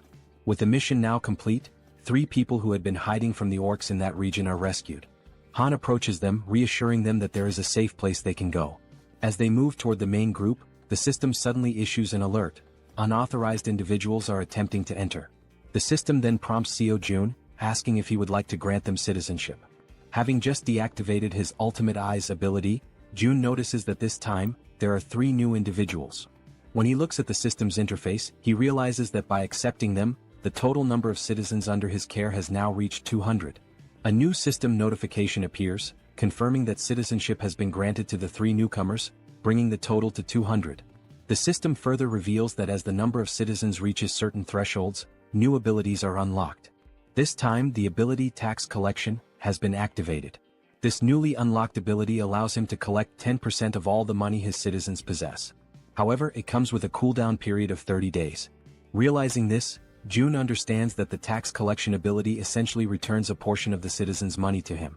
As he contemplates it, he notes that these kinds of actions are not something he can freely reverse whenever he wants. Biting his finger anxiously, he acknowledges that he will have to wait for a long time before he can actually benefit from it. But time is a luxury he does not have. He is running out of time to save his parents and must send Han's team to where they are as soon as possible. Scrolling through the system, June considers redistributing only 30% of the collected funds, seeing it as an investment. Upon executing this command, the system notifies him that the ability's level has increased, reaching level 10 and granting him 3 additional skill points. At that moment, June feels a sharp tightness in his chest, accompanied by an intense pain. A deep purple domain expansion begins spreading beyond the building. Another system notification appears, displaying a congratulatory message. It states that with this expansion, an official declaration has been made across every corner of the apartment complex. Additionally, a fund of 1 billion wands has been deposited into his wallet. Furthermore, the construction function has been activated. Still clutching his chest from the lingering pain, June looks at the system screen, reading the new notification. His mind immediately starts racing, questioning what exactly this construction function entails. The system then displays a list of available facilities that can be built, along with their respective costs. It also shows the value of the fund and an annual production revenue of 30 million wons. The available construction options include a solar power generator, a store and a training facility. As he reads through the details, Jun is visibly shocked. The annual revenue is only 30 million wons, yet installing a solar generator alone costs 130 million wons. That means he would need to maintain the solar power system for nearly 5 years just to break even. Following this realization, the system asks if he would like to proceed with installing the solar generator. For now, Jun declines, stating that his current priority lies elsewhere. The money needs to be allocated toward more immediate necessities, such as increasing the levels of his vassals. At that moment, Jun notices something different, something unusual. The system displays the total amount in the fund, exactly 1 billion wons, the same amount he had received upon leveling up. After investigating further, the system clarifies that this amount is exclusively available for construction purposes. Trying to process what he was reading, it takes Jun a moment for everything to click. But when it finally does, he smiles, realizing just how significant this is. This money is entirely separate from the funds in his personal wallet. Seeing this as an extremely positive thing, Jun quickly understands that there's no reason to hold back from using it all. Without hesitation, he accepts the installation of the solar power system. The system then informs him that the process will take 24 hours to complete and updates his remaining balance, which now stands at 867 million wons. Looking at the cost, Jun realizes that it was surprisingly cheap. This leads him to ask whether the system is capable of installing an additional solar generator. The system responds that only one solar generator can be installed per apartment building. With that in mind, Jun shifts his attention to the store option. As he selects it, he is met with an unexpected but pleasant surprise. The feature is far more impressive than he had initially thought. This store is directly linked to the one he already owns, allowing him to sell registered items to his citizens. However, what truly makes this ability unique is that it is not a physical store. Instead, the system produces items in real time, and as long as there are funds available, the system itself will handle the transactions. Up until recently, managing and distributing supplies had been a tedious and time-consuming task, with Dabin having to handle most of the distribution. But now, with a system-operated store in place, the citizens will be able to purchase what they need on their own. As he reflects on this, Jun realizes that he can personally set the prices, increasing overall liquidation rates even further. Without hesitation, he issues the command to install the store immediately. The system prompts him to select a location for the store's installation. He carefully considers the available locations before deciding to place it on the 101st floor. The system then displays the remaining construction time, 48 hours until completion. Finally, the third option, the training facility. The system notifies him that this training facility will allow citizens to improve their strength and endurance through basic training exercises, with a 200% efficiency boost. Additionally, for those below level 15, an extra 300% efficiency bonus will apply. Reading this, Jun feels a surge of excitement. He already knew that leveling up through training was possible, but with these additional boosts, progress would be significantly faster, making it even easier to reap mission rewards. The system also prompts him to choose a location for the training facility. Jun decides to install it across the entire second floor, converting the entire level into a dedicated training center. The system then updates, displaying a 72-hour countdown for its completion. Lastly, there are also the 3 skill points he had acquired. However, something new has also been unlocked, the itemization feature. This allows registered products to be purchased in different sizes and quantities. Intrigued, Jun taps on the system interface to learn more details. Until now, package deals were available, but individual purchases had only just become possible. Looking through the list, he sees various liquid-based items and notes that while not everything is there yet, the range of available options has expanded significantly. There are now different types of food and additional product variations. Now, with a slightly mischievous smile and a new plan forming in his mind, Jun realizes just how useful this could be. Meanwhile, back on the battlefield, Toji is clad in his knight armor, engaged in combat against an orc wielding a large knife. The orc lands a strike, but Toji's armor absorbs the impact, leaving him completely unharmed. Spotting an opening, Toji seizes the moment and delivers a decisive blow, eliminating the orc with a single strike. After defeating his opponent, Toki sighs in relief, muttering that it was a close call and that this battle is far more exhausting than expected. From behind him, Han calls out to Toji and poses a question. What would happen if he threw the halberd he was holding? Looking down at the weapon in his grip, Toji admits that he has never actually considered that possibility before. Han then asks him to hand over the halberd for a moment, wanting to try something. As soon as Han takes hold of it, A familiar blue aura begins to radiate from his hands. Focusing intensely, he prepares himself before hurling the weapon with all his might. The halberd soars through the air at an incredible speed, vanishing into the distance with overwhelming force. Toji, wide-eyed in shock, watches in disbelief before finally speaking.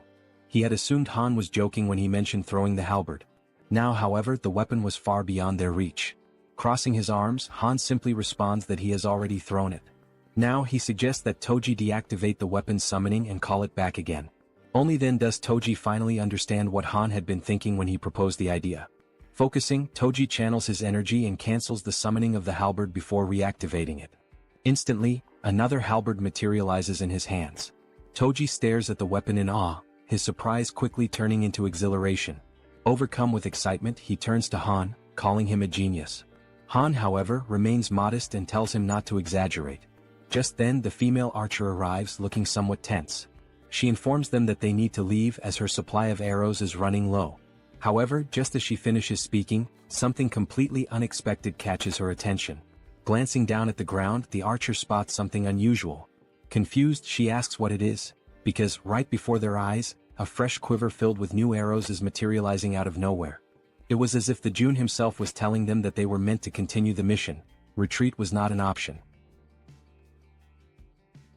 The system displays a new ability called Omni-Focus, which allows the user to activate another ability while observing an area using the Ultimate Eyes ability. After collecting the new arrows, the archer continues hunting creatures alongside the group. The system keeps notifying them of the orc kills, showing that the last one was level 19 and the amount of one deposited into the shut-in wallet. Additionally, the system indicates that some citizens have completed the mission assigned to them, resulting in more ones being spent. Furthermore, some citizens are leveling up. With his arms crossed, Jun looks at the system and realizes that he has always been right. It is indeed possible to increase attributes through mission rewards as well. A glimmer of hope begins to appear in his thoughts. Staring out the window, he notes that his parents' house is about 10 kilometers away, which would take approximately 3 hours on foot to reach. After considering this, he decides to take a walk around the building and heads toward the elevator. Upon stepping out, he makes his way toward the rooftop, approaching the highest point of the structure. Observing the state of the city in the aftermath of the apocalypse, he takes in the sight of the ruins, every single building reduced to rubble except for his own. The devastation is overwhelming, and he mutters that this is truly horrifying. Thoughts race through Jun's mind and he quickly comes to a realization. He needs to act fast as soon as possible. Opening the system window, he decides to start with Han's group. The first person the system highlights is the bespectacled man Jian. He holds the title of 7th Servant, with a trust level of 59 and a loyalty level of 33, and his awakened ability is the Raven Pact. Seeing this, Jun realizes that as long as Jian's ability is being effectively utilized for reconnaissance, it would be best for him to team up with the Warbear and the healer. The Warbear, Yanju, is at level 33 and has awakened the Warrior Bear ability, but her loyalty remains low at only 12. Meanwhile, the healer, Kim De-jung, is at level 30 and has the awakened abilities of healing, blessing, and magic armor. Examining the details, Jun notes that unlike the healer, who is already registered as a vassal, the Warbear does not yet possess the necessary trust to qualify for vassal status. Beyond her healing ability, the healer also possesses an A-tier blessing, which enhances physical abilities by 70%. Additionally, she has a B-tier magic armor, which generates a magical barrier that protects a chosen target. Kim recognizes that those who had an awakened ability from the beginning hold a tremendous advantage and begins to wonder how he could gain the Warbear woman's trust. Recalling her desperate goal of resurrecting her son, Jun questions whether that might be the only way. He opens the system's resurrection tab and immediately, the system informs him that he does not have enough money to grant the reward, instructing him to acquire more funds. Kim clenches his fists in frustration, irritated that he still lacks the necessary amount. An idea sparks in his mind, to drastically increase the difficulty of the missions to the highest level possible. He then declares that he will set up a mission to hunt a level 40 monster, knowing that such a monster must be incredibly powerful, which in turn would yield a far greater reward. With a serious expression, he sets the time limit to 24 hours. The penalty? Death. Yet, once again, the system notifies him that he does not have enough money to provide the resurrection reward. Despite the harsh penalty of death upon failure, Jun is infuriated that the system still deems it insufficient. Then, another notification appears, momentarily catching him off guard. The system announces that he has slain a level 18 orc. An idea suddenly takes root in his mind, perhaps a group mission might work. Without hesitation, he reopens the system and attempts to issue a mission to hunt a level 40 or higher monster, with the same 24-hour time limit and the same penalty of death upon failure. However, this time the reward is modified. The werebear's son will be resurrected, but only for one day. June accepts the mission, determining that for now, he must ensure the werebear woman fully commits to his cause. Back in his room, Seo Jun hears desperate knocking at his door. A frantic voice from the other side pleads for him to open it. Seo Jun moves toward the door, and as he cracks it open, he barely has time to react. The werebear woman barges in without waiting for him to open it fully. She had already been informed of the mission's reward and the possibility of resurrecting her son, which explained why she looked completely exhausted. Her eyes brim with tears as she declares, with a trembling voice, that she will do anything, anything at all, and she is willing to start immediately. June tells her that it is indeed possible, but there is a strict time limit, 24 hours to complete the mission and 24 hours for the resurrection itself. Upon hearing this, the werebear woman collapses into uncontrollable sobs, overwhelmed by the mere possibility of something she had long believed to be impossible. Tears stream down her face as she expresses her heartfelt gratitude to June, telling him that she is truly happy, ecstatic, to have even just one day with her son. With unwavering determination, she promises that she will do whatever it takes to make it happen. After that, the system notifies that she has surpassed 30 loyalty points and can now be registered as a vassal. Sometime later, June is seen lying in his room, staring at the ceiling.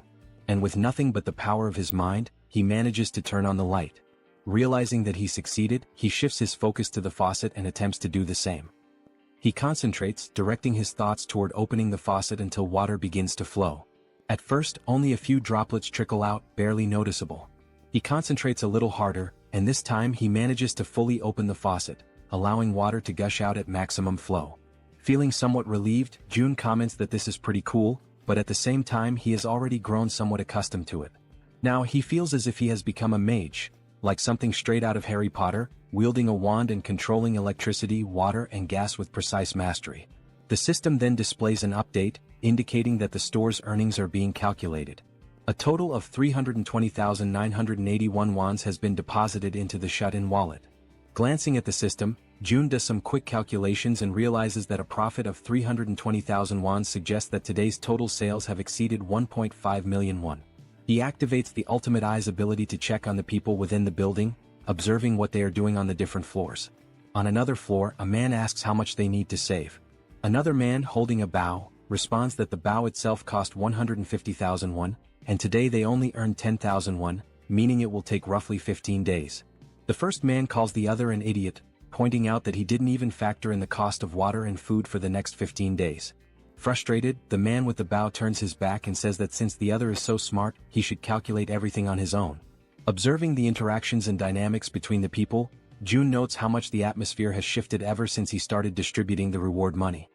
He also realizes that ever since the mysterious place known as the store appeared on the first floor of the building, the small amount of money earned from hunting goblins has begun to ignite a growing desire among the people to hunt even more. And now that there are no longer enough goblins left within the apartment complex, people are being forced to venture outside in search of prey. Looking at the system, he feels a certain satisfaction, as level-ups are progressing steadily, and the number of new citizens has grown significantly. The system shows that the current population is 789, with XP and money bonuses now at 100%.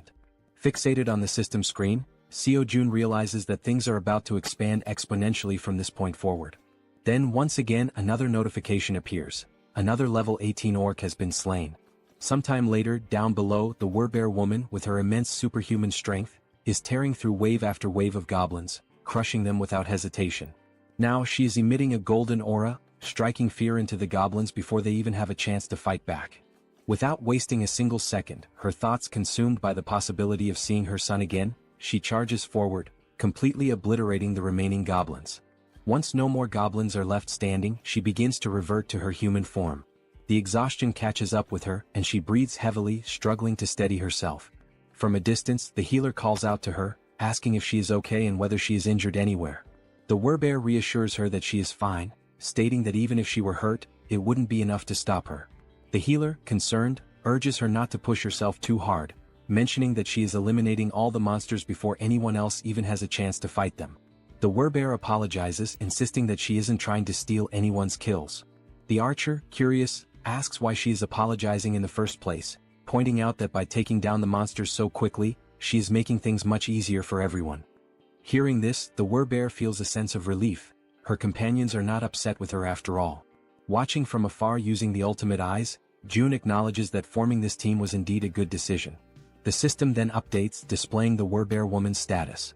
Her name is Yun, and she has now reached level 40, with her trust and loyalty both rising to 66. She has also acquired new abilities beyond just her werbear transformation. The newly awakened abilities are Ancestral Vital Blood and Primal Frenzy. These new abilities grant her a 50% boost to melee attack damage. Additionally, whenever she sustains wounds, Vital Blood drastically increases her regeneration. Furthermore, her eyes turn crimson upon witnessing blood, triggering an effect that amplifies her physical abilities by an astonishing 300%. Before she has a chance to process these new developments, the women suddenly hear a terrifying, unfamiliar roar echoing through the air, immediately putting them on high alert. The growls grow louder and closer, signaling that whatever is coming is approaching fast. Then, out of the shadows, a monstrous figure appears, stopping just a short distance in front of them. Without hesitation, the archer swiftly pulls back her bowstring, while the werbear instructs the healer to fall back slightly. Standing before them is an orc, its presence alone exuding an overwhelming aura of menace. Its crimson eyes gleam ominously, and its body is riddled with deep scars, evidence of countless battles. In its massive hands, it grips a weapon resembling a giant club, and it begins to speak in a language that none of them can understand. Faced with the imminent threat before her, the werbear woman does not hesitate for a single second and immediately begins her transformation. In an instant, she completes the shift into her full beastly form, her massive figure standing in a battle stance directly in front of the orc. Now, enveloped by her golden aura, she lunges forward to attack the enemy, while in the background both the archer and the healer call out, urging her to be careful. As she charges, she lets out a deafening roar in an attempt to intimidate the orc, but he remains unfazed, standing his ground and locking eyes with her. With his club firmly in hand, the orc also assumes a battle-ready posture, prepared to engage the werbear head-on. At that very moment, the werbear woman unleashes her first strike. However, the orc reacts swiftly, managing to block the attack with his weapon. Without hesitation, she delivers another blow, but the orc remains solely on the defensive, skillfully withstanding the onslaught of her relentless attacks. Noticing an opening, she quickly shifts her angle, launching a strike from a different direction in an effort to land a clean hit on her opponent. Meanwhile, as the fierce exchange of attacks continues, the archer readies her bow. With unwavering determination in her eyes, she focuses intensely on her target, and a brilliant blue aura begins to radiate from the arrow. Observing the battle closely, she notices a brief moment when the orc becomes slightly distracted while fending off the werbear's strikes. Seizing the opportunity, she releases her powerful shot with impeccable precision. Catching sight of the incoming arrow, the werbear woman swiftly retreats a few steps to avoid being hit. The orc, displaying impressive reflexes, swiftly swings his club to deflect the projectile, narrowly avoiding the attack. However, this movement momentarily exposes a weakness, and without wasting a second, the werbear, fueled by raw fury, surges forward with overwhelming force. With the full weight of her massive body behind her charge, she manages to slam into the orc, sending him crashing to the ground. Not allowing him even a moment to recover, she bares her enormous, razor-sharp fangs. The orc's eyes widen in terror as he realizes that this could very well be his end. And with a single devastating bite, she finishes him off, bringing an abrupt end to his life. At that precise moment, the system notifies June that he has successfully hunted a level 28 orc captain, and as a result, a larger sum of wands has been deposited into the shut-in wallet. Additionally, a certain condition has been fulfilled, one that allows for the construction of a new forward outpost. This forward outpost resembles a defense tower, and according to the system, it serves as a safe zone located outside of the main home. When activated, it temporarily exerts the same protective influence as the house itself. There are two conditions for its activation. The first is that it will only be operational if a citizen holding the rank of knight or higher resides there. The second condition states that if an unauthorized individual remains inside for more than a day, the outpost will automatically be destroyed. Reading this information, June is caught off guard, surprised by the realization that he now has the ability to construct something entirely new. A grin spreads across his face as he remarks that, despite the staggering cost of 1.3 billion wands, his bank account has more than enough funds now that all the orcs have been dealt with. He decides that this forward outpost is well worth the investment. The system also displays additional details, revealing that the construction process will take 7 full days and will require 3 citizens of knight rank or higher to be stationed there. With that in mind, June realizes that his only option is to wait for those 7 days while the 3 necessary members return to occupy the outpost. As various thoughts race through his mind, the one that troubles him most is the sheer amount of time that will be lost, an entire week spent waiting. Deep in thought, he acknowledges that he cannot afford to waste too much time. Furthermore, most of the monsters near the outpost site have already been eliminated thanks to the efforts of his citizens. Understanding this, Seo Jun decisively presses the button on the system to initiate the construction of the outpost. Even though it will take 7 days, he realizes that it is not a bad option at all. If he can build this within the main house's territory, it will at least provide him with some peace of mind. As these thoughts occupy his mind, he finds himself recalling memories from his childhood, moments of pure happiness spent with his family. And now, by strengthening his domain, he believes he will be able to protect his family more effectively. Staring out the window at the ruined city beyond, he feels a deep sense of unease, knowing that bringing his grandparents here will not be an easy task. Closing his eyes, he silently wishes for his family's safety. When he opens them again, his resolve strengthens. Since things have reached this point, he decides that tomorrow he will send Han's group to begin the rescue mission. The following day arrives and once again they find themselves back at the train station. A bespectacled man watches the events unfolding before him in absolute disbelief. At the front lines, the Werbear woman is tearing through enemies, completely unstoppable, while he observes in utter shock from the sidelines. Witnessing her eliminate the monsters one by one, he struggles to comprehend how a single person could possibly be capable of taking down an orc with nothing but her bare hands. With every orc she slaughters, the realization dawns on him: she is no ordinary human. She is a Werbear. Even though he is still overwhelmed by everything happening before his eyes, he acknowledges that it all makes sense. After all, she was already incredibly powerful even before receiving June's blessing. As she continues her relentless rampage, crushing orcs with ease, one thought refuses to leave the bespectacled man's mind. How the hell did June manage to win her over? After all, not too long ago this Werbear woman was utterly obsessed with hunting goblins. The bespectacled man then considers the possibility that she may have acquired new abilities, despite already being incredibly strong. At that moment, the system displays a notification indicating that there is a mission with a strict time limit of 1 hour. They must complete the mission and return home within this time frame, though there is no penalty in case of failure. Back at the station, the bespectacled man takes position at the front to scout the area, carefully scanning his surroundings. Not far from him, he spots the rest of the group who had accompanied him on this mission. Han calls out to him, suggesting that it would be best to head back home. The bespectacled man turns around, briefly considering the suggestion, and ultimately nods in agreement. As he waits, his raven, an extension of his newly acquired ability, returns from its reconnaissance flight. The bird lands gracefully on his arm, having completed its task, and the bespectacled man gazes at it with pride. Gently stroking the raven's sleek feathers, he decides to name it Black and expresses his gratitude for its good work.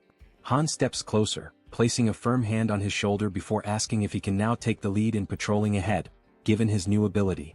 The bespectacled man turns to Black, instructing it to be cautious before sending it forward on a new scouting mission. The raven, its dark eyes filled with an eerie intelligence, silently observes its surroundings before taking flight once more.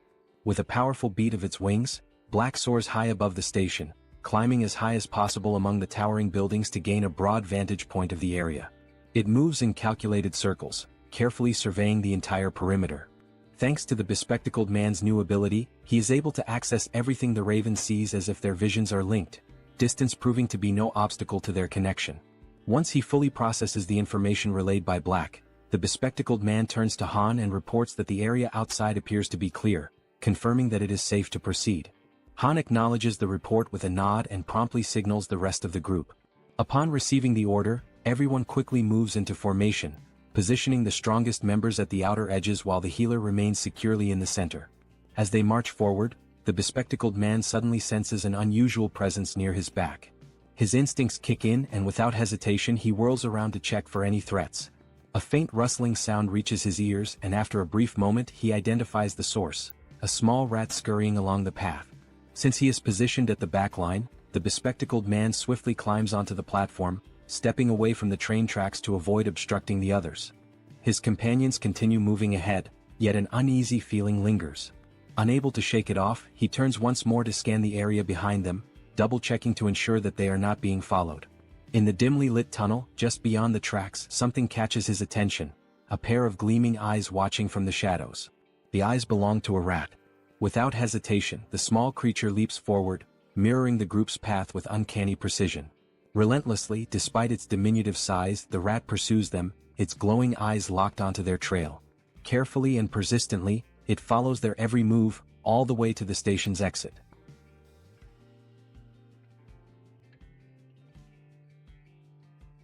A short while later, back at the apartment, Seo Jun expresses his desire for everyone to help him.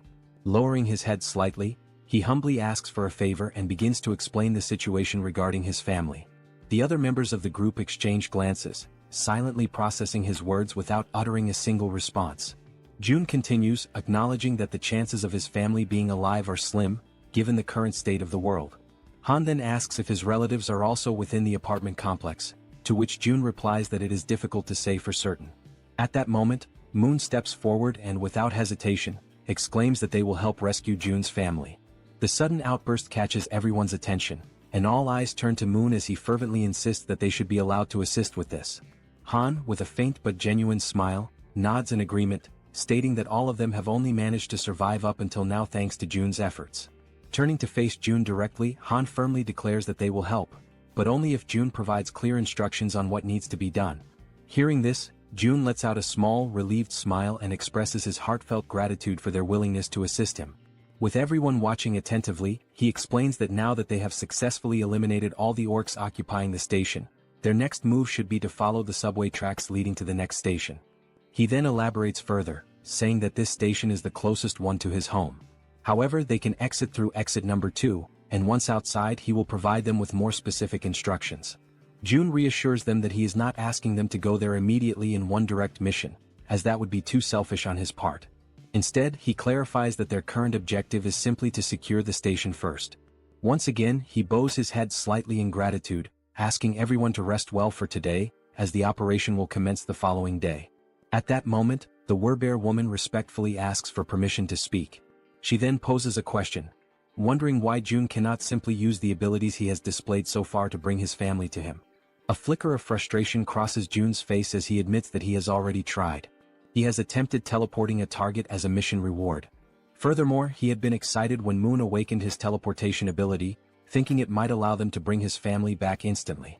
However, the system immediately indicated that such a reward was impossible, leading to a complete failure. Jun speculates that the reason his abilities do not work might be due to his family being outside of their effective range. Scratching his head in contemplation, he adds that if this truly is the reason, then even if his parents were to die, there would be absolutely nothing he could do to save them, as they remain beyond his reach. As the group listens, Jun acknowledges that, despite his powers, he is not capable of everything. Even with the abilities he has gained, there are still things beyond his control.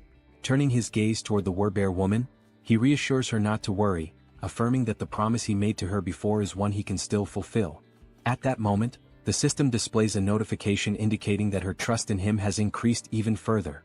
She smiles warmly and thanks him for his honesty, appreciating that he has been straightforward from the very beginning. Jun in turn thanks the entire group for their honesty as well, and once more urges them to rest for the day. One by one, they begin dispersing to prepare for the much-needed rest ahead. As Han steps away, he pauses briefly, turning back to remind Jun that he should get some rest as well. At that precise moment, something catches Jun's attention, making him instinctively glance to the side. The system suddenly notifies him that someone is attempting to enter, and that this individual meets the necessary requirements, prompting the system to ask whether he wishes to grant them citizenship. Without hesitation, Jun activates his Ultimate Eyes ability and commands the system to approve the citizenship request. The system displays the name of the individual as Yi Jin, a level 31 being with an awakened ability titled Queen of Rats. Upon using his ability to verify the identity of the applicant, Jun's eyes widen in shock, a wave of disbelief washing over him as he realizes that the one he had just granted citizenship to was, in fact, a rat. 1 hour earlier, while they were still inside the subway station, the rat had been observing the group closely, curiously wondering who these people were. These individuals were so powerful that they had managed to eliminate the orcs with remarkable ease. As the group ascended the stairs, the rat pondered whether their strength was due to the fact that they all had awakened abilities.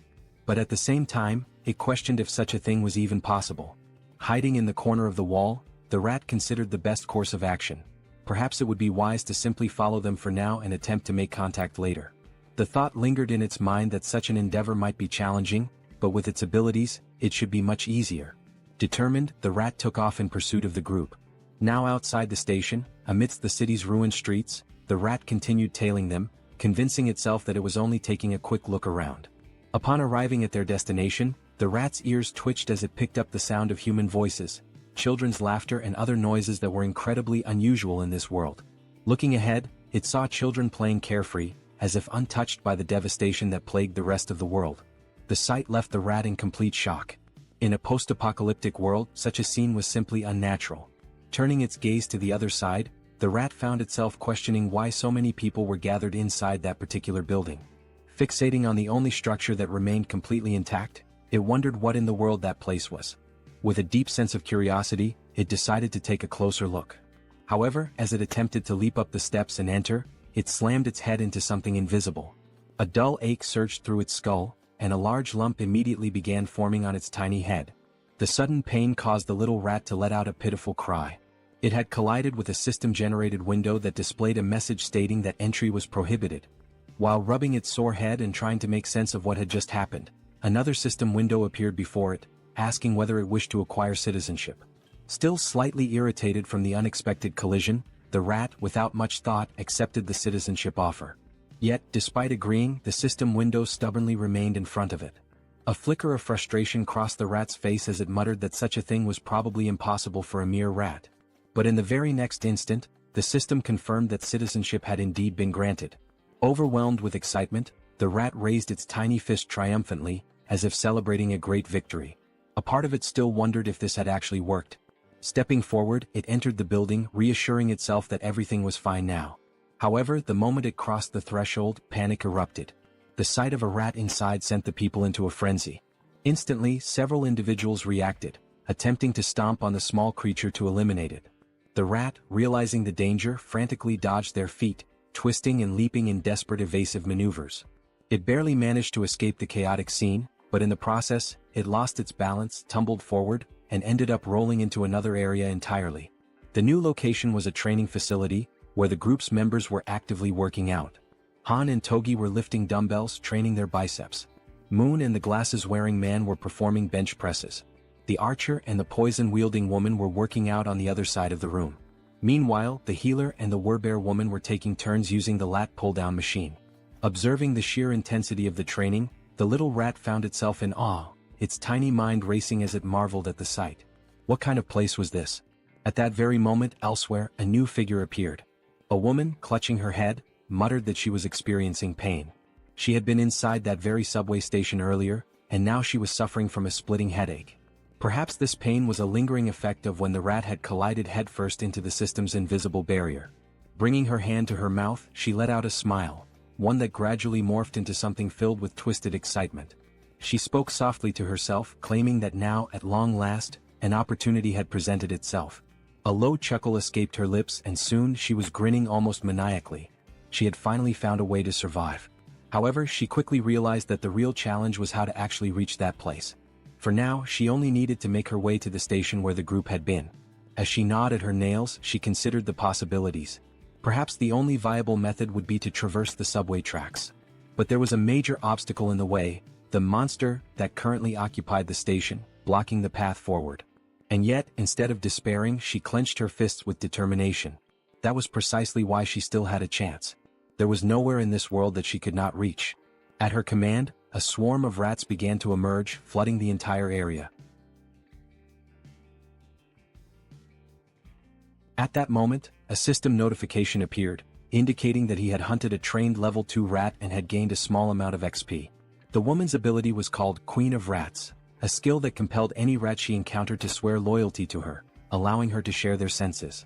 Observing the notification, June, deep in thought, quickly realized that this woman was controlling the rat's spirit. Without hesitation, he activated his ability, Ultimate Eyes.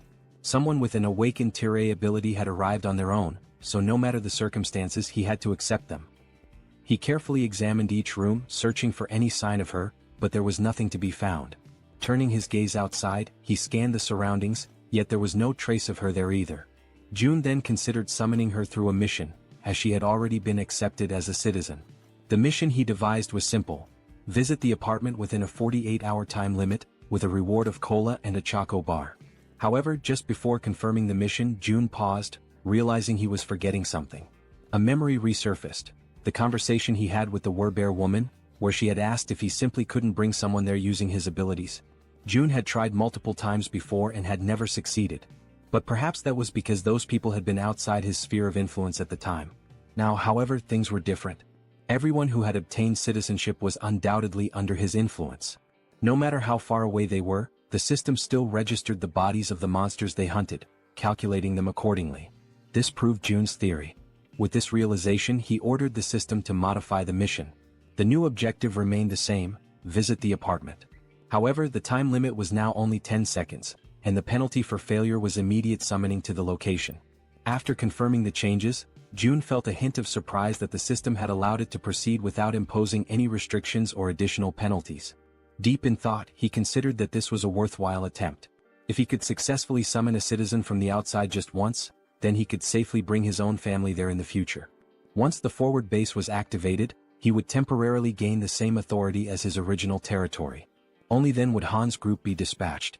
The forward base would be constructed, citizenship would be granted to his entire family, and using the mission system he would finally be able to summon them there.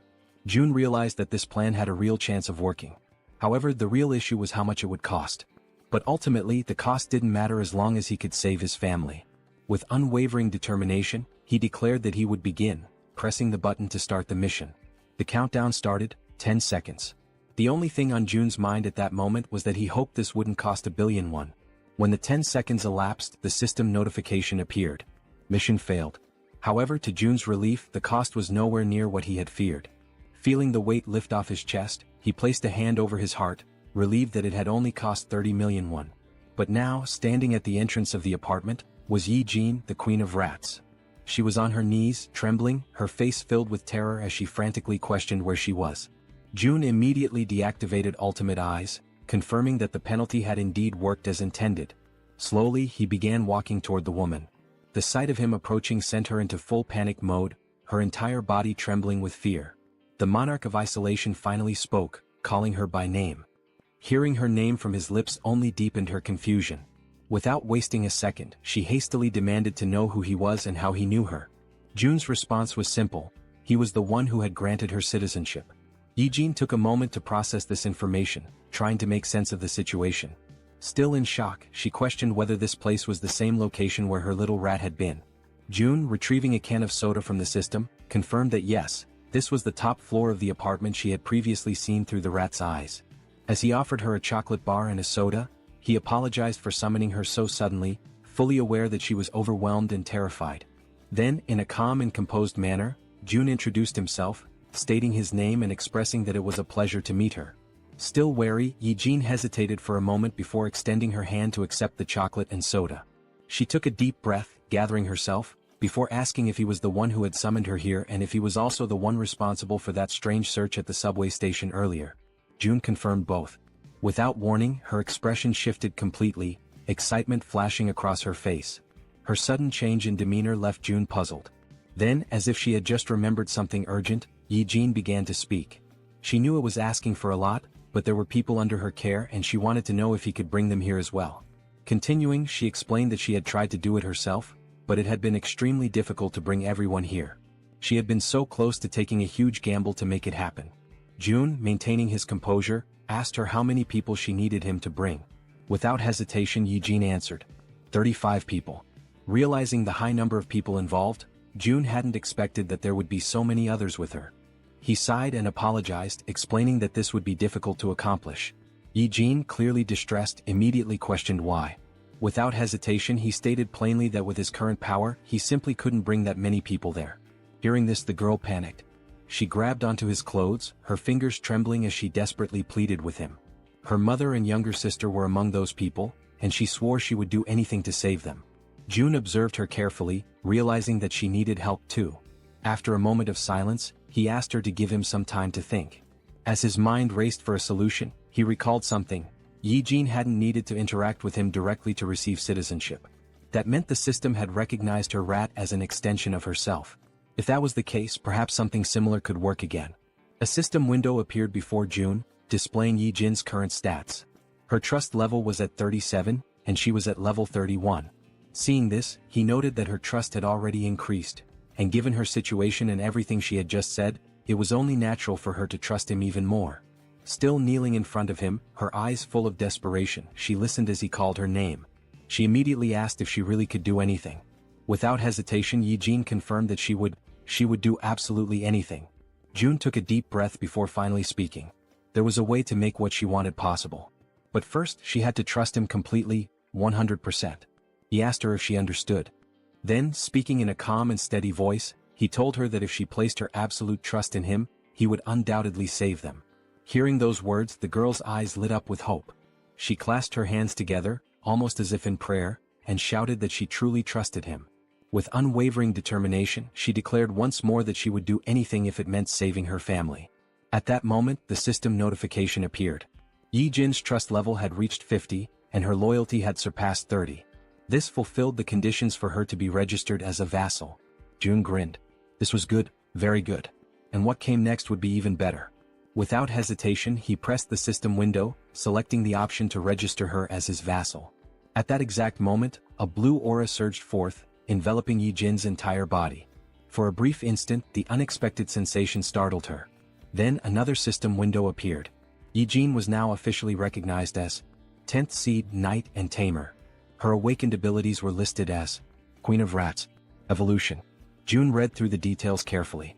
The Tamer title granted her the ability to enhance the stats of her tamed creatures based on their loyalty. Additionally, their growth speed would accelerate according to her trust level. On top of that, the evolution ability was classified as Tier A+. It allowed her tamed creatures to continuously grow, and once they reached a certain threshold, they would evolve. As he watched the glowing energy flow through her body, June asked her a critical question. Were there tamed rats near where her family was located? Yijin, still feeling the power coursing through her, nodded quickly. June immediately issued an order. She was to send those rats to where her family was right now. Without hesitation, the Rat Queen confirmed she would do it.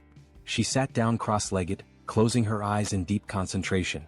She needed to direct her consciousness to her rats, guiding them to her family's location. June seized the moment and activated Ultimate Eyes. As soon as he did, his vision expanded and he was able to see through the eyes of the rat. The system recognized it as an extension of Yijin herself. A system window popped up, identifying the creature. Tame Mouse, Level 2. The small rat scurried forward, stopping in front of a group of people. They watched it carefully, recognizing it almost immediately. Whispers spread among them. Was this one of Yijin's rats? Then, to their surprise, a system window appeared above the rat. The unexpected sight made the people uneasy. And then, something even more shocking happened. One after another, various supplies began to materialize from the system. Food, water, necessities, all appearing out of thin air. The people stared in disbelief, struggling to comprehend what they were witnessing. Someone muttered a question. Was this Yijin's doing? With this, the system updated once more. Yijin's trust level skyrocketed, increasing several times over. From a distance, June observed it all. This was exactly what he had anticipated. He continued watching as the rats moved. A realization struck him. Yijin's ability and his absolute eyes were a perfect combination. From this moment on, the tens of thousands of rats crawling through the sewers would now serve as his eyes. June couldn't help but smile. This was insane. And now he had acquired the ultimate scout.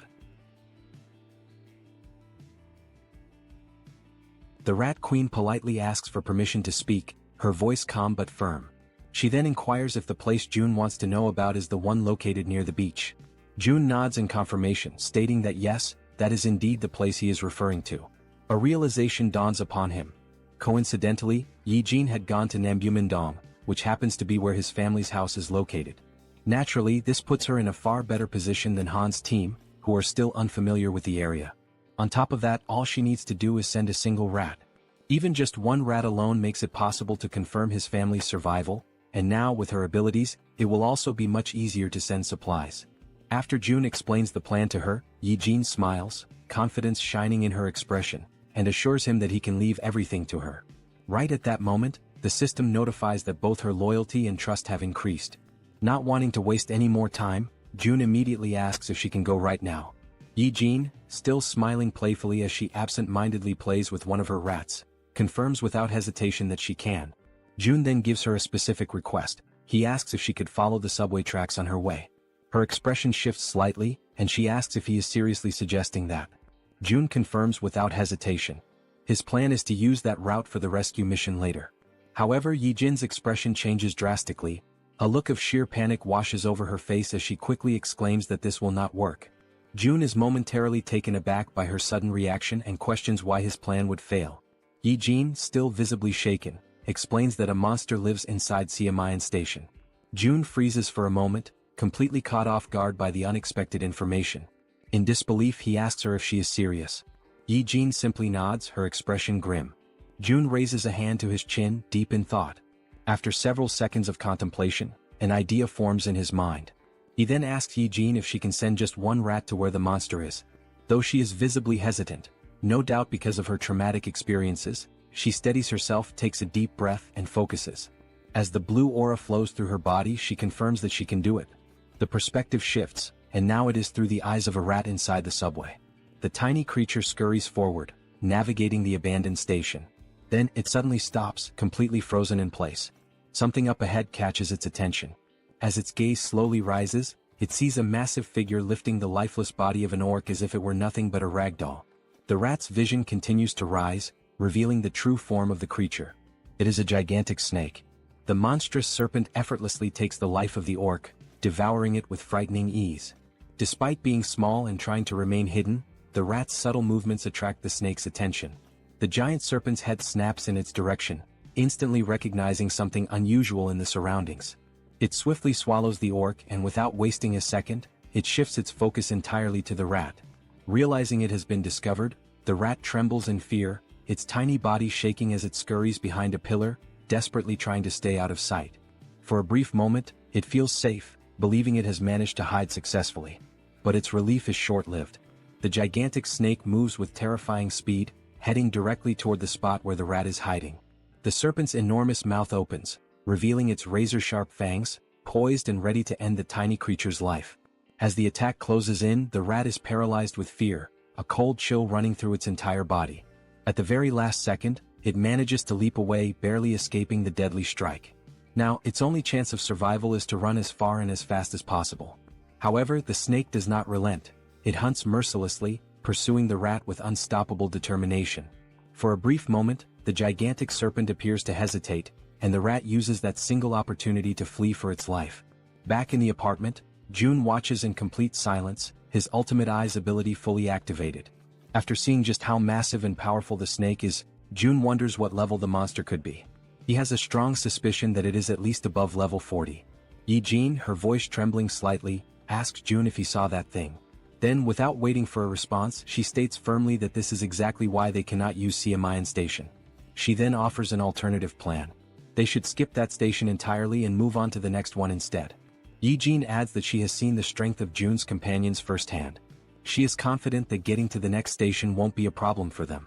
June ponders for a moment and then realizes that Yi-jin is absolutely right. He nods in agreement, thanks her, and states that her idea sounds like a good plan. With a grin, he then tells her that she can head to Unit 2701, which is the next station. From today onward, that will be her base. However, she will need to do some cleaning up first. Yi-jin nods in understanding, then stands up and expresses her gratitude. She asks for permission to leave and informs him that she is heading out now. June reminds her to be careful. As Yi-jin walks away, June finds himself lost in thought. Had it been before he met her, this would have likely been his exact plan. A small smile plays on his lips as he acknowledges this fact. With that, he opens the system interface and gives the command to install solar power generators. The system confirms that the installation process will take 24 hours to complete. Outside, numerous photovoltaic panels begin automatically installing themselves on the rooftops, as the system efficiently carries out the task. Gazing out the window, June watches the progress. This system is impressively efficient, that much is clear. However, even with its current capabilities, it is still not enough to sustain the nearly 800 people under his care. And if they want to raise funds to install more facilities, they will need more people working. At the very least, they must establish a 3-shift system. The same applies to the new common facilities, which include solar energy, the store system, and the training center. Still standing and looking at the system, June says that now is when it truly begins. More hunts. The scene shifts to Han's group, who are running in fear from something chasing them. As they sprint forward, Han quickly glances back and realizes that their pursuers are closing in. Knowing they won't be able to outrun them forever, they decide to stop and prepare for battle. The creatures chasing them are massive bats, flying at incredibly high speeds. The entire group launches their attacks at once, unleashing powerful projectiles. Arrows soar through the air, and as everyone knows, they are infused with a brilliant blue mana. They pierce the bats in multiple places, causing the creatures to screech in agony. After a relentless barrage of attacks, they finally defeat all the bats that had been pursuing them. Once the battlefield falls silent, and none of the bats show any signs of movement, the archer turns to the group and asks if anyone is injured. The group reassures her that they are all unharmed. The poison-wielding woman then shifts the topic, asking the archer about the giant serpent that June mentioned residing in Siamayan Station. She questions whether they truly believe they can take it down on their own. The archer responds confidently, saying that everything should be fine since, if things go south, June can summon them back to the apartment at any moment. The poison-wielding woman nods in agreement, realizing that she is worrying too much. Listening to their conversation, Han grins and reassures her, saying that she doesn't need to overthink things since June is monitoring everything from afar. He then issues the order to move forward. After walking for some time, they finally arrive at the station where the giant serpent is lurking. The first sight before them fills them with horror and an overwhelming sense of dread. Scattered across the ground are the lifeless bodies of goblins and orcs, torn apart in a gruesome display. Among the carnage, a train car has been derailed, lying on its side off the tracks. The grotesque sight is enough to make the poison-wielding girl gag, barely able to hold back her nausea. Han orders the rest of the group to proceed while she takes a moment to recover. As they advance slowly, exercising extreme caution, Han suddenly senses something off, an eerie, unsettling feeling, accompanied by the distinct sound of a snake hissing. His instincts scream at him, and he immediately shouts for everyone to stop and be on high alert. The group tenses up, readying themselves for whatever might come next. Being at the front, Han is the first to see it, and his body freezes in terror. Emerging before them is the giant serpent. Its scales shimmer with a deep purple hue, and its golden eyes gleam with an insatiable thirst for blood. Faced with such an overwhelming presence, the entire group trembles in fear, unable to utter a single word as adrenaline surges through their veins. Toji is the first to break the silence, shouting in desperation, asking how they are supposed to fight a monster like this. At that moment, each of them frantically tries to think of a way to survive. Despite his own fear, Han instinctively pulls the archer into his arms as she, too, is frozen in place. With a firm voice, he yells for everyone to drop to the ground immediately. Without hesitation, the group obeys, crouching low as a series of devastatingly fast strikes slice through the air above them. The attacks are so rapid that they can only hear the sharp sound of the wind being cut, followed by the impact of the strikes smashing into the metro walls. At that moment, a system notification appears, revealing a new party quest. The objective: eliminate the giant serpent. Time limit: 10 minutes. The reward: a massive amount of XP. There is no penalty for failure, but everyone knows the truth. Failing this battle will cost them their lives.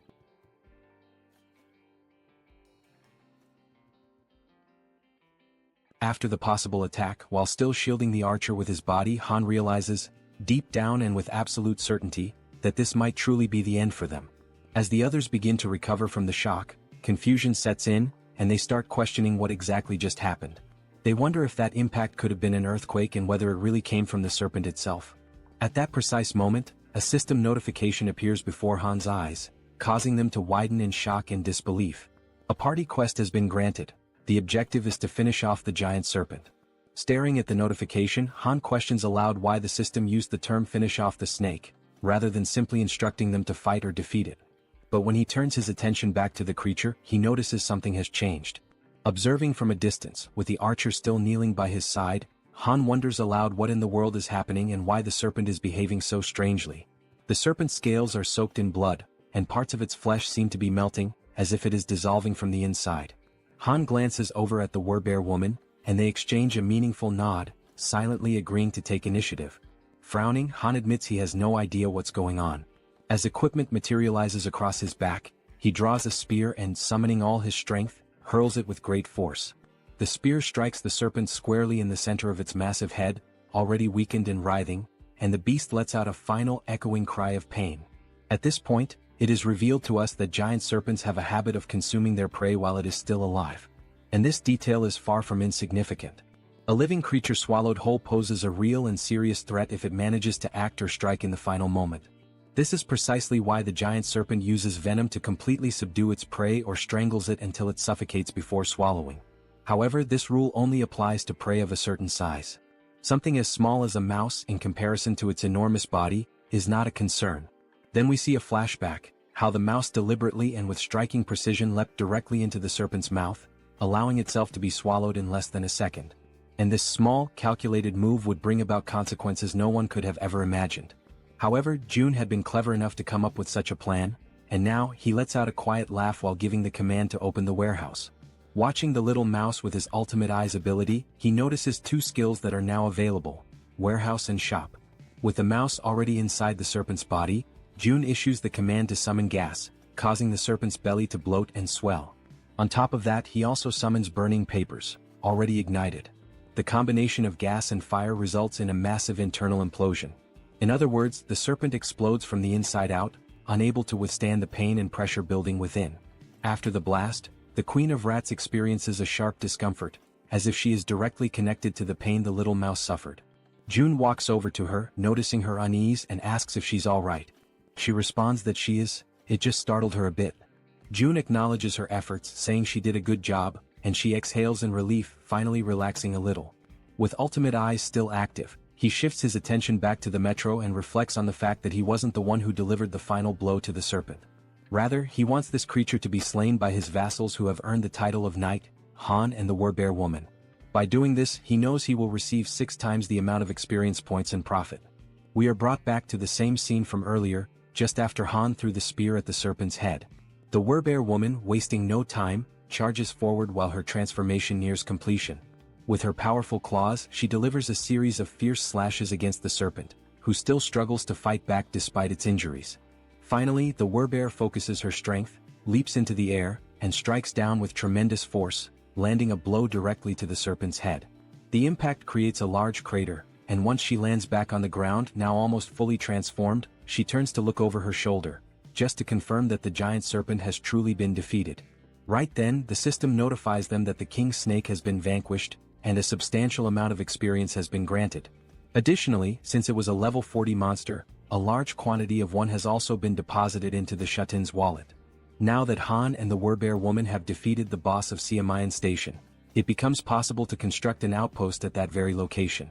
System messages continue to flood in, showing that multiple skills have leveled up. Among them, a domestic domain declaration has reached level 15, granting June 3 additional skill points. As always, after each evolution, June experiences that familiar sharp pain, a tightness in his chest that signals the price of his advancement. Outside, his domain continues to grow, stretching farther and farther without pause. The system then alerts that a being has been discovered that meets the citizenship requirements, asking whether June would like to grant it.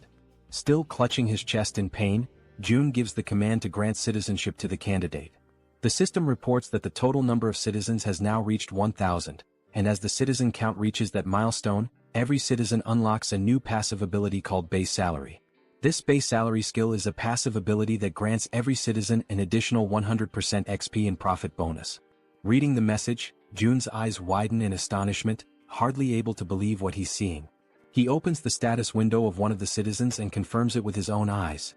A 100% bonus to both experience gain and profit share is now in effect. Then June becomes thoughtful, allowing himself a moment to process everything. He realizes that this is actually quite a fascinating feature. He now fully understands what the Base Salary ability truly means. Even if he sets their profit participation at 0%, the citizens still receive the additional 100% bonus in both experience and profits. But before he can dwell on that thought any further, his concentration is broken.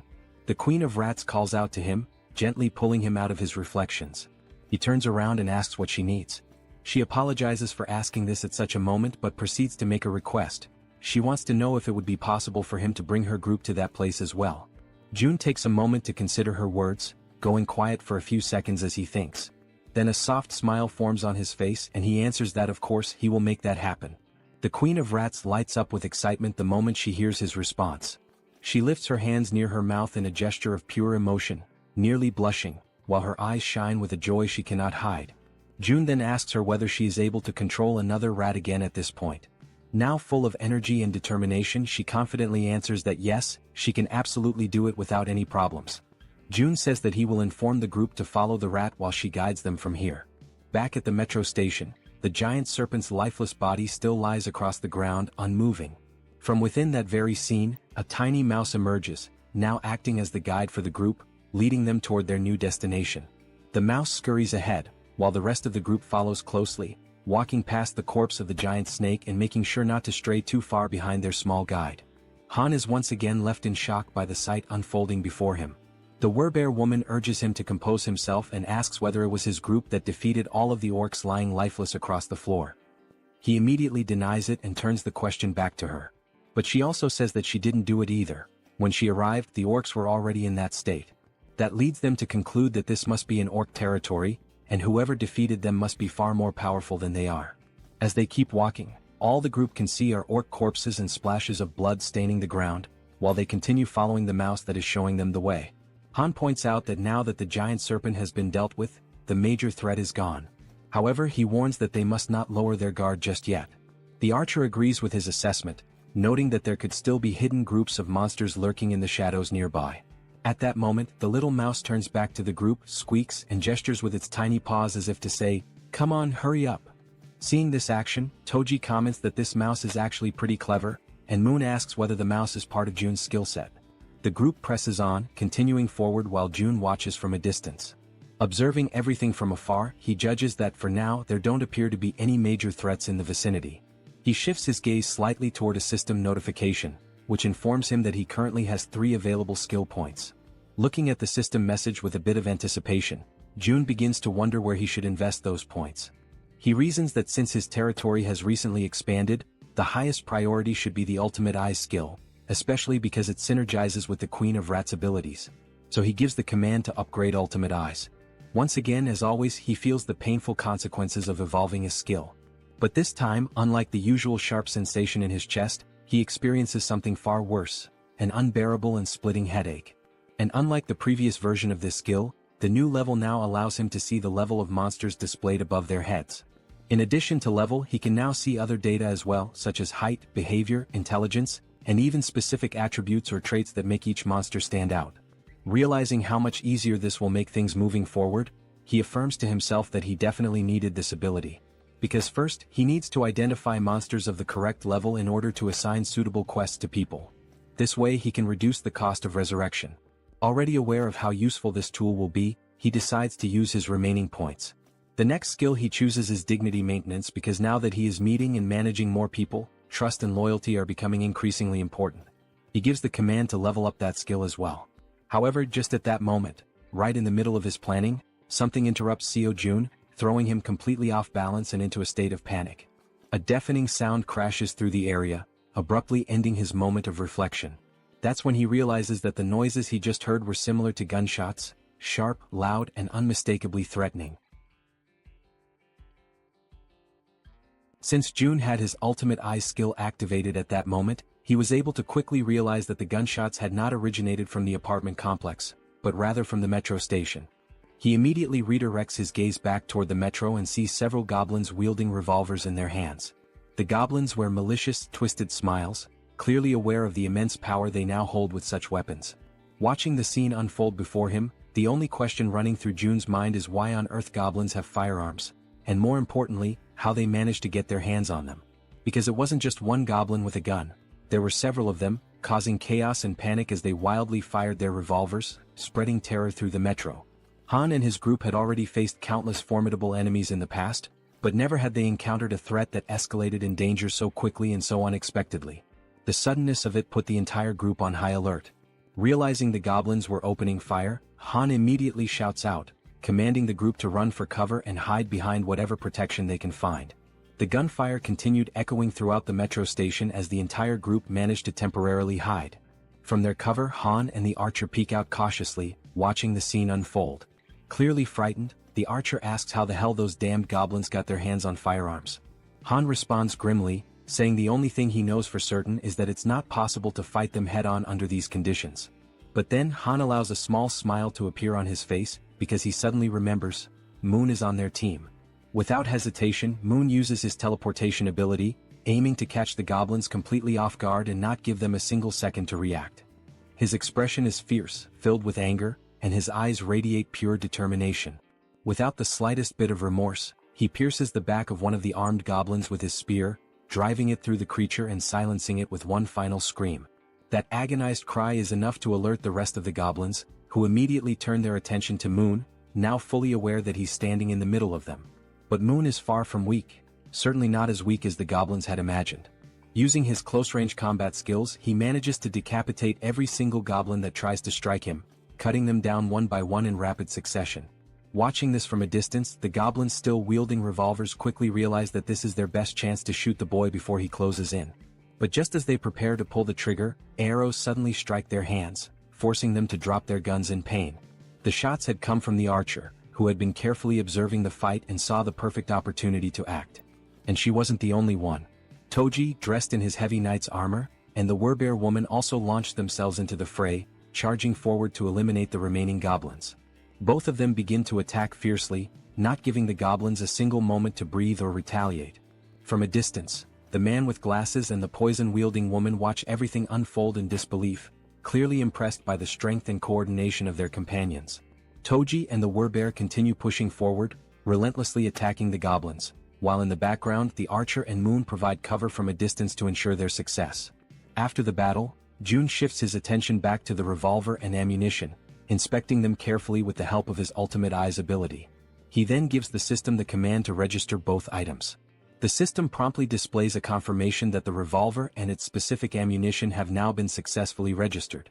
Realizing what he just did, June stands silent for a moment, stunned by the fact that he has now added a firearm to the system's inventory.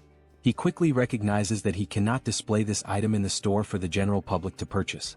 On the other hand, offering firearms in the shop would come with clear advantages. People would instantly become more active in hunting monsters, and even ordinary individuals below level 10 might start regularly hunting orcs. That means the citizens would bring in significantly more XP and profits overall. However, June is also aware of one major problem. He cannot trust all the citizens yet. At this point, he's still welcoming people indiscriminately. In other words, there's no real standard, no vetting process.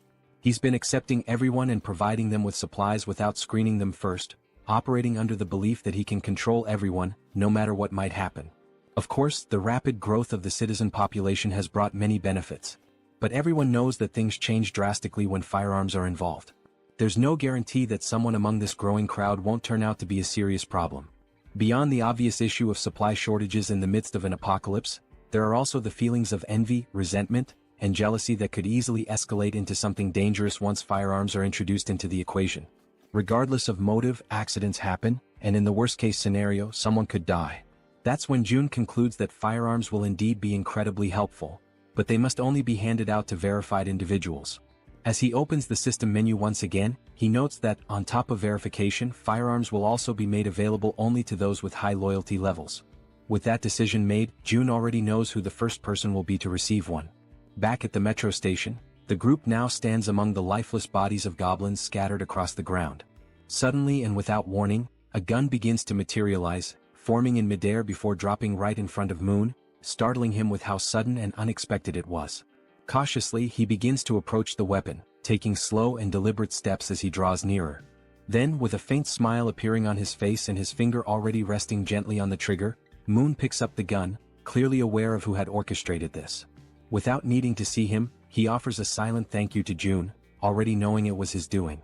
After that, the group resumes their journey through the metro tunnels, continuing to follow the little mouse that was guiding them toward the Rat Queen's group. After walking for a while through the underground passageways, they finally arrive at a place that seemed to be the destination the mouse had in mind. They hesitate briefly upon arrival, as the location is closed off by a heavy door that clearly separates and isolates the inside from any outside threats or creatures. Then, as the leader of the group, Han steps forward without hesitation and makes the decision to open the door himself. As the door slowly creaks open, they immediately spot several people inside. The first ones to lay eyes on the newly arrived group begin trembling in fear, uncertain of who these newcomers are. For all they knew, it could easily be goblins or another kind of terrifying monster. Sometime later, the day turns out to be perfect for a walk. Apparently, June notices this and decides to get some fresh air. As he strolls along the sidewalks, he reflects on how nice it is that the territory now includes the walking trail just outside the apartment complex. He thinks to himself that it's been quite a while since he's gone out for a proper walk, and he quietly expresses his gratitude to Yejin for coming along with him. While enjoying the peaceful moment, the system suddenly notifies him that an unauthorized entity is attempting to enter. Upon seeing that notification, June smiles and casually remarks that it seems they have arrived. Yejin, intrigued, becomes curious to know who they are. The system then shows that a being who meets the requirements for citizenship is approaching the shelter, and it asks June whether he would like to grant citizenship. Without hesitation, he accepts. Moments later, Yejin hears someone calling out her name and is met with a heartwarming surprise. In the distance, her mother and her sister Yeojin are excitedly calling out to her, waving with joy.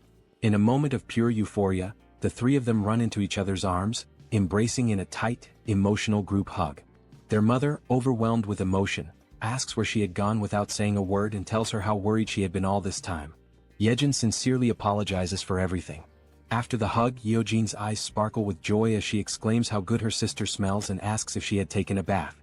Yejin replies with a smile, saying yes, and not only that, they even have hot water here, and now her mother and sister will also be able to enjoy a warm bath. From a short distance away, June watches the heartfelt scene unfold, happy to hear them chatting about how the place has beds and hot meals as well. Then June calls out to the Rat Queen, and she quickly turns around, asking if something has happened. June informs her that Unit 2701 has now been assigned to her, and she is completely free to use it however she wishes. However, he warns that it might feel a bit cramped for 30 people. Upon hearing this, the girl turns back toward her mother and sister again. But they were not alone. All 30 individuals who had been trapped in the metro were rescued and brought safely to the shelter.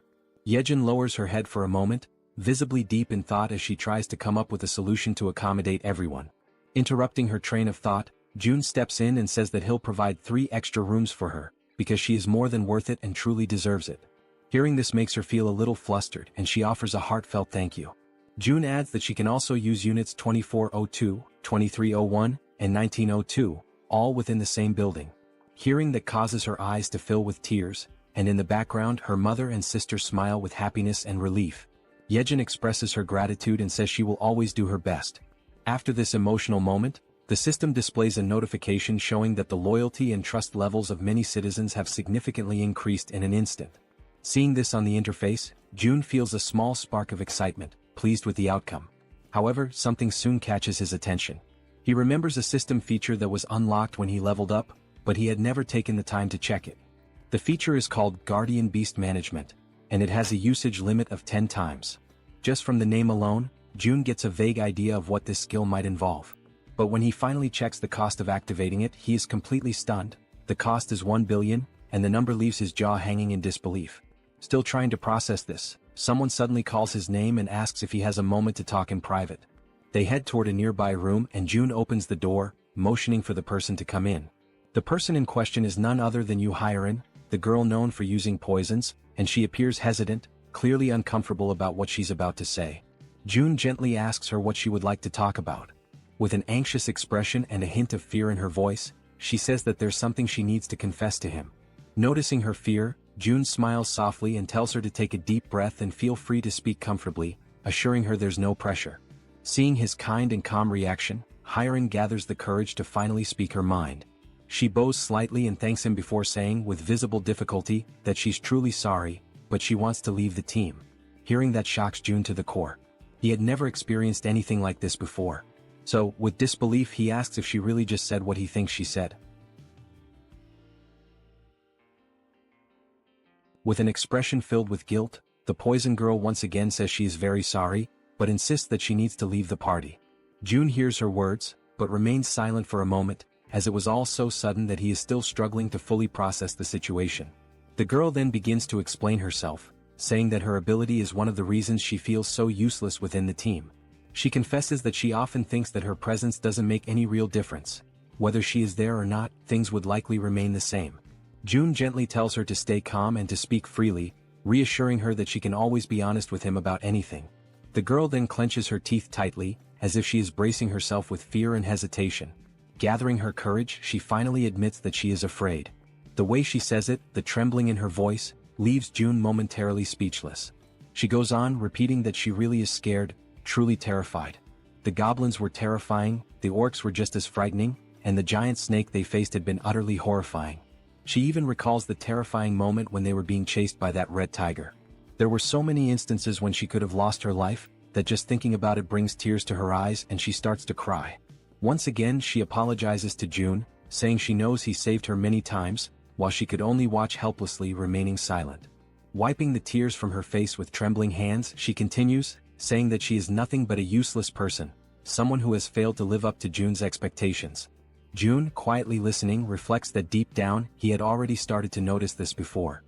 He remembers the time when they went to rescue Moon's grandmother. She had been clearly afraid then. He also recalls how fearful she was when they were hunting orcs, and especially during the confrontation with the giant snake. And he remembers vividly that during the chase involving the red tiger, she had nearly lost her life. Jun knows that, in truth, she hadn't had much impact on the group's overall efforts. But even so, he also understands that none of this is something she should be blamed for.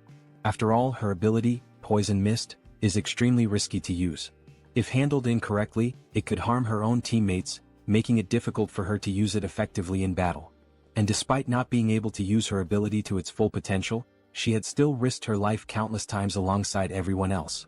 When results turn out poorly, of course, disappointment can arise, but it doesn't diminish her bravery. Watching Hyrin crying and sobbing in front of him, Jun decides to speak up, telling her that this is actually perfect, because he has something he needs help with. Hearing that, the girl wipes her tears and looks at him, asking what he means. Jun then asks her if she knows Dabin, who is currently living on the 21st floor of the shared facility. He explains that Dabin has been struggling to handle everything alone, burdened with an overwhelming amount of responsibilities. Jun further mentions that he plans to create and manage shared facilities on every floor, not just the 21st, and that he's looking for someone trustworthy to help manage them. Stepping closer, he asks if he can entrust this task to her, assuring her that she would be a huge help if she agrees to accept it. When he notices that no immediate answer comes from her, he simply scratches his cheek awkwardly. He then continues, saying that if someone is willing to move and help even in small ways, he could never see them as useless. Seeing that Hyrin is still looking downcast, Jun reflects internally on how powerful her ability actually is. And because it is a control-type poison ability, Jun feels certain that someday her true value will shine brightly. He tells her that if stepping outside the apartment complex is too overwhelming for her right now, there is absolutely no problem with her working indoors for a while. And when the day comes when her power is truly needed again. Jun leans forward slightly and tells her that when that moment arrives, he will absolutely count on her. This sudden show of trust and reassurance causes her to momentarily stop crying. Then she gives a small, timid smile.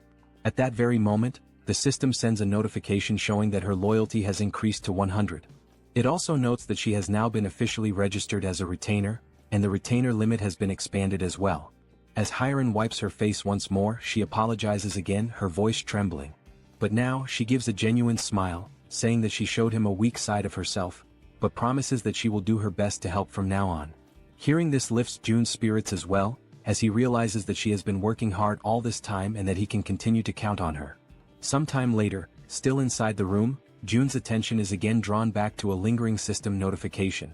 The option to summon a guardian beast, at the exorbitant cost of 1 billion won. Looking at this possible new ability, Jun thinks that maybe, just maybe, it's worth giving it a shot, no matter how ridiculously expensive it seems. So, throwing caution to the wind, he presses the confirmation button and requests the system to summon the guardian beast. The system promptly notifies him that 1 billion won has been deducted. Then at that very moment, a brilliant light bursts forth, startling Jun. The light emerges directly from the ground, which makes the whole situation feel even stranger and leaves him frozen in place. It quickly becomes clear that this light is coming from a magical circle, glowing with a powerful yellow hue. The magic was so intense that it forced Jun to close his eyes for a moment, just to avoid being blinded. And then, from the center of the magical circle, something unexpected appears. A large egg, leaving Jun wondering in amazement. What kind of guardian beast could possibly hatch from that? Even after the magical circle stops radiating light, the magical egg continues to emit a strong and vivid glow. Unlike the usual situation where a magic egg would take an eternity to hatch, this time the egg immediately begins to crack open. All the while, it continues to shine so brightly that Jun has to shield his eyes with his hand to protect his vision. Very quickly, the egg finishes breaking apart, and what emerges from within leaves Jun absolutely stunned.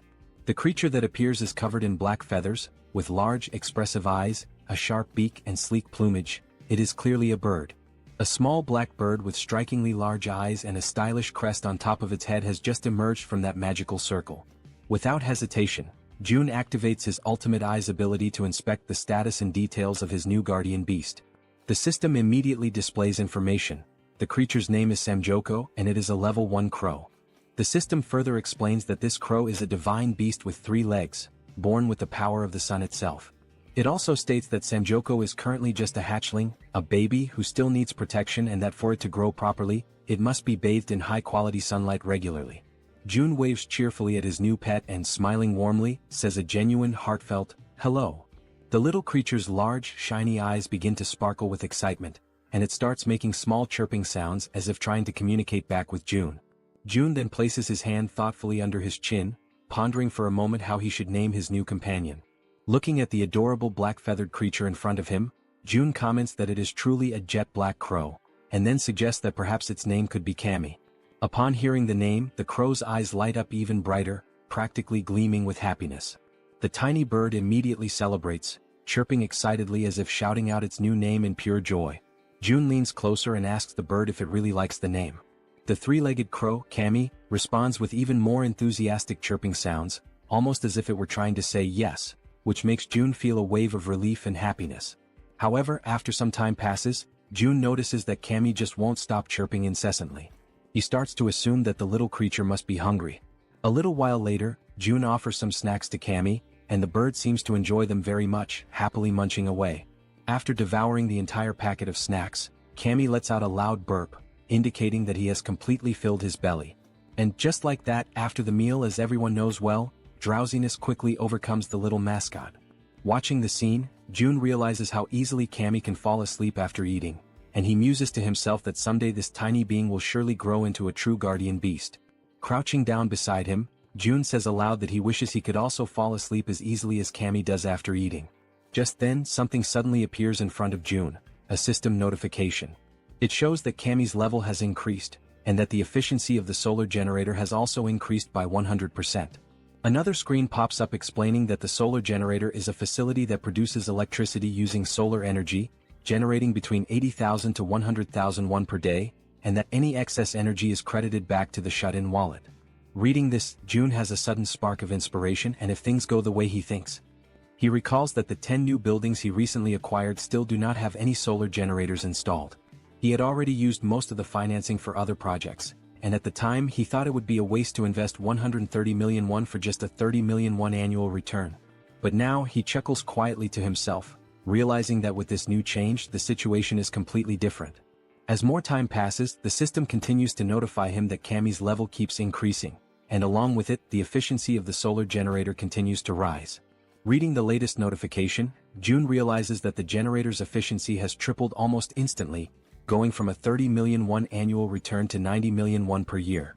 With a broad smile spreading across his face, June understands that there is no reason to hesitate any longer. Without wasting a second, he gives the command to the system to install solar generators in all 10 of the new buildings. The system promptly displays that the installation will be completed within 24 hours. Sometime later in room 3001, someone rings the doorbell of that room. It is June. From inside, the occupant asks who it is, and June calmly replies that it's him. The door swings open quickly and Fatty appears, asking if something is wrong. June replies with a serious expression that he needs to ask a favor. Still looking surprised, Fatty asks what kind of favor June could possibly need. With a stern, resolute face, June explains that he needs Fatty to safeguard his money. They exchange a few words that the narration doesn't reveal to us, and shortly after that, Fatty is left standing there, completely in shock by what he has just heard. Before all of that, the conclusion that June came to while thinking carefully about the tax collection ability was as follows. If he entrusts a sum of money to a trustworthy citizen and simply lets it sit idle, it will generate profit for him over time. There is an initial 10% tax fee when he donates the money for the first time, but after that, the money starts to produce a 10% profit every month. So, June began to consider carefully whom he could trust enough to handle that money. He went through the status screens of various citizens and then stopped when he reached Choi, also known as Fatty, and noticed the 89 points in trust and 98 points in loyalty. It became absolutely clear to June that it had to be Fatty. His level of trust and loyalty were on an entirely different scale, significantly higher than that of any other citizen. Immediately, the system notified June that he had successfully donated 1 billion won to Fatty, with a 10% fee deducted from the total amount. Right after the donation, the system also showed that Fatty's loyalty and trust had increased even further. Still visibly nervous but wanting to confirm, Fatty asked if he really was only supposed to hold on to the money, or if he could maybe use just a little bit of it. That had actually been Jun's original plan all along, but he had not expected Fatty's loyalty to reach 100, so in the end he replied that yes, Fatty has permission to use a small portion of the money. Still in shock over what he had just heard, Fatty bowed deeply in gratitude, offering a sincere thank you. Jun in turn told him to stop bowing and said that he trusted him completely. With that matter taken care of, it was now time to move on to the next thing he needed to handle. Jun went to talk with Dabin, and she asked if she was allowed to choose whoever she wanted. He replied that yes, it was fine, she could choose freely. Then he introduced her to Hiren, the so-called poison girl, and said she could include her in the team. He added that now that Dabin would be the team leader, he would be paying her double the regular weekly salary. At that moment, Dabin's loyalty increased a bit more. Excited by the sudden raise, Dabin pulled Hiren close to her and gratefully said she would do her best. Overflowing with energy, she then dashed off with the poison girl, calling out to her and saying they were about to go on their first delivery. Hiren, trying to keep up, asked Dabin to slow down a little. Watching the whole scene unfold, Jun felt glad, knowing that the two of them would likely get along very well. And then he realized it was time for a difficult conversation. Over at apartment 2109, Jun arrived and told everyone that he knew they had all worked hard today, and he asked how they were feeling. Everyone came out to greet Jun, and Han spoke up to say that they were all doing completely fine, then asked what had brought Jun to visit them. Jun explained that, thanks to the monster at Siamayan Station, the surrounding area was now considered a monster-free zone, especially the subway tracks. Everyone listened as Jun said that from Siamayan to the next station, there were almost no monsters, and that this was their opportunity, before another monster appears and claims the area. He told them they would have to act first. There was one thing Jun realized, especially after witnessing Hiren begging with tears in her eyes. Looking at these people now, he saw that they were risking their lives to fulfill the tasks he gave them. And thanks to Yejin, the queen of rats, they had been able to identify the giant snake at the station ahead of time. If they hadn't, the situation would have been unimaginably dangerous. In a world where death at any moment is a constant possibility, Jun understood that wanting to keep his family safe, wanting to protect them, could be seen as selfish. But even so, he gave the order. Han's group would go to Jigalki Station tomorrow, because he could not give up. The next morning, Cammy was stretching after waking up, and Jun was having his breakfast. The system displayed that the efficiency of the solar generator had increased, and that Cammy's level had also gone up. As he ate, Jun felt excited to see that Cammy had already reached level 5. The system then displayed that Cammy was now releasing part of the sun's power, inheriting a portion of the divine beast's abilities, and that Jun had awakened basic elemental fire magic. The idea of having magical powers caught Jun a bit off guard, leaving him slightly surprised. Raising one of his fingers, he quietly wondered to himself how he was supposed to use this fire magic. Then, a small flame suddenly appears at the tip of his finger, and he immediately realizes that it actually works. While the flame continues flowing gently from his fingertip, he notices that the sensation feels oddly familiar, and it doesn't take long for him to remember. It is quite similar to the feeling he experiences when he uses the dignity maintenance ability. And if that's really the case, Jun decides to go for a walk outside to test things more freely. As he walks around, he notices that there's no one nearby, and the area is completely quiet. He closes his eyes slowly and begins to use his imagination. He starts to picture a massive flame, one so powerful that it could engulf and burn the entire area around him. Soon, a flame begins to form and grow in the palm of his hand. The flame starts expanding and he can feel the power coursing through his body, spreading from his hand to the rest of him. Then, with a determined movement, he throws the fireball forward. However, this action leaves him disappointed, to the point that all of Jun's earlier enthusiasm seems to vanish in an instant. He stares at the tiny, underwhelming fireball floating in the air, and still feeling let down, he questions to himself whether this small result is really his current limit. It becomes clear to him that this is not a particularly powerful ability, at least not at this stage. But even so, he acknowledges that some things can already be done with it. He summons his gas and then it hits him. If he combines this fire ability with the gas produced by the dignity maintenance skill, it could become a truly threatening force. For now, that is the current level of what he can do, but the potential is absolutely limitless. With this, he can now fuel everything he needs, still have electricity left over, and eventually this surplus can be converted into money, which will then be deposited directly into his shut-in wallet. At that moment, someone arrives singing some kind of tune, and catches the attention of our secluded monarch. It's Yejin, the queen of rats, and she's expressing her gratitude for the rest period he allowed her. She says that thanks to him she was able to rest well. Jun replies that he simply gave her the treatment her ability deserved. And besides that, thanks to her help, The range of his own abilities had expanded significantly. Of course he should support her. Smiling, he says that he'll be counting on her again today. He informs her that Han's group is currently waiting at Siamayan Station, and that she should go guide them as soon as possible. Yejin responds that she has already sent rats along the subway tracks, since the rats are capable of reaching Koryang Station without any trouble. Hearing that, Jun's eyes widen as he asks her if something happened beyond Koryang Station. She confirms that yes, something did happen, specifically at Busan Station. She says she thinks it would be better if he saw it for himself.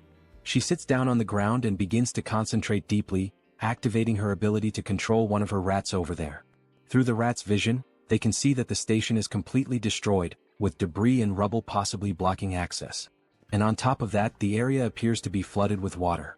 Seeing this through his ultimate eyes, Jun quickly realizes that there's no way to get through that place in its current condition. Yejin comments that now that he has seen how the tracks are, that's precisely why she sent rats ahead. But then, she saw something far more alarming, a scene of chaos and total destruction. Using his own abilities, Jun sees the same thing. Not a single building remains standing over there. Everything is destroyed. He asks himself, stunned, what on earth happened in that place. One of the rats moves closer to a hole in the ground, which turns out to be some kind of crater. Jun wonders what that thing could possibly be. Then the rat adjusts its position, and only at that moment does it become clear. That crater is actually a footprint, likely left behind by some kind of giant. Only then does Jun understand that the problem in that area is far more serious than he had imagined. That explains why there are no intact buildings and why even the roads are completely destroyed. Then suddenly, Jun feels a tremor at that exact moment, something that resembles an earthquake. Both he and Yejin are startled and immediately on alert as everything begins to shake violently, just like during a real earthquake. The Queen of Rats drops to the ground, crouching in fear and screaming from terror. Jun quickly moves closer, trying to reach her in order to calm her down. But at that moment he begins to feel deep discomfort, realizing that if this continues with the tremors growing stronger, all the buildings will eventually collapse. The earthquake continues to grow stronger, shaking the buildings more violently with each passing moment. Still visibly shaken, Jun turns to Yejin and asks if she is alright. Yejin reassures him that she is, but then with a worried expression, she asks what is really happening. Jun starts to explain that it is a tremor, but before he can finish, he is interrupted by a loud, booming voice shouting his name.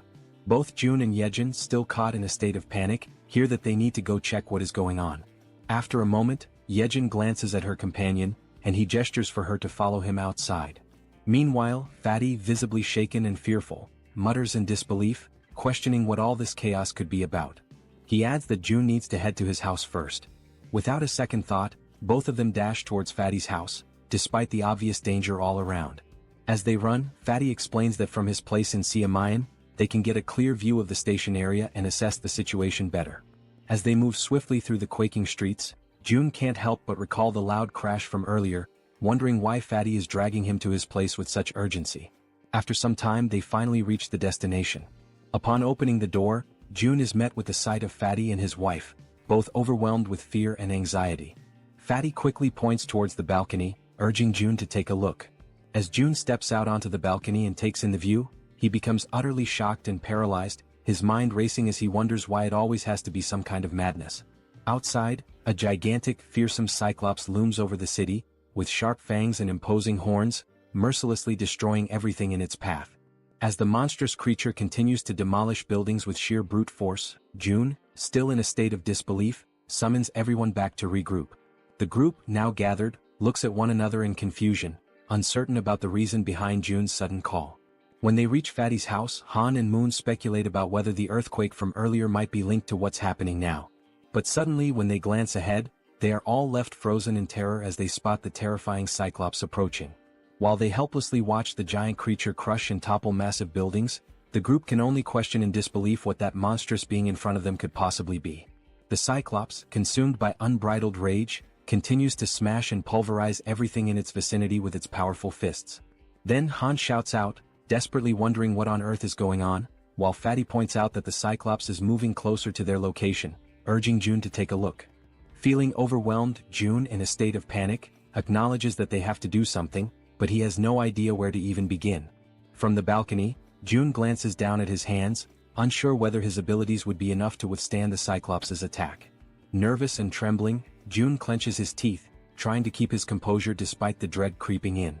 Suddenly, June hears someone calling his name and he freezes. Turning around, he sees the Werbear woman, her expression resolute and unwavering. With fierce determination, she requests a chance to take on the Cyclops. Hearing her words, June is initially taken aback and a bit fearful, unsure of what to think. However, the Werbear woman remains focused, her fiery resolve to battle the gigantic beast evident in her eyes. June, still anxious, manages to muster a faint smile after hearing her confident plea. Then he turns to her and asks if she is truly willing to confront the Cyclops. With unwavering courage, the Werbear woman firmly declares that she will make it happen right away. Just then, the system interface pops up, displaying that a mission has been granted. The objective is to hunt the Cyclops within a 24-hour time limit. If the mission succeeds, the reward will be 1 day of resurrection for the sun. However, if they fail, the penalty will be a full day of excruciating pain. June immediately calls for the group to assemble, stating that he will give a quick rundown of the plan. Standing before them, June asks everyone to pay close attention. To begin, he divides the group into 3 teams. The first team consists of Han, the Werbear woman, the healer, and Toji. The second team includes Moon, the archer woman, and Jian, the guy with glasses. The third team consists of June himself and Yejin. June states that he will take charge of their current area, while the others must quickly move to their designated positions, emphasizing that he is counting on their effort and bravery. Following this, the group members race through the streets, each heading to their respective locations with a determined focus. Somewhere else, June hears his name being called again. When he turns around, he sees Hiren, who, after surveying the area, confirms that June was right. The individuals with military experience are positioned at the main gate, while the other residents are gathered in the underground parking lot. Smiling in relief, June thanks her for the efficient work and suggests that she move to the underground parking lot as well to continue assisting the others. However, Hiren, with her gaze fixed firmly on June, states that she wants to contribute more, despite her body, especially her trembling hands, clearly revealing her fear and nervousness. Hearing this unexpected declaration, June is momentarily taken aback and, with a hint of concern, asks her if she is really sure that she will be okay. Hiren, lowering her head while tears well up in her eyes, admits that she is indeed scared. Yet, almost immediately, she lifts her head with newfound resolve and declares with a spirited voice that she will strive to be brave. Feeling a sense of relief and admiration, June allows a faint smile to appear on his face. He then turns around and calls for Yejin and Hiren to accompany him to the main gate. Upon arriving at the designated location, June promptly begins a quick survey to assess how many residents have previously completed military service. After gathering the necessary information, he discovers that, out of more than 1,200 residents, only 101 people have that experience, which he concludes is ridiculously low given the circumstances. Suddenly, one of the residents, a man wearing a red jacket, raises his hand and hesitantly asks what they are supposed to do. Before addressing the question, June inquires about the twins and the red-haired man, wanting to know their whereabouts. As soon as he hears this question, the man in the red jacket scratches his head nervously, his entire demeanor shifting as unease visibly takes over his body. In that instant, June, with a sharp intuition, realizes something that catches him completely off guard. They ran away. He quickly notices that not only did the twins and the red-haired man escape, but they were also accompanied by hundreds of other people who fled to the underground parking lot. Anger immediately surges through June's veins, and he clenches his teeth, feeling utterly furious at their cowardice. Without hesitation, he calls them cowards, his voice filled with a mix of disappointment and frustration. With every pair of eyes now focused intently on him, June raises his voice to address everyone present. He declares that those who have chosen to stay behind and fight did not risk their lives out of foolishness. They made this choice because they know that if they do not stand their ground and fight, everyone will die. He emphasizes that each one of them is not only protecting themselves but, more importantly, defending their precious families. June continues, recalling something he once heard: courage is not the absence of fear, but the decision to act despite it. It is a choice, a conscious decision to face danger despite being afraid. He then concludes by stating that in a world overtaken by fear, survival depends on the brave. And these people standing here today are precisely those brave individuals. Finally, he thanks everyone for their presence and willingness to stand their ground. After finishing his speech, June opens the system window and proceeds to purchase 101 weapons and ammunition. As soon as the transaction is completed, the weapons and ammo begin to materialize right in front of everyone, leaving the crowd stunned and wide-eyed with disbelief. At that moment, the system promptly notifies that XP and participation in the liquefaction process have increased by 100%, indicating that their efforts and willingness to fight have been recognized. June instructs the residents to pick up the weapons and ammunition that have appeared before them.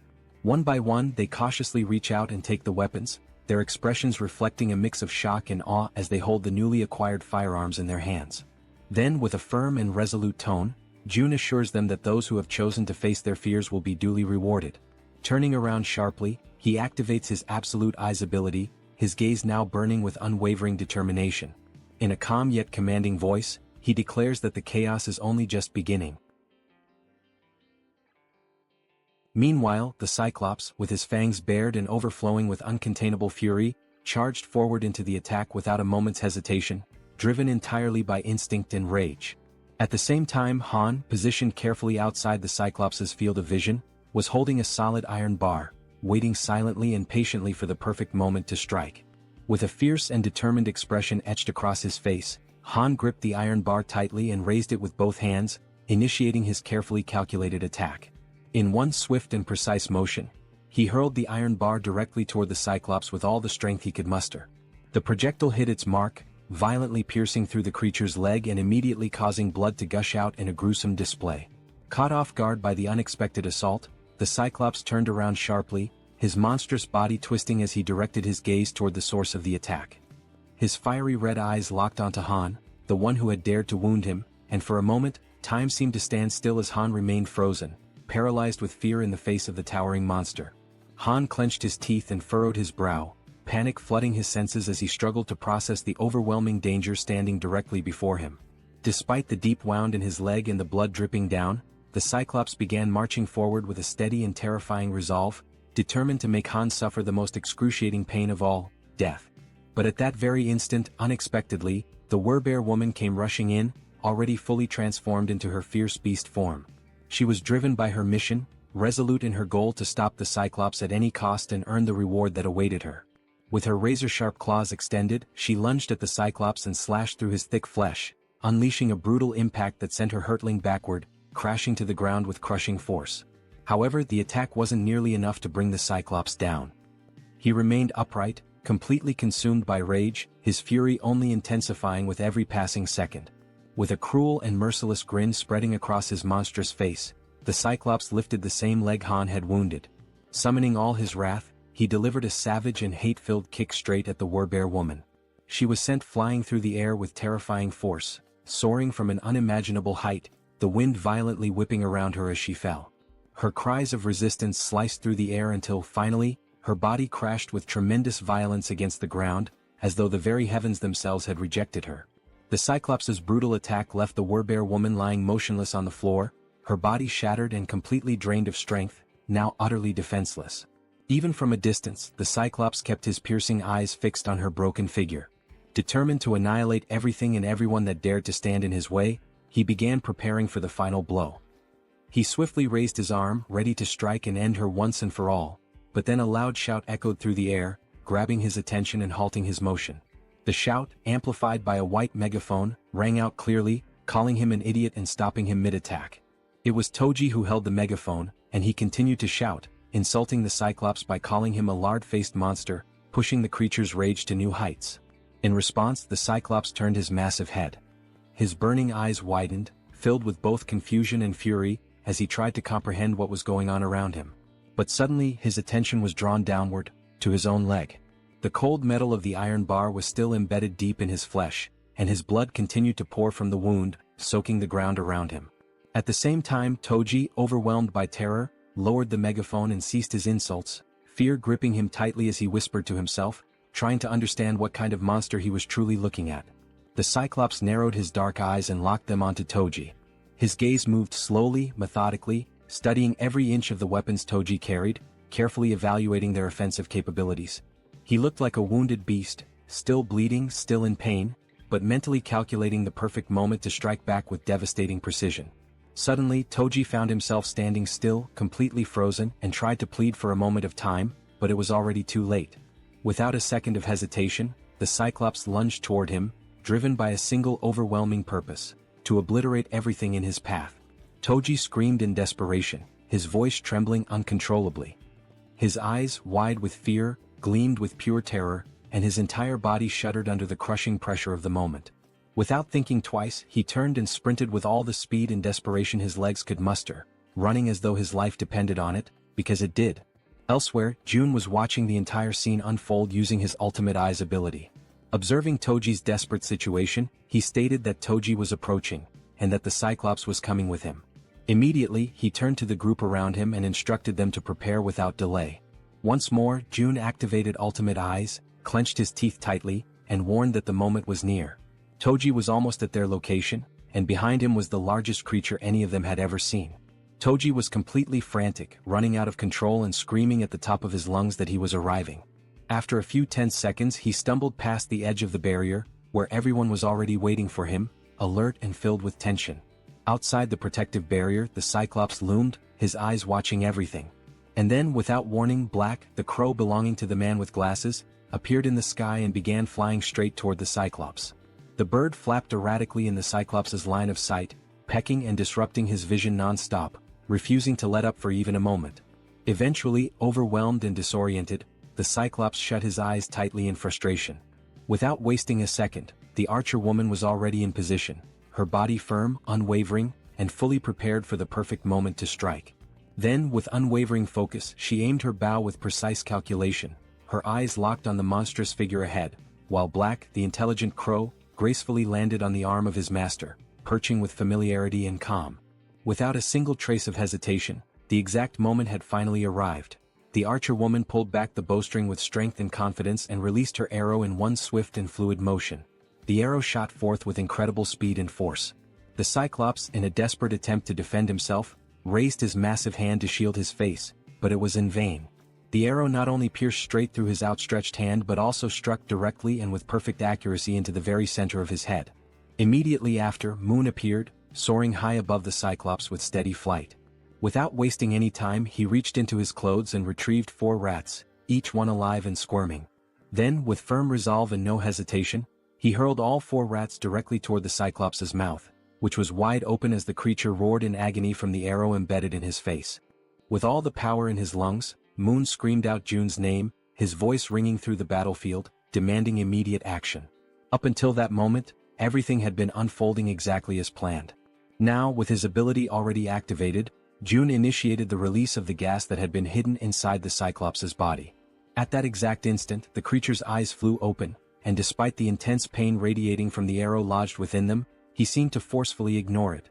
The Cyclops slowly lowered his massive head and looked down at his abdomen with a focused and steady gaze, as if noticing something unfamiliar. He took in a long breath, bracing himself for whatever was about to come next. Soon after, Jun raised his arm firmly and pointed it straight at the Cyclops. His face remained calm, composed, entirely devoid of fear. In his mind, there was an unshakable conviction. When the opportunity to end that terrible battle finally came, there would be no room for doubt, only the resolve to bring everything to a close decisively and completely. He activated a magical attribute, conjuring flames that danced around his hand and crackled with energy. After a tense heartbeat of silence, a massive explosion erupted from within the Cyclops' body, sending thick, dark smoke billowing into the sky and spreading outward like a storm cloud. Within the suffocating haze, the Cyclops appeared to be unconscious, his body stunned and overwhelmed by the force of the explosion. His gigantic form remained completely still, unmoving, while the entire atmosphere became heavy with tension and anticipation. The townspeople stood frozen, stunned, their mouths hanging open in disbelief, until one among them noticed that the towering giant was beginning to lean more and more over the barrier. Meanwhile, Jun stood his ground and insisted, with a strong and commanding voice, that everyone remain in position. He encouraged them to hold on to hope, even as the danger loomed right before them. Quickly analyzing the situation, he realized that almost everything was proceeding according to the plan. The next phase, however, would depend entirely on the citizens. They would need to concentrate all their strength and aim their firearms with absolute precision at the Cyclops' head, which was now visibly drooping and hanging heavy over the barrier. With one hand thoughtfully resting on his chin, Jun continued reviewing the details of his strategy in his mind. Deep down, he wished that, if possible, the final blow could be delivered by one of his loyal subordinates. His train of thought, however, was abruptly interrupted when Fatty approached, visibly nervous and trembling all over. Unable to speak a single word, Fatty simply pointed frantically behind Jun, urging him with urgency to look. Trying to calm him down, Jun replied that the Cyclops was going to fall onto the barrier no matter what. But when June turned fully around and saw for himself, his entire expression changed in an instant. To his shock and horror, the explosion had not been powerful enough to bring the Cyclops down. The massive creature was still standing, firm and steady, his terrifying eyes locked directly onto June. Paralyzed by fear, June struggled to comprehend the horrifying reality unfolding before him. His wide eyes were filled with pure panic, unable to believe what he was seeing. Beyond the safety of the protective barrier, the Cyclops remained upright and unshaken, exuding an aura of dominance as if daring anyone to try and stop him. Without a moment's pause, the Cyclops lifted his arm with merciless strength and brutal determination. His fists clenched tightly, as if they bore the weight of a final decision that could not be reversed. And then, in one explosive movement, he brought his massive arm crashing down with devastating force. The very air around him trembled from the impact. The collision reverberated like thunder against the protective wall, shaking everything around it and sending a shockwave through the surroundings that echoed with raw power. After the violent impact against the shield, the system immediately issued an alert, indicating that an unauthorized entity was attempting to enter the protected zone. For a brief and tense moment, June and all the people around him were overwhelmed with fear and uncertainty. However, as the seconds passed and they realized they were still alive, June understood that he had, in fact, managed to block the devastating attack from the towering Cyclops. At that very moment, Fatty cried out, urging everyone to begin opening fire. Though still visibly shaken, the group quickly prepared themselves, raising their weapons and firing at the colossal enemy looming before them. Most of the gunfire struck the Cyclops directly in the eye, causing him to howl in unbearable pain. Meanwhile, June began to sense that although he had successfully blocked this latest attack, they would not be able to withstand repeated blows of the same magnitude. He knew all too well that even a single unblocked strike could prove to be fatal. Realizing this, he also decided it was time to act. He activated his invisible hand ability, combining it with gigantification attributes, understanding that he, too, had to intervene using one of the powerful skills he had unlocked by spending ability points. In an attempt to counterattack, the Cyclops raised one of his enormous fists once again, clearly preparing to deliver another crushing blow. The citizens, noticing the movement and realizing that yet another attack was coming, were filled with fear once more. The monstrous creature gathered all his brute strength and threw another punch. But once again the devastating strike was stopped by the protective barrier. Only this time the blow came with even more force, and it wasn't just a single hit. The system responded promptly, issuing another notification that an unauthorized entity was attempting to breach the barrier. Upon seeing that the Cyclops had failed yet again, the people cheered and felt a surge of relief. They had successfully resisted once more and now decided to continue opening fire on the giant creature. June observed the situation carefully and realized that, although they had not yet brought the Cyclops down, they were inflicting damage. The rats with bombs and the citizens' repeated attacks were slowly but steadily accumulating injuries on the monster's body. He concluded that if they continued this strategy they could eventually take the Cyclops down, but they still needed something capable of delivering a critical strike. Then, a spear was launched with that very intention.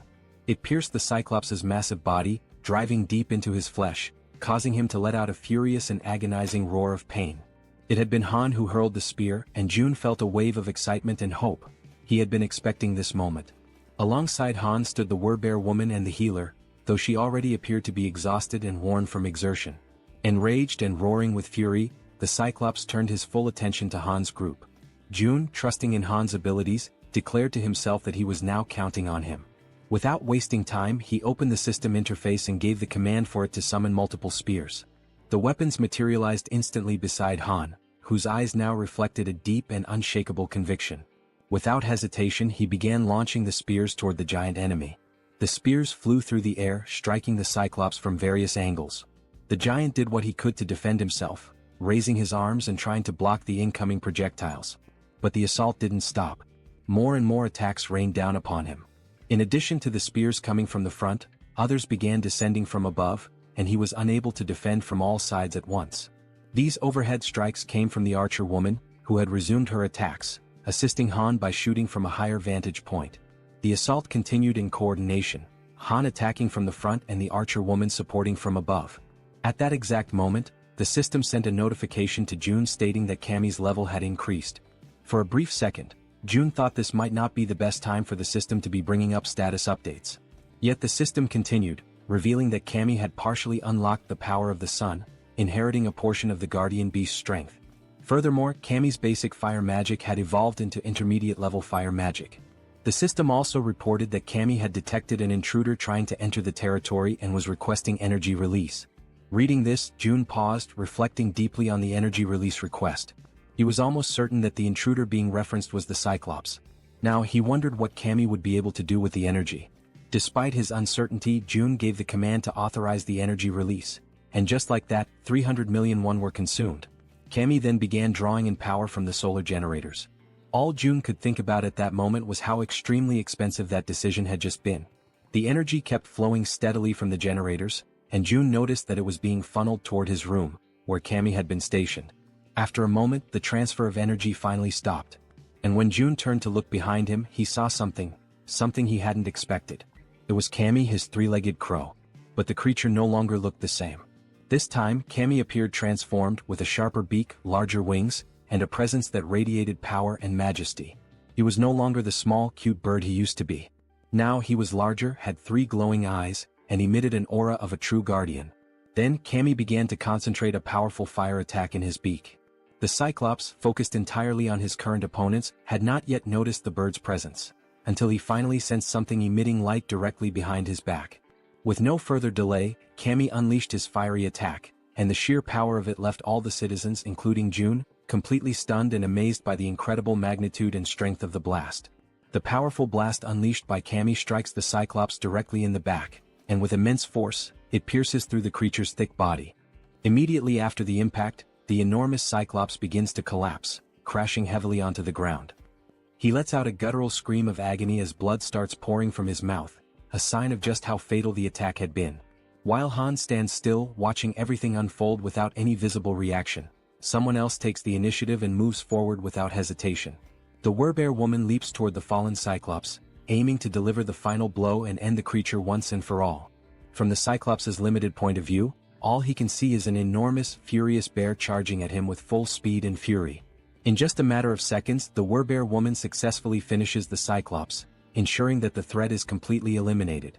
The system then sends out a notification: a level 51 Cyclops has been hunted down. As a result, a massive amount of experience points and a large sum of 1 have been awarded. Additionally, the system displays that several skill levels have also increased as a consequence of the battle. Seeing this, June is immediately reminded of what always happens to him whenever his skill levels increase like this.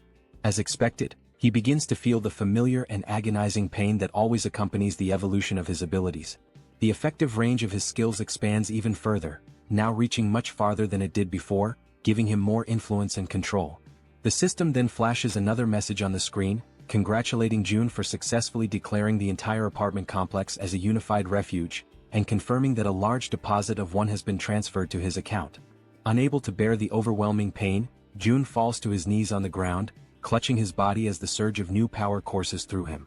At that moment, Cammy lands right beside him, having returned to his normal, small form. The three-legged crow begins to emit a series of proud, chirping sounds, clearly boasting about his role in defeating such a ferocious enemy. June, still kneeling and catching his breath, mentions that it cost him 300 million won for that outcome, prompting Cammy to fall silent, now visibly embarrassed that the price for his attack had been so high. Despite the expense, June feels genuinely happy and grateful that Cammy's strike was so decisive. It had been a critical and essential blow in taking the enemy down. With a soft smile, June gently strokes the top of Cammy's head and acknowledges that he did a great job. Although the summoning of the guardian beast seems to be unavailable within the refuge, June reflects on the outcome. He had spent 300 million won, but in return he profited 30 billion. This makes him start to wonder if it might be time to consider summoning all 10 guardian beasts, because if their performance is anything like Cammy's, there's really no reason to hold back. Then the system displays a new update. The current cost to summon a guardian beast has increased to 10 billion won. Seeing that, June immediately questions why the cost had skyrocketed so dramatically. But before he has time to fully process the situation, he hears the sound of someone's voice. It sounds faint and emotional, like someone crying. What he sees next brings back a delicate and emotionally complex memory for him.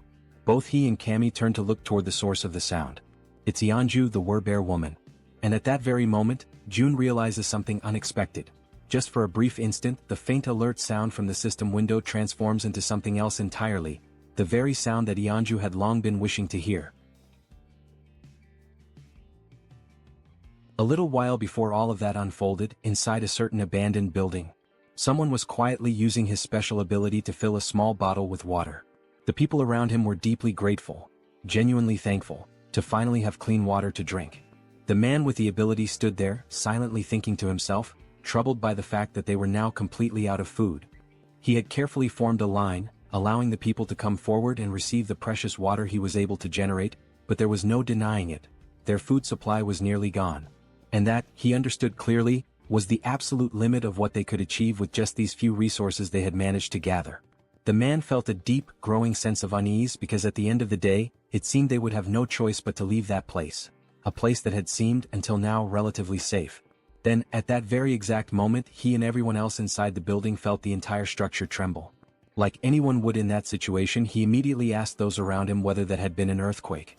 Right then, another man came rushing in, shouting frantically and begging everyone to come see something that was happening up above. When the man mentioned the word monster, the one with the water ability was stunned, completely frozen for a second.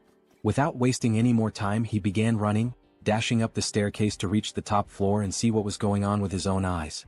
Once he arrived at the rooftop, what he saw left him breathless. The enormous Cyclops was still standing tall, radiating overwhelming fury and power. While the white-haired man trembled beside him, anxiously asking what they were supposed to do now, the one with purple hair, Jun Hyuk, was already thinking ahead, telling the other to go and hide everyone else in the basement to keep them safe. Jun Hyuk, overwhelmed and desperate, ran his hands through his hair in frustration, desperately trying to think of a plan. But the truth was undeniable. Facing off against the Cyclops was utterly impossible. He tried to offer a bit of comfort to the other man, explaining that there was nothing they could do against something like that. In the background, without them realizing, the powerful light of Kami's upcoming attack had begun to form. The men could only speak in hushed, fearful tones, saying that all they could do now was pray that the monster wouldn't find its way to them. And in the background once again, the Cyclops was being obliterated. That moment caught them completely off guard. They had no idea what had just happened, what kind of power had been unleashed. But when Hyuk saw it, when his eyes truly grasped the scene in front of him, he knew right then and there that this power, it too came from an awakened but someone on a level far beyond his own. Hyuk then called out to the silver-haired man, addressing him as Hyun, and told him to gather the people. Hyun, utterly shocked, asked him if he had lost his mind. Was he really suggesting they go toward that? But Hyuk was certain. Even though he didn't know who the awakened one was, he had no doubt about what needed to be done. If they truly wanted to survive in this wretched, merciless world, they had to stand beside the person who possessed the kind of power capable of bringing down a creature like that Cyclops. As they began walking toward Jun's location, the people silently hoped, prayed, that whoever they were going to meet would be someone good-hearted, because they had no other options left. Their fate was entirely in the hands of chance now. They eventually arrived at the apartment complex and immediately suspected that this must be the place. After all, the buildings were still intact, completely untouched in a world otherwise devastated. Hyun, walking ahead of the group, remarked with disbelief, wondering how such buildings could remain standing in a world that had fallen apart. But then he suddenly smacked right into some kind of invisible barrier. Right after that, a message appeared in front of them from the system, declaring that entry was prohibited.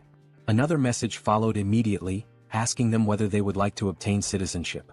They confirmed the prompt, and the system quickly responded, showing that they had been successfully granted citizenship. However, along with their new status came an initial quest. They were instructed to proceed to Jun's apartment on the 30th floor. Once they arrived there, Jun was already waiting to receive them. Strangely, he was already calling them by their names, despite the fact that they had never met before. Jun introduced himself as well, calmly stating his own name. At that moment, Hyuk felt something deep within, an instinctual certainty that this man standing before them was the one responsible for forcing the towering Cyclops to its knees. And now that he was face to face with him, his instincts were screaming louder than ever. Without hesitation, Hyuk reached out, took Jun's hand in his own, and introduced himself, earnestly asking Jun to take care of them. Because in his heart, he knew this was a moment he must never let slip away. Elsewhere, in a quiet and peaceful place, Yeonju, the were-bear, was gently serving a warm meal. This time, a bright and genuine happiness could be seen in her eyes as she cheerfully called out the name of Siwoo. Siwoo was her little boy, her beloved child, who was happily eating, and she lovingly asked him if the food tasted good. With a big smile, he replied that it was absolutely delicious. The small boy then turned to his mother with innocent curiosity and asked whose birthday it was, because they were having seaweed soup, a dish traditionally served on birthdays. She responded with a warm and affectionate embrace, hugging him tightly while he told her how much he loved that particular food. At that very moment someone opened the door. It was June. Upon seeing him, the little boy excitedly called him, Wizard Uncle. Yeonju asked June whether everything went smoothly with the new residents, and he confirmed that it did. He had already provided them with food and a place to stay. Then June apologized for something and Yeonju, curious, asked why he was suddenly saying sorry. He explained that the newcomers wouldn't be able to leave the house, and that he hadn't expected that restriction to be in place. However, Yeonju didn't seem the least bit concerned about that detail. She calmly replied that just being there, together like that with her little boy, was more than enough for her. Holding her son even more tightly in her arms, she said with sincerity that she was truly content now. Right after that, the system displayed a message stating that her loyalty had increased significantly, officially registering her as a retainer. But even if the system had said nothing, June could already tell, through her expression, her voice and her gentle actions, that her heart was full. He could feel Yeonju's emotions clearly, without any need for confirmation. More time passed in peace. Mother and son continued enjoying their time together, now watching television side by side, smiling and sharing laughter. And during that simple tranquil moment, June found himself reflecting deeply on his own family, on how long it had been since he had last seen them. He wondered how they were doing, if they were eating well or if they were possibly sick. He closed his eyes and imagined the worst, thinking that something terrible might have happened to them in this chaotic world. Right then, Cammy appeared, making a bit of noise. The small creature began playing and having fun alongside the werbear and her son. Watching them all together like that, June felt a quiet realization settle in. There was no need to rush. It was just one day. One peaceful, ordinary day. And he understood how hard Yeonju had worked for this day to finally come. At the same time, he also thought about how Yijin's rats were, at that very moment, heading toward the main house.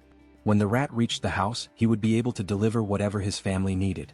So today, looking at mother and child, smiling and content, June made a choice. He would focus only on taking care of them. Because this was the moment when Yeonju's one and only dream was finally shining brightly. Then June suggested that they sleep in the master bedroom. However, with her child still wrapped around her body in a loving embrace, Yeonju gently declined, saying that they could settle down in another room instead. Even so, June insisted that they stay in the master bedroom, emphasizing that it was the coziest and most comfortable place for them to rest. With a warm and reassuring smile on his face, he added that it was an order. Without hesitation, Yeonju lovingly stroked her son's hair, and together, they expressed their gratitude to June for his kindness and thoughtfulness. Soon after, they headed toward the room, wished him a good night, and the little boy waved sweetly at June before going in. June, watching them go with a deep sense of fulfillment in his heart, allowed a faint, content smile to appear on his face. The lights in the house slowly dimmed, and a gentle lullaby began to softly echo through the home, drifting from the bedroom as the child, still awake, listened in silence. Meanwhile, in the living room, June lay on the sofa, quietly listening to the sweet lullaby that continued for a long while, tenderly sung by Yeonju's voice. It had been a very long time since he had heard a melody like that. Yet somehow, just by hearing it, his body began to relax and his eyes gently closed, just like a child falling asleep in their mother's lap. A new day dawned quietly and peacefully. June began the morning enjoying a breakfast lovingly prepared by Yeonju and her little boy. Afterward, they all settled comfortably in the living room to watch the boy's favorite cartoons. The child could barely contain his excitement, laughing at every scene as if he were seeing it all for the very first time. Soon, Saiwa began chasing after Cammy, who had been peacefully basking in the sunlight, until being abruptly interrupted, which clearly did not please the creature. Later, after exploring every new toy they had, Yeonju, her son, and June laid down on the floor together for a brief nap. Between colorful scribbles and laughter, they drew pictures, and every second of the day was filled with joy and cherished with genuine happiness. But time waits for no one. With Cammy perched on his shoulder, June quietly wept, consumed by the silent grief of having only been able to offer a single day of life to Yeonju's beloved son. Soon after, Yeonju knelt down on the floor, saying her final goodbyes while holding her son tightly, pouring all her love and strength into that embrace. Still too young to fully understand the intensity of that moment, the boy asked innocently if she was crying. With tears already streaming down her face, she struggled to keep her voice steady and calmly whispered that she wasn't crying. But with his tiny hand resting gently against her cheek, he could feel the tears slipping down her face. So softly, Saiwa began wiping away her tears, doing his best to comfort her and asking her, ever so kindly, not to cry. Yeonju held him tightly again, and in a trembling voice she finally admitted that she was afraid of the world, because a world without him was far too terrifying. Then, filled with the innocence of a child, the boy simply called her Mom, and assured her with unwavering confidence that he was right there beside her. Those words, so pure, so genuine, caused Yeonju to break down even more, tears overflowing from the sheer weight of her sorrow and desperation. Even as Saiwoo continued trying to reassure her, Yeonju remained in tears. Yet still he took a step back, slowly pulling away from her arms. Looking her directly in the eyes, he firmly promised that he would always be by her side. Gripped by despair, she called his name with a choked voice. But without hesitating, he continued to walk toward the setting sun, while behind him, she shakily called out that she still had so much left to do for him. Then suddenly he stopped. He turned around slowly and with a gentle smile full of warmth and joy, he said that he loved her, just as his body began to dissolve into the light. At that exact moment, upon hearing those words, she froze. Still kneeling on the ground, her body began to tremble, and the overwhelming pain made it almost impossible for her to respond. But as all mothers do, even in the midst of unimaginable pain, she smiled through the tears and managed to whisper back a quiet, "I love you." And with those final words, Saiwoo said goodbye with a peaceful smile on his face. In the blink of an eye, his body vanished completely, and Yeonju's hand, overtaken by the unbearable pain of saying farewell, collapsed limply to the floor, while June watched her silently, deeply concerned and heartbroken by her side.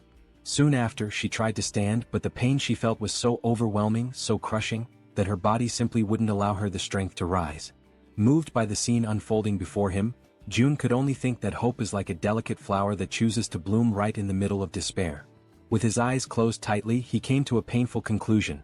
Those who cling to hope must be prepared to face the darkest depths of despair, no matter how cruel. Then he extended his hand to her and gently urged Yeonju not to lose herself in grief, reassuring her that this moment was not the end. At that, Yeonju lifted her head, turned toward June, and in a hesitant, trembling voice, she asked if that was really true, if this wasn't truly the end. With unwavering conviction, June answered that if there was even the slightest chance, he would bring her son back, again and again, as many times as it took. His words ignited a new spark of hope, and Yeonju received them with a renewed sense of determination and strength. At that exact moment, the system displayed a notification. Yeonju's trust level had reached 100%, and she had obtained primordial vitality. The scene then shifted to the red-haired man, who was screaming with uncontrollable rage and fury.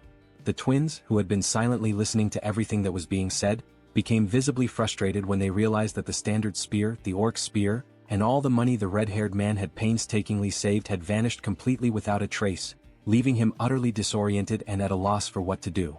The red-haired man, clearly agitated, asked about his brother's belongings. His brother then explained that, when he had woken up, every single one of his possessions had disappeared without warning or explanation. Following this, the other twin chimed in and explained that many other people had experienced the same mysterious loss of their items. He pointed out that there was a specific pattern among these incidents.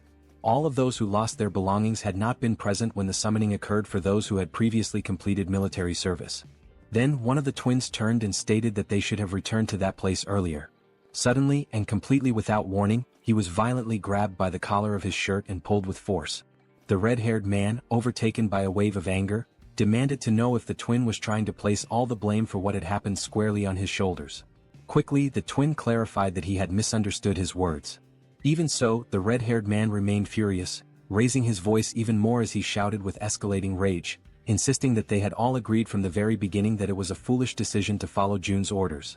Faced with the rising tension, the brother, already clearly anxious and losing his patience, admitted that, indeed, June's plan had been a foolish one from the start. Hearing this, the red-haired man finally released his grip on his brother's shirt. It was only then that it dawned on him. He might have been expelled because of his own actions. Now tense and nervous, he remembered that there had been only one similar case in the past. He began to recall the story of a man who had tried to get involved with an underage girl. That man had been caught in the act and was immediately expelled, only to be found dead in the middle of the street shortly afterward. As he continued reflecting on the situation, he came to the unsettling conclusion that even now, with the appearance of that giant and all the surrounding chaos, the survivors still gathered in abandoned apartments. So, it was highly likely that there were enough people who would be more than willing to make sure he became the next one to be expelled. He was completely consumed by the hatred he felt for the situation he had ended up in. The image of the man in the red jacket reappeared vividly in his mind, calling him a bastard, and he imagined just how satisfied that bastard must have felt when he managed to get his hands on a weapon. Soon after, the red-haired man scratched his head, restless and agitated, trying to understand how everything had spiraled so far out of control. Elsewhere, June observed everything, the tension surrounding the red-haired man, and remarked to himself that this was only the beginning of the punishment he had meticulously prepared for him. Back with the red-haired man, a system window suddenly appeared behind him, displaying a new mission, catching him completely off guard. Startled and disbelieving, he immediately turned around to see the notification for himself. The system window revealed a new mission: hunt 20 goblins within 24 hours. If successful, the reward would be a small amount of experience. However, if they failed, they would suffer 1 minute of extreme, unbearable pain. Returning now to Yanju's most recent and impressive achievement, the dreaded primordial vitality. A rare and highly coveted ability which June now also possesses. It is known for amplifying regeneration to absurd levels, always in direct proportion to the severity of the injuries sustained. June could barely process what he had just witnessed. Not even for a moment had he imagined that, upon reaching 100 trust points, Yanju would awaken precisely that ability. Still deep in thought, June soon realized that, at least for now, this ability wouldn't have much practical use. With his gaze locked on the system window, he continued following his own line of reasoning. After all, he wouldn't be the one doing the fighting. Even if he were to leave the building, the chances of sustaining any real injuries were practically non-existent. Even so, the fact that such a powerful skill had been granted as a reward for reaching 100 trust points was undeniably noteworthy.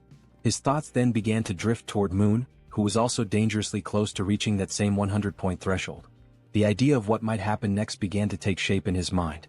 If Moon were to awaken an ability upon hitting 100 trust points, and if, as a result, June were also to acquire that same skill, one that would allow him to instantly teleport to any location he could see, then the possibilities would expand dramatically. Taking his speculations even further, June began to envision a future where this teleportation ability could be combined with the Absolute One's Eye, along with the support of an activated advanced base. Right at that moment, the system displayed a notification about the advanced base, a safe zone that could be deployed outside of Haven. When activated, it temporarily replicated the authority and protection of the city, so long as it included a citizen of knight rank or higher. However, if enemies occupied it for more than a day, the base would be automatically destroyed. Returning to his thoughts, June concluded that as long as he had enough mental strength to support it, he would indeed be able to travel to the advanced base. With that clarity, June made a firm decision. From that moment onward, his main priority would be to strengthen his mental fortitude. For that reason, all his upcoming missions would be focused on boosting this specific attribute. At that very instant, someone called his name and explained that they needed his permission to leave now, as they were feeling more stable. It was Yanju, who stated that she would personally handle the return of June's family. Upon hearing this, June realized that the mission should have started the previous day, but he acknowledged that the delay had been entirely his fault. Yanju expressed her gratitude for his valuable time and his understanding. She then assured him that she would find a way to repay the kindness he had shown her. Without displaying any particular expression, June couldn't help but think that she had read his thoughts precisely. He made a light-hearted comment, asking if he really seemed like the impatient type, and confessed that although he was thankful, he also felt slightly embarrassed by her words. Yanju responded gently, saying that he definitely didn't seem like someone who lacked patience, and admitted that, had she been in his place, she probably would have acted the same way. With a soft smile, she confessed that, in the end, everyone values their own family the most, and that she fully understood how precious that single day was that June had offered her and her son. Once again, she thanked him sincerely for what he had done. June smiled modestly and expressed his own appreciation for her understanding. He then asked her to head to Unit 2901, where a group of people was already waiting for her, assuring her that he would join them there shortly. Yanju gave a respectful bow and, with a quiet yes, walked toward the designated location. Sometime later, it was explained why June had not sent the group directly to Siamayan Station. Due to the Cyclops attack, a large portion of the tracks near the station had collapsed. Not only the tracks but the station itself had suffered massive damage and had been rendered almost entirely unusable. Faced with this situation, June declared that new routes would need to be opened.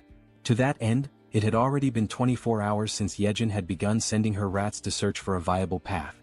Apparently, it seemed she had finally managed to find a new route of access. June activated his Absolute One's Eye skill, seeking full control and awareness of the situation. At that very moment, something unexpected caught his attention. The system displayed a notification about a level 7 tamed giant rat. Immediately, a wave of nervousness surged through June's body as he grasped what this meant. Yejin had evolved. Still stunned, June wondered if this was the result of the new ability Yejin had unlocked after being officially registered as his retainer. In addition to this, June noticed that something was following the rat. but no matter how hard he tried he couldn't identify exactly what it was. Suddenly his vision picked up something even more alarming. A swarm of zombies of varying levels, level 9, level 11 and level 13, emerging right behind. A jolt of dread ran through Jun's entire body as, through the lens of his powerful ability, he watched this disturbing scene begin to unfold before his eyes. Faced with that situation, the rat dashed forward at high speed, desperately trying to escape the relentless pursuit of the zombies that were chasing after it with unwavering determination. However, in a completely unexpected turn of events, the rat suddenly stopped in its tracks. It turned to face the incoming enemies and, without showing even the slightest hint of fear, growled aggressively at them, baring its teeth with a ferocity that contradicted its size. The zombies quickly surrounded the rat from every possible angle, closing off any potential route of escape. Yet, even in the face of overwhelming danger, the rat stood its ground, refusing to retreat even a single step. From a distance, Jun watched the scene unfold. Realizing that the rat would likely die a meaningless death if it stayed there, he considered triggering a gas explosion to take the zombies down with it. Nevertheless, even with the threat closing in, the rat remained unwavering, assuming an even more aggressive posture. In a sudden burst of explosive speed, it charged forward. Despite being completely surrounded, the rat managed to dodge every single attack from the zombies, weaving skillfully between them with surprising agility. Still observing from afar, Jun was thoroughly impressed by what he was witnessing. After evading the zombies, the rat leapt forward and continued its mission. Remarkably, it emerged from the encounter without a single scratch and resumed its rapid sprint toward the designated exit. With only a short distance remaining, the rat took one final leap and burst through the opening toward the outside. However, something was already waiting for it on the other side, silently, watchfully observing its approach. Its eyes locked on the rat and its sharp fangs exposed, the creature let out a low, menacing growl. It was fully prepared to pounce at any moment. Instantly, the rat froze in place, completely paralyzed by an overwhelming fear in the face of the predator's threatening presence. From afar, Jun was caught completely off guard, unable to hide the shock from his face as he witnessed the unexpected confrontation unfold before his eyes. In an instant, the level 23 land shark lunged forward with terrifying force. With its enormous mouth wide open, it bit down in a single, clean motion, swallowing the rat whole. The scene shifted to Jun, who stood in silent despair, deeply disturbed by what had just happened. He questioned what kind of creature that was, but more than anything his eyes widened as he recognized the location. Nampo Station, only a few kilometers away from his own home. This realization struck him hard, making it clear that creatures as deadly as that one were likely roaming near the very place where his loved ones lived, only deepening the anxiety clawing at his chest. Struggling to keep his composure, he quickly acknowledged that he had to hurry. Time was no longer a luxury he could afford to waste. The scene shifted again, this time to Dabin, who was crouched down, sorting through a few boxes. She was clearly exhausted but also visibly relieved to have finally finished her task. Suddenly, someone called out to her, the person in charge of that task. She turned her head and saw that it was Jun who had arrived, thanking her for the effort she had put in. Wearing a small smile, Dabin responded that she didn't consider it hard work at all, especially since she was being paid for it. She then asked what the new problem was this time. Jun, slightly uncomfortable, averted his eyes as he tried to collect his thoughts and figure out how best to explain the new situation to her. Immediately picking up on his hesitation, Dabin grew visibly concerned. Now sounding tense and increasingly anxious, she urged him to speak up and just say what was going on already. With a measured and careful tone, Jun explained that he wanted to request the assistance of Yuhiren for a specific task over the next couple of days and that he hoped Dabin could manage things in the meantime. Caught off guard by the sudden and unexpected request, Dabin forced a smile in an attempt to mask her nervousness. With her voice slightly unsteady, she asked if he expected her to take full responsibility for everything on her own. Jun then replied that he would be leaving it in her hands for just 2 days. She already knew that this meant a significant amount of work and responsibility. With a skeptical look, she asked if she would be paid extra for the overtime hours she would inevitably have to put in during those 2 days as the acting lead. Upon hearing her question, Jun offered a subtle smile. Then, with an enthusiastic tone, he confirmed that he would pay her double for the overtime. The moment he gave his answer, Dabin's face lit up with joy. She could barely contain her excitement, now completely energized and ready to handle whatever came next. Elsewhere, a wave of thick green mist, released directly by the system, completely envelopes Hiren's body. The scene swiftly transitions to another location, where everyone in the group is now seated around a table, all eyes fixed on Jun as he prepares to begin the mission briefing. Jun begins by explaining that, due to the appearance of the massive Cyclops, navigating through Siamayan Station had become significantly more difficult. He expresses regret, saying it would be a shame to abandon the use of the subway line altogether. Soon after, Yejin steps in to clarify that the section between Siamayan Station and Byumnaegol, all the way through to Koryang Station, is still fully intact. According to her, there are no monsters positioned along that part of the route, so the group can cross it without much concern. She then places a sheet of paper on the table, which outlines the first main objective of the mission: to secure the route to Byumnaegol Station. The man with glasses, visibly uneasy, starts thinking that the best way to get through the current route would be by flying over it. Suddenly and somewhat unexpectedly, Toji interrupts the discussion, not to contribute anything urgent, but merely to compliment Yejin on her impressive talent for drawing maps. June quickly cuts through the mood and brings the conversation back to focus. He recaps Yejin's explanation and then points to a specific area on the map, noting that they must proceed with extreme caution before reaching their final destination. He then informs the group that approximately 500 orcs are currently active in the vicinity of a large supermarket complex. Upon hearing this, Han immediately asks whether they'll have to engage in direct combat with the orcs. Yejin responds clearly, stating that fighting the orcs is not part of the plan. They only need to reach Byumnaegol Station and use the underground subway line. She assures them that she has identified a route completely free of orcs, with only a few lower-level monsters needing to be cleared along the way. Silently, June recalls just how much he had invested prior to the mission to ensure that nearly everyone in the group reached at least level 30, with only Fatty and Hiren falling short. Against goblins, he believed that would be more than enough. June continues by explaining that they should reach Koryang Station without any significant trouble. However, he then immediately points out the real obstacle that lies ahead: Busan Station. The moment he mentions Busan, Toji panics, fearing there might be another giant creature stationed there. But Yejin quickly denies it. Her concern isn't about another giant, she says, but rather the condition of the railway tracks between Koryang and Busan. She then reveals that this particular area is swarming with an enormous horde of zombies. And unless someone in the group possesses an ability capable of wiping out monsters in extremely tight spaces, using that route would pose a serious and dangerous challenge. Everyone is left stunned by the revelation, especially Hiren. Trying to remain composed, Hiren focuses and slowly gathers the courage to speak. Still nervous, she calls Yejin by name and, with trembling hands, says that she believes her ability might be able to help in this situation. Sometime later, the system displays a notification stating that the 100,000 weight limit of her poisonous mist had just been exceeded. Seeing this notification, Hiren feels a deep frustration that her contribution has already reached its limit. She opens a nearby door where June and Yejin are waiting. Both immediately begin praising her efforts, telling her that she did exceptionally well. June asks if she's feeling okay. Hiren confirms that she is.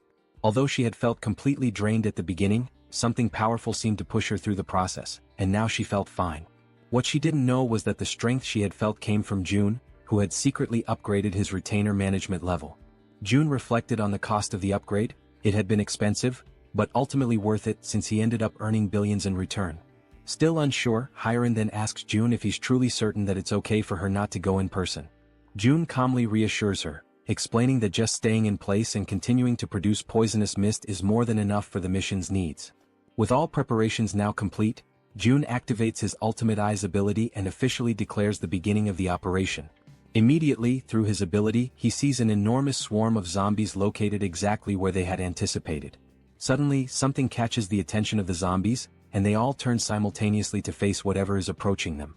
It's a level 3 rat charging rapidly toward them at full speed. The zombies are momentarily stunned the instant they realize what, or rather who, is approaching them. Following the plan with careful precision, June opens his inventory within the system. A dense and toxic green mist is released, spreading swiftly over the horde of undead. In perfect coordination, the rat dashes forward at high speed, weaving through the crowd of bodies and leaving the zombies behind in its wake. Hiren's poisonous mist, upon being inhaled, induces paralysis by targeting muscles such as the diaphragm, ultimately causing suffocation. However, the targets this time are zombies, creatures that are already dead and no longer require breathing to function. That is why June had already anticipated this limitation and had prepared a contingency, Plan B. He had instructed Yejin in advance to take over the operation when necessary. Soon, amid the group of undead, several rats waited patiently, alert for Yejin's command. As soon as the order was given, one of the rats lunged toward a fallen zombie. Through the reflection in the zombie's still open eye, the system captured the exact moment the rat bared its fangs and sank them mercilessly into the creature. At that precise instant, a system notification appeared. A level 11 zombie had been successfully hunted. Along with the experience gained, a deposit of 120,085 won was transferred directly to the digital wallet. But the momentum is quickly interrupted when Yejin suddenly calls out to June in distress. With urgency in her voice, she informs him that something seems to be wrong with the rats. In that exact moment, the system displays a troubling notification. A rat has reached level 9. This revelation sets June instantly on edge. He quickly realizes the potential danger. If that rat were to come into contact with zombie blood, it might become infected and transform into one of them. Even more alarming is a far more terrifying thought. Yejin herself may have been exposed to contamination through bites or claw wounds during the battle. In response, June immediately asks whether the rats are still obeying her commands. Yejin confirms that they are, although she notes they have become noticeably more aggressive. Relieved, June lets out a soft breath and remarks that everything seems to be going well, at least for now. Internally, he begins to reflect on what's ahead. If they can make it safely to Jigalki Station, then maybe, just maybe, he'll finally have the chance to reunite with his family. But just as this thought forms in his mind, it is abruptly interrupted by a system notification. An unauthorized individual is attempting to access the shelter through the main entrance. Baffled and alarmed, June stares at the message, struggling to grasp what is happening. Before he has time to act, a second notification appears. The system states that a group of 157 individuals meets the requirements for citizenship and asks if he wishes to grant it. Relying on his instincts, June gives his confirmation. Immediately, another system message is displayed. The total population has now reached 3,000 residents. As a result, a new ability has been unlocked, Economic Activity Subsidy. Reading this new development, June feels a brief moment of apprehension, uncertain of what the implications might be. But then gradually, a small smile forms on his lips. After all, this might actually turn out to be a good thing. The system continues to display new information, this time announcing that salaries will now be paid to citizens, with the amount determined by the titles or positions they hold. The wages will be dispersed separately from the chief's wallet, depending solely on the person's assigned role within the community. Reading this update carefully, June realizes that this would be the perfect opportunity to assign official titles to Dabin and the entire team responsible for managing public facilities. After all, a weekly salary of 700,000 won neatly aligns with a daily wage of 100,000 won, making the accounting straightforward. Tapping the system's interface, he remarks that there is no longer any need to pay people manually, especially when doing so previously meant sacrificing reduced taxation benefits. At the pace things are advancing, it becomes clear to him that they need to expand the department responsible for public facilities management. After all, the funds distributed to citizens through the Economic Activity Support Fund are essentially free resources provided by the system. It's not a small sum either. Even the 100,000 won paid to each employee is considerable. Doing a quick calculation in his head, if 300 workers are on the payroll, that's already 30 million won per day. And if all positions, ranging from basic workers to general managers, are filled, the total amount paid daily could easily reach 50 million won. Thinking ahead, June envisions that as this money circulates, the total income he receives from his tax collection ability will continue to grow. On the other hand, the citizens will inevitably spend that money in his store, effectively funneling it right back to him. This leads him to the realization that assigning titles to as many citizens as possible is likely the most profitable long-term strategy. Yet, he still isn't entirely sure which titles would be most appropriate beyond facility management. Soon, another idea sparks in his mind. Positions related to maintenance, cleaning, and security would be practical starting points to invest in. So, before doing anything else, he goes ahead and appoints Dabin as the general manager. He recalls that she had already accepted Fatty and Hiren as members of the team, although he can't quite remember who the remaining members were. Just then, something catches June's attention. It's the system again, this time displaying a notification that Dabin has reached 100 loyalty points, officially registering her as a retainer. At that moment, June realizes something significant. Once a citizen reaches 100 loyalty, they automatically become a retainer. And now he begins to wonder, do all retainers awaken a new skill at that exact point? Driven by curiosity, June prepares to check and see what new skill Dabin may have acquired. But just as he's about to click on the system, he's interrupted by an unexpected sight. Hiren, completely relaxed, sound asleep on the sofa to the point of drooling. Watching the scene, Yejin appears slightly uncertain and asks if they should wake her up. June replies that they should let her rest. She's completed her duty and she must be completely worn out. Smiling faintly, he acknowledges to himself that although she tried to appear fine, she likely went through something difficult and pushed herself right up to the edge of collapse. If anyone deserved a break, it was her. June activates his invisible hand ability and gently picks her up, carrying her carefully to a bed in one of the rooms so she can sleep more comfortably. Returning to the living room, the two of them talk quietly, agreeing that Hyren may indeed be going through a rough time. June then turns to Yejin and asks how she herself is doing. Yejin responds calmly that nothing is difficult for her, that she's doing perfectly fine, especially now that they've reached the tracks near the station. June nods in understanding and encourages her to keep up the good work. She smiles and tells him to leave it to her. However, at that exact moment her expression shifts subtly. Something makes her hesitate. June, immediately picking up on the change, asks her if something's wrong.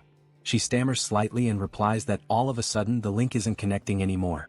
June, caught off guard, asks what she means by that and she tells him to give her a moment. Closing her eyes, she tries to reconnect with the link. But apparently it's no use. She then explains that it's probably the distance. It seems to be just too far this time. June asks whether the link had been working properly before. She responds that it's possible to go a little beyond the maximum range if the link was already established beforehand.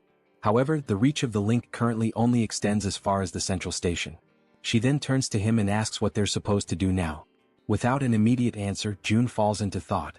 He realizes that something always seems to go wrong at a critical moment, and just beyond the station lies the house where his family is supposed to be. He had been counting on using one of Yejin's rats to check the house before making a move. Clenching his fist tightly, June mutters that this is a complication. Still, he asks Yejin to try re-establishing the link from the central station in any way she can. She agrees, saying she'll give it her best shot. Closing her eyes once again, she begins to focus her powers in an effort to restore the connection. With the vision of zombie rats moving through the station still lingering in his ultimate eyes, June reminds himself that they have to explore every possible option available to them, and until then, all Kim can do is hope, with all his heart, that his family is still safe. The system now displays the current locations of everyone participating in the mission. Yejin's rats are moving ahead to scout the path, while Han's group remains further back, following at a safer distance. The scene then shifts to the station where Han's group has just arrived. Everyone stands frozen, completely overwhelmed by what they see before them. The entire area is a scene of utter devastation. All the surrounding buildings have been reduced to rubble, and massive footprints, far larger than anything human, are deeply embedded in the ground, scattered across the terrain. Jian, the bespectacled man, stares at the destruction in disbelief and finally mutters that the sight is incredible. The archer, noticing that he's distracted and not focused on their task, prompts him to begin scouting the area immediately. Obeying her prompt, Jian commands his raven, named Black, to begin aerial reconnaissance of the area. After some time observing through the raven's vision as it flies overhead, he reports that there appear to be no monsters nearby.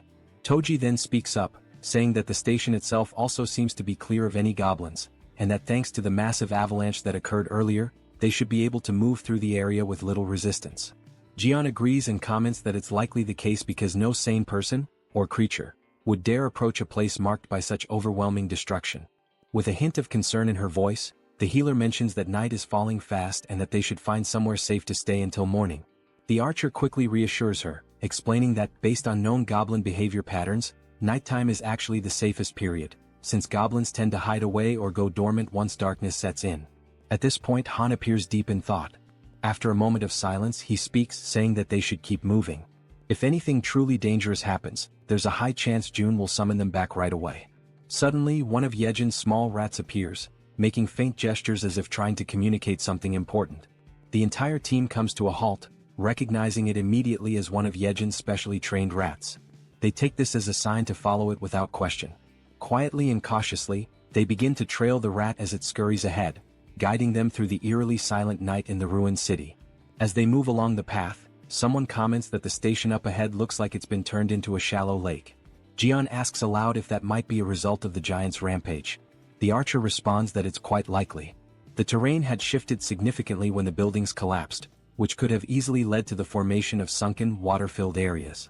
While they continue walking near the edge of the water, something begins to stir beneath the surface of the lake. Slowly, almost imperceptibly at first, something large begins to rise, emerging completely from the water before their eyes. Both Jian and Toji immediately sense that something is wrong. They notice strange movements in the ripples, something that doesn't match the natural motion of water. The others ask them what's going on, and Jian replies that he just heard something that didn't sound like it belonged there. He narrows his eyes and looks carefully ahead, straining to make out details through the dim light. Suddenly he points toward a distant figure and says that there's someone up ahead. As they all focus their gaze, they try to make sense of what they're seeing. The silhouette appears humanoid at first and they question whether it might be a woman. But as their eyes adjust and they examine the figure more closely, they notice something strange, something moving behind her. It's a tail. The creature stares directly at them with an unnatural intensity, and then it opens its mouth wide and releases a deafening high-pitched scream that pierces the still night air. In immediate panic, the healer shouts out a warning to everyone, urging them to cover their ears as fast as they can. The creature, despite her appearance resembling that of a woman, is no ordinary monster. What stands before them, shrieking in a voice that seems capable of tearing through their very minds, is, in truth, a siren. In a sudden, desperate reaction, everyone in the group instinctively raises their hands to tightly cover their ears, trying to block out the piercing, bone-shaking scream of the siren. Toji quickly begins to show visible signs of exhaustion, struggling to keep his hands pressed firmly against his head, his arms trembling under the strain. Meanwhile, Yanju looks around in shock, unable to comprehend what's happening, her voice filled with disbelief as she questions the situation unfolding around her. Toji, even more bewildered, realizes with growing horror that his body is starting to move involuntarily, his limbs betraying him as if something else is controlling them. Moments later, as if pulled by some unseen force, both he and Yanju begin to slide helplessly toward the edge of the lake. The pull is strong and unrelenting, and they're dragged across the ground without being able to resist. When Yanju hits the ground and feels the cold touch of water, she immediately understands the danger. Watching Toji move toward the depths at such a rapid pace, she senses that if he continues like that, he'll be in serious danger. Suddenly, at that very moment, sharp fangs emerge from the water and lunge toward her feet, forcing her instincts into high alert. Reacting instantly, she tries to swim upward toward the surface, but the monstrous creatures grasp her legs with vicious strength, pulling her back down into the water with raw, furious force. Meanwhile, back above the surface, Han and the others are still locked in a battle of endurance, struggling to withstand the siren's excruciating scream. Their faces contorted with pain, their bodies weakened, they try to hold out just a little longer. Amid the chaos and panic, the healer closes her eyes and focuses, summoning all her remaining strength. With a surge of energy, she casts a protective magical armor over the group, enveloping them in a glowing, defensive aura. Now shielded by the magical barrier, Han feels a noticeable difference. He comments that he feels much stronger, more capable of resisting the siren's debilitating scream. The man with glasses then asks, almost breathless, what exactly the young healer's power is.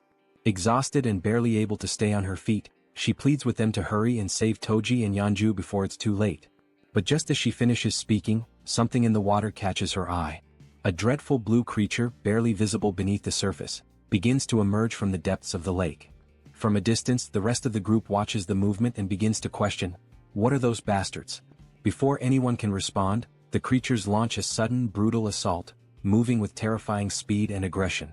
Sensing the incoming clash, Han immediately calls out to everyone, urging them to prepare themselves for battle. He warns them that the creatures are closing in fast. Without a moment of hesitation, the monsters leap through the air, aiming directly at the group. Han quickly raises a steel rod in both hands, bracing for impact, ready to counterattack. With powerful force, his weapon collides with the creature's strike, sending shockwaves through the air. Just as the creature begins to recover, it's struck by a well-aimed arrow, finally going down. However, only one of the monsters is defeated, while several others continue to emerge from the shadows. The female archer, clearly frustrated, mutters under her breath about the relentless, never-ending wave of creatures. Without delay, the monsters reach the surface, surrounding the group from all sides with terrifying speed. In growing distress, Han insists that they can't afford to waste time, they have to save Toji and Yanju now. Meanwhile, from the opposite side of the lake, something begins to draw the creature's attention. It's the werbear woman returning from the depths, carrying Toji in her strong arms. As she surfaces, Toji gasps and coughs, expelling the water from his lungs. He mutters that he genuinely believed he was going to die. Overcome with relief, the group's faces light up with joy at the sight of their safe return. Toji then turns to Yanju and, with deep sincerity, thanks her for saving him. But their moment of reunion is abruptly interrupted. The bastards resume their relentless assault without giving the group a second to breathe. The team quickly realizes the creatures aren't going to let up, not even for a moment. Toji immediately activates his magical armor, his body lighting up with protective energy. As the monsters continue charging forward, He yells to the group that they'll hold the line and fight until the very end. In that moment, the werebear woman plants her feet firmly and prepares to strike. As one of the creatures lunges forward, she throws a heavy punch that lands squarely on its face, sending it flying backward through the air. The creature crashes violently into a thick wooden pillar, splintering it with the force of impact. Atop that very pillar, a goblin's body had been suspended, tied in place. At that instant, both Han and Toji glance upward and shout for everyone to move away quickly. Without hesitation, the group leaps back just in time as the place they had been standing is struck. Moon immediately turns and asks Han if he's okay. Han replies that he's fine and asks what just happened. As he sees the wreckage more clearly, Toji freezes in place, unable to speak. It was the body of the goblin, still tied to the broken pillar, that had fallen from above. As the group stares at the unsettling sight, the man with glasses urges everyone to look up. When they do, they are horrified by what they see: numerous goblins, their bodies bound and suspended high above, arranged in the shape of a massive cross. Han comments that the group had been so focused on the danger below that they hadn't even noticed what was above them. And in that moment he comes to a terrifying realization. These bastards don't care whether their victims are monsters or humans. Just then the female archer's bow slips from her hand and falls to the ground. Her body begins to tremble uncontrollably, and she becomes completely speechless. She simply can't believe what's in front of her eyes. In complete silence she wonders to herself, could that man really be her father? Suddenly one of the creatures charges forward at full speed. Han watches in horror as the beast sprints directly toward the defenseless archer, who remains frozen, completely unaware of the incoming attack. Without hesitation he desperately screams her name. At that very moment, a loud gunshot echoes through the air. The bullet hits the creature midair, striking it down and sending it crashing to the ground. Holding the weapon was Moon, who immediately turns to ask the archer woman if she's alright. Han commends him for his quick reflexes in such a dire situation, but soon notices something is terribly wrong. The archer is now kneeling on the ground, visibly shaken, her expression distant and broken. Suddenly the man with glasses appears, urgently calling out to Han. He says he may have found a way to deal with the situation they're trapped in.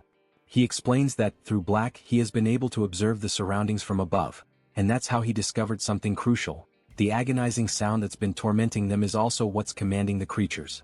Han is taken aback by the revelation. The man in glasses adds that he still can't fully understand what the siren is saying, but he noticed that every time she opens her mouth, the fish-faced creatures react and begin to move. He then states that if they can find a way to cut off the sound, it's highly likely that the creatures will lose their coordination and retreat due to the lack of command. In the midst of this tense and increasingly hopeless situation, Han agrees that the idea is worth trying. However, he expresses concern that the creatures won't give them the opportunity to make it happen. Wanting to clarify things, Toji asks directly if the entire plan boils down to simply stopping the sound. Han confirms it with seriousness in his voice. Then, with resolve burning in his eyes, Toji declares that he'll be the one to bring down that damn thing and that he has a plan. Meanwhile, on the other side of the battlefield, the siren opens her mouth once more, releasing the dreadful sound, and like obedient soldiers, the creatures respond as if bracing themselves for another coordinated assault. Observing their behavior closely, Han notices that the creatures are changing their formation. The man with glasses assumes they must have realized the group's new objective is to shut the siren down. Han then turns to Toji and asks if he can really rely on him. Toji confidently answers yes, urging everyone to trust him, and makes it clear that all they have to do is open a path for him. He'll take care of the rest on his own. Without hesitation, Healer affirms that she will stay behind to protect the archer. And with the plan now in motion, the group charges forward with unwavering determination. Each member of the team focuses solely on creating that crucial opening for Toji, attacking the enemy forces without mercy and taking down one creature after another with relentless resolve. Han pauses for a brief moment, glances back at Toji and shouts for him to move now. This is the chance. Toji locks onto his target, plants his feet, and grips his halberd with precision and strength. Then, with all his might, he hurls the weapon through the corridor, aiming straight for the siren. The weapon cuts through the air at incredible speed, but the siren reacts swiftly, dodging with ease. The halberd misses its mark and continues its path, clattering past her. The group freezes in stunned silence, watching as the opportunity they carved with so much effort vanishes in a single instant. Yet, Toji remains completely unfazed. The siren erupts into maniacal laughter, along with her grotesque creatures, mocking his failure. But Toji simply smiles, calm and collected. With a sharp glint in his eye, he asks Han if he's already forgotten something. Confused and frustrated, Han doesn't understand what he's referring to, until in a sudden realization his eyes widen. With a trace of sarcasm, Toji then asks, "What's the best way to deal with a fish?" As he speaks, he lifts his hand and activates the recall command on his halberd. The weapon obeys the order, and on its way back, it slices cleanly through the siren's back, impaling her and cutting off her laughter for good. At that moment, the system notifies the group. A level 33 siren has been hunted down. Experience points have been awarded. The halberd returns to Toji's hand as everyone turns to stare at the siren's lifeless body. The fish-faced creatures become disoriented, clearly lost without their leader, and quickly retreat back into the depths of the lake. This sudden disappearance brings a wave of relief over the group, as they now have one less threat to face. Without wasting a second, Han approaches the archer woman and gently asks how she's doing. She remains trembling, unable to compose herself. Concerned, Healer turns to Han, asking what they should do now. Han considers going to find June. Then, the archer woman suddenly reveals, with a trembling voice, that one of the bodies hanging on the crosses above is her father. Han is struck speechless. He quickly turns around, unable to accept that his father-in-law could be among those mutilated victims. Overwhelmed by a deep, unbearable grief, the archer collapses into uncontrollable tears, mourning the fate of her father. Beside her, Han falls to his knees, consumed by panic and disbelief. The entire group around them feels the weight of her sorrow as if it were their own. And right there before their eyes, hanging from a cross in an appalling state, was her father's body, a heartbreaking sight that pierced the soul of every witness. At that very moment, the system displays a mission reconstruction screen, this time with the archer as the target. The reward? To bring her father back to life. However, the system clearly warns that resurrection is only possible within the boundaries of the absolute domain. Staring at the screen in a mixture of urgency and desperation, June taps rapidly on the system window, trying to complete the reconstruction process. Yejin, seeing him in such a state of despair, is left absolutely stunned by his behavior. But then all of a sudden June stops.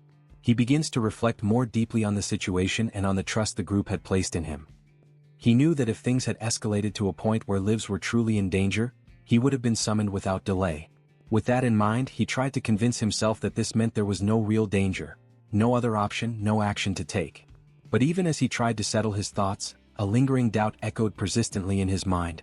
Was it really true that there was no other choice? Being dragged underwater, surrounded by a group of armed fishmen, didn't feel like something that could be brushed off or ignored. It was clearly a serious threat. June couldn't help but worry about his own family, filled with a desire to see them again as soon as possible. But he also recognized that this longing wasn't his alone. The others had their loved ones and personal stakes too. Even so, he tried to suppress that reality, convincing himself that saving his own family had to come first, above everything and everyone else. His hands trembling, he finally selects an option from the system window. A new mission is created for the group. The goal is to build a tomb within a 1-hour limit. The reward is a small amount of experience and the mission comes with no penalties. When the archer reads the notification, she becomes even more shaken. A sense of hopelessness and deep grief takes over her body, weighing down her spirit. Meanwhile, from afar, June watches silently, filled with regret, observing the entire painful scene through the lens of his ultimate eye's ability. Eventually the tomb is completed. The entire group now stands in front of it, solemn and silent. Han turns to the archer and gently asks if she's truly okay with all of this. She replies firmly that her father would have wanted it this way. She explains that he was obsessed with his job, constantly speaking of how he wanted to be buried near the railway tracks when he died.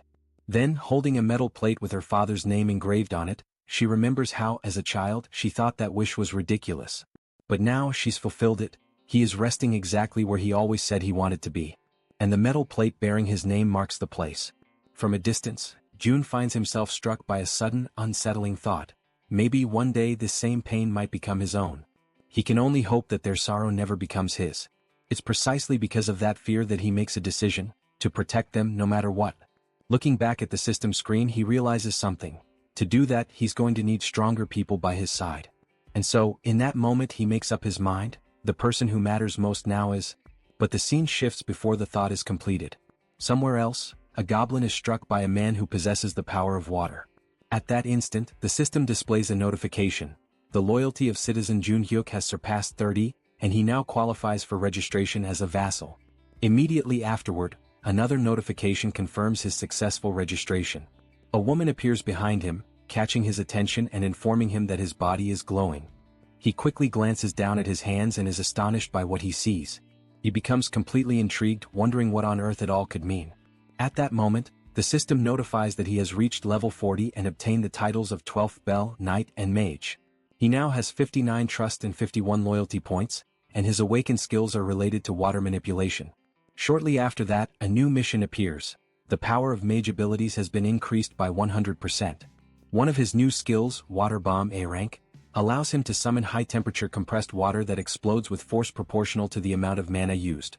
The other skill, Water Control S rank, grants him the ability to freely manipulate water using mental energy. The system then sets the objective: use these skills within 10 minutes. The reward is an increase in mental power. The penalty for failure is mental fatigue. Standing at the location, Junhyuk is stunned by what he sees before him. The mission notification appears once again. As he reads it, someone nearby asks if he's okay, but he responds by asking for a moment. A smile slowly spreads across his face as he begins to understand the nature of the mission. He quickly realizes there are more than enough enemies nearby to use his powers on. Without delay, water begins to materialize around him, initiating the execution of his challenge. A massive sphere of water forms before everyone's eyes, leaving the goblins completely shocked and unprepared. Then with confidence, Junhyuk utters the command, Water Bomb. He hurls it forward, striking the group of goblins mercilessly. The resulting explosion creates a crater in the ground, leaving every single one of them dead, as Junhyuk stands watching in silence. He extends his hand again, activating the water control ability. With unwavering concentration, he begins to lift the droplets of water into the air. What happens next surprises two men who are silently watching everything unfold. The man wearing a black coat asks in complete disbelief if it is truly Junhyuk who is doing all of that. The other man confirms it, emphasizing that what they are witnessing is indeed Junhyuk's power.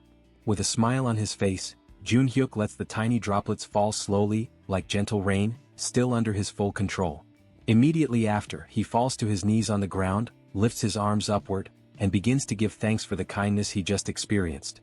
The two men, now even more confused, begin to wonder aloud whether he might be losing control of himself. At that exact moment, the system displays a notification stating that both his trust and loyalty have increased, that the mission has been successfully completed, and that 70,251 won have been consumed. Witnessing all of this, Jun is completely taken aback.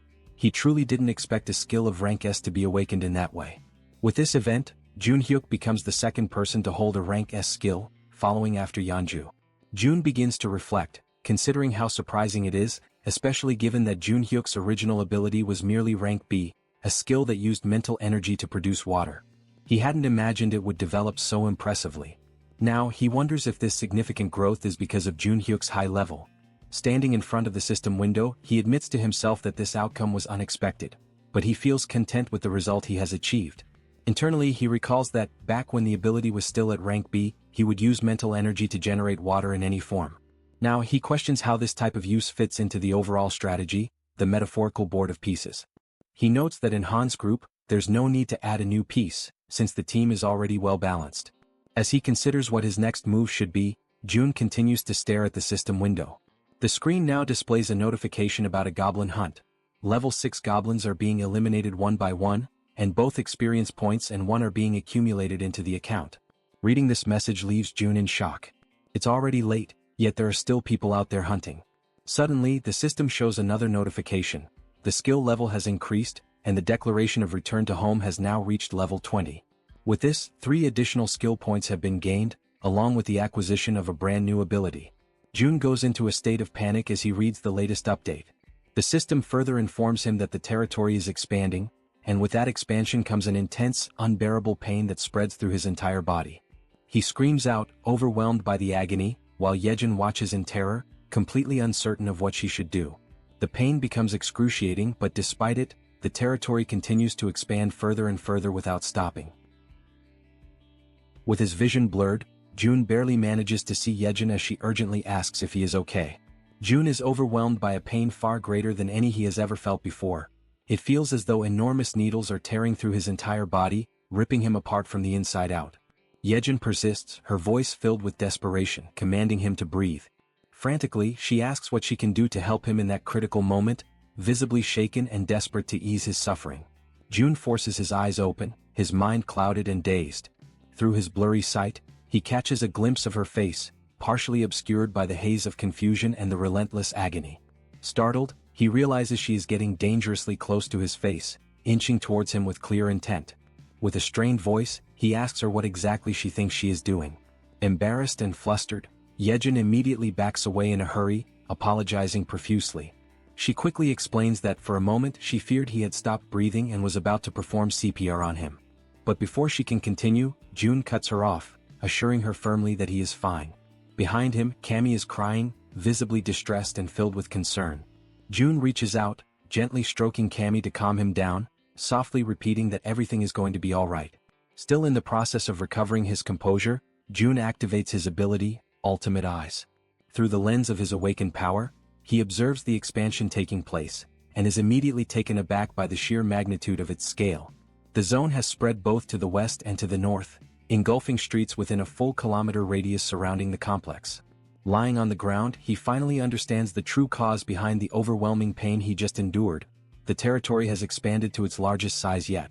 Turning his attention to the system screen, June reflects that no matter how exhausted and drained he feels, now is certainly not the time to rest. The system displays a message indicating he has earned 3 skill points for reaching level 20. June has already decided which ability he will upgrade next. He chooses to enhance the skill he considers the most vital for the current operation, Ultimate Eyes. Immediately after making his selection, the system notifies him that Ultimate Eyes has reached level 4.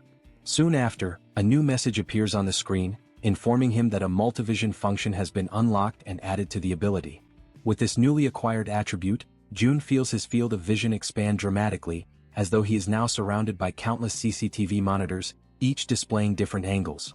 However, he quickly notices that maintaining this expanded vision places a significant strain on his focus. He realizes that handling 3 simultaneous views is his current limit. Once again, June checks the system and sees that he still has 2 remaining skill points to allocate. He decides to invest them in enhancing the skill known as Preservation of Dignity.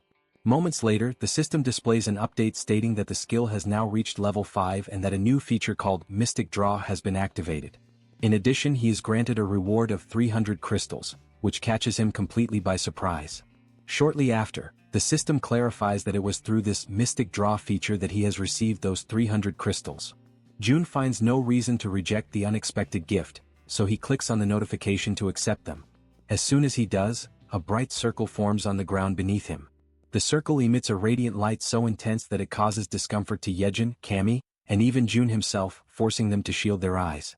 After a few moments, the circle of light vanishes, yet a concentrated, powerful glow remains suspended in the air. From within this brilliant light, an object begins to materialize. It is a ring. The system promptly notifies him that this is a communication ring, designed specifically to transmit June's voice directly to his vassals. June slides the ring onto his finger, still uncertain about its practical use. As he considers its function, it becomes clear to him that its ability to project his voice could be perfectly suited for Dabin. But then he remembers that Dabin has already been officially registered as one of his vassals. He accesses the vassal management interface within the system, which displays detailed information about Dabin. Level 25 holding the title of 11th Servant, Trust at 77, Loyalty at 100, and a newly awakened skill, Telepathy. Astounded by Dabin's awakened ability, June acknowledges to himself that telepathy is indeed the perfect skill for someone tasked with such communication-driven responsibilities. Suddenly, through the multivision function of his ability, June sees a disturbing scene. 50 people are crammed together, sharing a single housing unit to sleep in.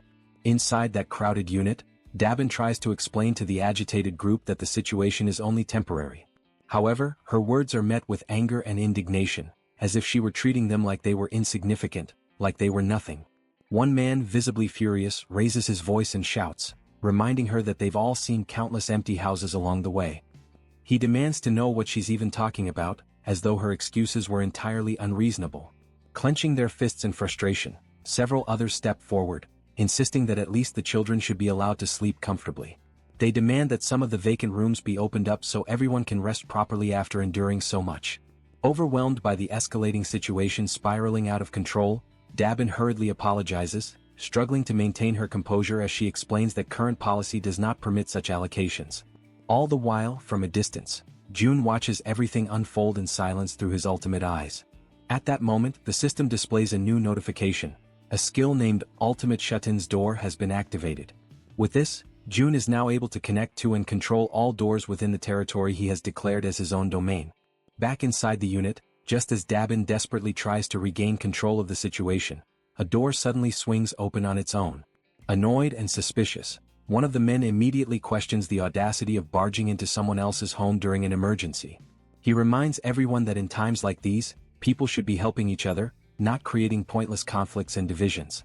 He demands to know why so much unnecessary resistance is being put up against such a basic request. At that precise moment, June steps through the open door, catching Dabin completely by surprise. He turns to the man, his expression unwavering, and declares bluntly that if the man disagrees with the house policies, then he is more than welcome to leave his house immediately.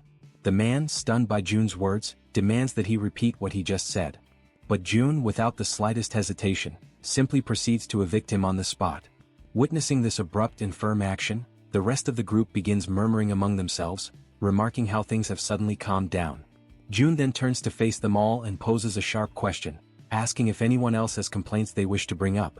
With a cold and resolute tone, he announces that from that moment onward the electricity, water and gas supply to that entire unit will be cut off. Hearing this, a young woman, visibly alarmed, questions whether he is being serious about such an extreme measure. June locks eyes with her and responds curtly that in fact, that's exactly the question he wanted to ask them. With an unwavering gaze, he states that it's no coincidence they appeared right after the fall of the giant. He then asks if they came because they judged this place as being capable, just like so many others who arrive every single day with the exact same mindset and expectations. His words strike the group like a bolt of harsh reality, leaving them momentarily speechless. But June doesn't stop there. He continues, explaining that giving in to such demands would lead to three major problems. First, all the empty rooms would eventually be exhausted, making it impossible to accommodate new arrivals who genuinely need shelter.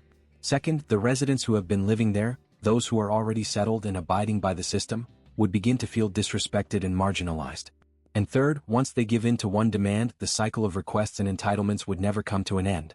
With absolute ruthlessness, June raises his voice and declares that the basic rights and welfare they expect to find here simply do not exist in this place. He emphasizes that the South Korean government has already collapsed, and that he, standing before them, is not the representative of anyone's ideals or dreams. He acknowledges that some might perceive him as a tyrant, abusing the power he holds. But he warns them that the world has become far too brutal, far too unforgiving, for naive ideals like rights and welfare to survive without being fought for and earned. He points out that if they wish to enjoy such privileges, they must first prove themselves worthy of them. He goes on to explain that the other survivors, those who arrived before them, are enduring extremely harsh conditions, organizing rotating shifts just to catch some rest. And despite all the discomfort and hardship, these people are still making sure to care for the children and the weakest among them, choosing to fight for survival as a community. Finally, June delivers a firm and non-negotiable order. They are to return immediately to the accommodations that have been designated for them. He warns them that if they refuse to comply, they will be paving their own path to lose even more than what has already been taken from them. Upon hearing those words, the group immediately stepped back. Dabin, feeling a wave of relief, let out a soft sigh and expressed her gratitude to June for helping her in that situation. However, he replied that there was no need for thanks. In fact, he insisted that he was the one who should be grateful to her. His unexpected response left Dabin momentarily taken aback, trying to understand what he truly meant by that remark. It was then that June pointed out that perhaps she, too, might be capable of doing something similar to what he had just done. He asked if she was familiar with the concept of telepathy, and then instructed her to think of a person with whom she would like to communicate, picturing herself speaking to them mentally, as though having a conversation inside her own mind. Dabin closed her eyes, focusing all her concentration. A short while later, a faint aura began to surround her body. Pleased with the result, June emphasized that she would need to learn the exact conditions and limitations of this ability, and the best way to do so was through frequent practice. At that moment, someone with trembling hands gave a small wave and called out for June. Both he and Dabin turned to see a figure who appeared nervous, standing with his head lowered. June asked if the man still had something he wished to say. The man, clearly frustrated yet determined, admitted that he knew he was being bold, but he needed to ask if June might consider forgiving the friend who had been expelled earlier. June questioned why he would do such a thing. The man explained that Yoon-sik, the one who had been expelled, was the only person who dared to speak aloud what everyone else was already thinking, and he didn't think it was fair for Yoon-sik to be the only one punished. He then leaned forward respectfully and stated that he would accept any punishment himself, but begged June to show mercy toward Yoon-sik. June silently considered whether it was time to bring Sung Yoon-sik back, knowing deep down that it was not right to take someone's life simply to serve as an example to others. Resolute in his decision, he opened the system and noticed that the man was still standing in front of the door, having gone nowhere at all. Looking directly at him, June asked for his name. The man answered that he was called Kyung-hoon. June then informed him that he would grant Yoon-sik his citizenship back. Kyung-hoon was taken aback when June went on to say that he would also restore electricity and water service, though not the gas supply. Before Kyung-hoon could respond, June added that he was doing this out of respect for the man's sincerity, but warned that there would be no second chances, and everyone needed to understand that clearly. Right after, the system issued a notification that Yoon-sik's citizenship had been officially restored. Kyung-hoon, visibly relieved, hurried back to his quarters. Soon afterward, another notification appeared, informing June that Kyung-hoon's trust in him had increased. For a moment, June considered restoring the gas supply as well, but he knew that if he did, the punishment for what had happened would lose its intended effect. His thoughts were interrupted when Dabin remarked that he seemed to be a warm-hearted person. June asked if she was truly giving him a compliment, to which she confirmed with a smile. He thanked her, but she playfully teased that he seemed to be getting embarrassed. Changing the subject, June asked her to inspect the facilities in 3 buildings, adding that he intended to have one in each of the 25 buildings. The idea left Dabin utterly surprised. Without hesitation, she asked how many members he currently had. June explained that if it became possible to expand to 100 people, he could assign 4 to manage each building. Dabin's eyes lit up with interest, and she declared that she would be willing to pay 100,000 won per day for each person, assuring him that with such a scale, everything would run smoothly. As they spoke, someone approached from behind. June and Dabin turned and asked if the newcomer was new to the area. The man confirmed and asked if June might need a medical team on site. He then introduced himself as Sung Min, an associate professor of nephrology at Busan Park Hospital. After hearing his introduction, June commented that he had dismissed the medical team for the time being, as he believed high-ranking individuals required proper treatment. He then turned to Dabin and asked what she thought about offering a room for the team and converting it into a hospital. She responded that it seemed like a good idea. Seizing the moment, June noted that if they looked around carefully, they could probably find a fair number of nurses. He also said that assembling the medical team and managing it would be her responsibility. Dabin, clearly enthusiastic, assured him that he could count on her for that. Afterward, June opened the door and returned to where Yejin was waiting. She asked if he had managed to solve the problem, and with a smile he confirmed that he had. Without wasting any time, he activated his Eyes of the Absolute ability. When Yejin saw the Han group, she asked if they had already left. June quickly realized they were on their way to Jigalki Station and that there were no issues there. He then opened the system again to finish what he had been working on. As he had expected, the final location available for investing his skill points was the Absolute Warehouse. The system issued a notification stating that the skill had reached level 2, increasing its capacity to 200 kilograms and adding a new feature called State Preservation. The description clarified that this function would maintain the exact movement and condition of an item as it was at the very moment it was stored.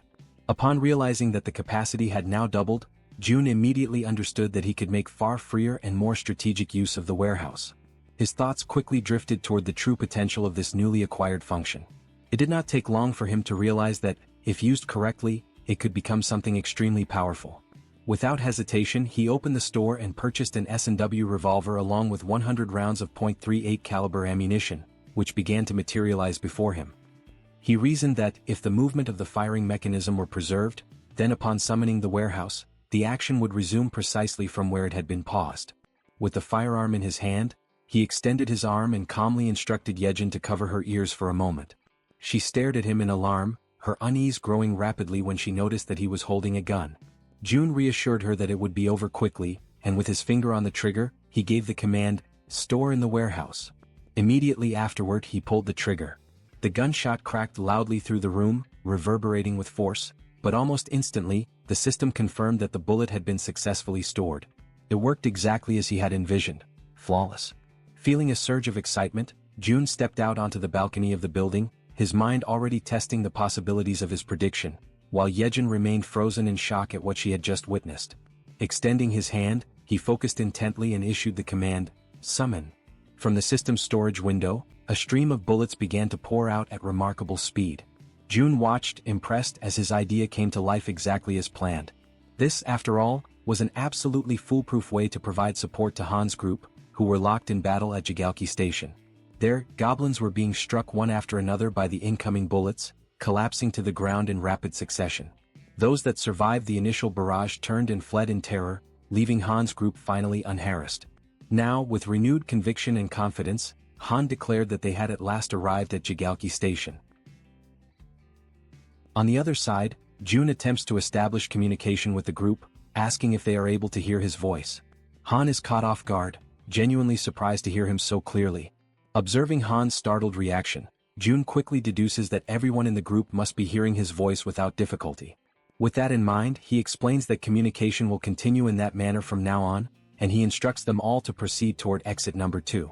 When they finally reach the indicated exit, Han casts a sharp and cautious look around, carefully observing the surroundings, which are now completely deteriorated and consumed by ruin. From a distance, Jun reflects silently on the fact that from this moment forward, they are stepping into truly unknown territory, where every path could hide a threat. Meanwhile, Yejin is still struggling to re-establish the lost connection with the rats stationed at the central hub, but despite her efforts she has not managed to succeed. Without that crucial link, the group advances blindly, entirely unprepared for whatever might await them ahead. In the midst of this uncertainty, Han breaks the silence, voicing the question that weighs heavily on everyone's mind: where should they go now? Jun provides direction with calm determination, guiding them toward the large road that stretches to the left. He explains that if they follow it for about 1 kilometer, it should bring them closer to their intended destination. At that very moment, suddenly, something unexpected appears, drawing Han's immediate attention. Through the gleaming reflection in the eyes of the approaching creatures, it becomes clear that the group has fallen into panic. They scramble desperately, trying to put distance between themselves and the vicious fangs of the beast. Han, overwhelmed by discouragement, recalls how exhausting and perilous it had been to face the fishmen earlier, and how narrowly they had managed to escape alive. Now, standing before yet another daunting challenge, he finds himself face to face with a colossal shark. In an instant, the creature opens its massive jaws, revealing rows of razor-sharp teeth ready to tear them apart. Han reacts instinctively, seizing a heavy iron bar to shield himself from the imminent strike. The man with glasses raises his weapon and unleashes a storm of gunfire at the shark, the bullets hammering into its body, leaving the beast dazed and confused. Seizing this fleeting opportunity, Han charges forward with determination, delivering a decisive and powerful blow directly against the terrifying shark's fin. At the same time, the werbear woman hurls herself into the fray, leaping with unrestrained fury. She crashes down upon the monster's head with brutal force, inflicting a devastating wound. Almost instantly, the system issues a notification announcing that a level 24 shark has been successfully hunted. Experience points are added, and a sum of wands is automatically deposited as a reward. In the aftermath, Han signals to the man with glasses.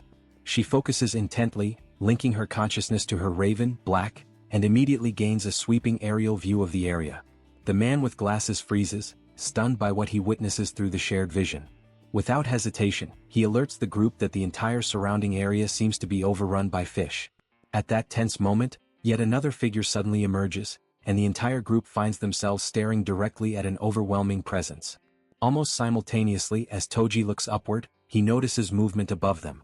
It is not a single creature, but countless blue figures resembling swordfish swiftly closing in from the sky. The group steels themselves for yet another imminent clash. As the creatures approach dangerously close, Han calls upon Toji. He raises his halberd high, focusing his energy, and his armor activates with a flash of power.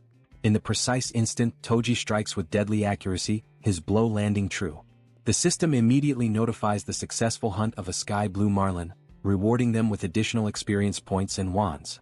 Without a moment's pause, the archer woman unleashes a flurry of arrows, her shots rapid and unrelenting, cutting down the creatures that stubbornly linger in the air.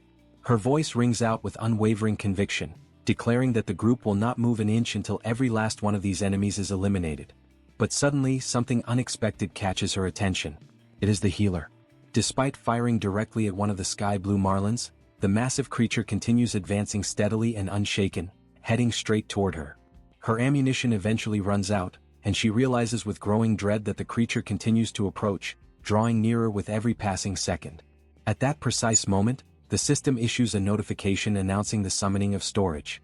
Immediately, bullets materialize and strike the creature with sharp precision. The system then reports that a level 17 sky blue marlin has been successfully hunted, awarding experience points and depositing the amount of 231,733 won into the account. Upon reading the notification, Jun notices with frustration that whenever he personally fires the weapon, the payment turns out to be lower than expected. With determination, he calls out to Yejin. He demands that she stop trying to connect with the rats and instead focus her efforts on shooting in his place. Without hesitation, he places the weapon firmly into her hands, though she instantly feels insecure and uncertain, nervously questioning where exactly she should aim. Rising to her feet, she hesitates, but Jun calmly remarks that anywhere she points will be good enough. Gathering her courage, Yejin fires her very first shot, and immediately the system notifies the deposit into storage. Seizing the moment, Jun concentrates intensely and commands that the bullets fired by her be redirected into the ongoing battle. Right after his command, countless system windows open before them, acting as gateways through which the bullets travel, passing directly into the battlefield and striking their intended targets.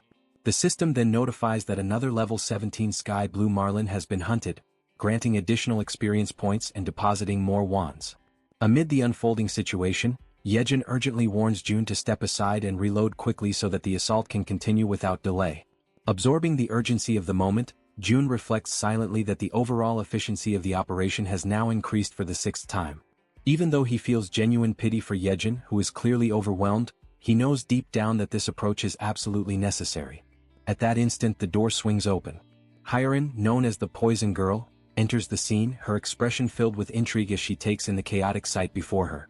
Upon noticing Yejin firing repeatedly, she questions the reason behind the gunfire, trying to discern whether what she is witnessing is reality or merely some kind of dreamlike illusion. In the middle of the chaos, a massive creature suddenly attempts to strike at them. However, both Han and the Werbear react swiftly, dodging the violent attack just in time.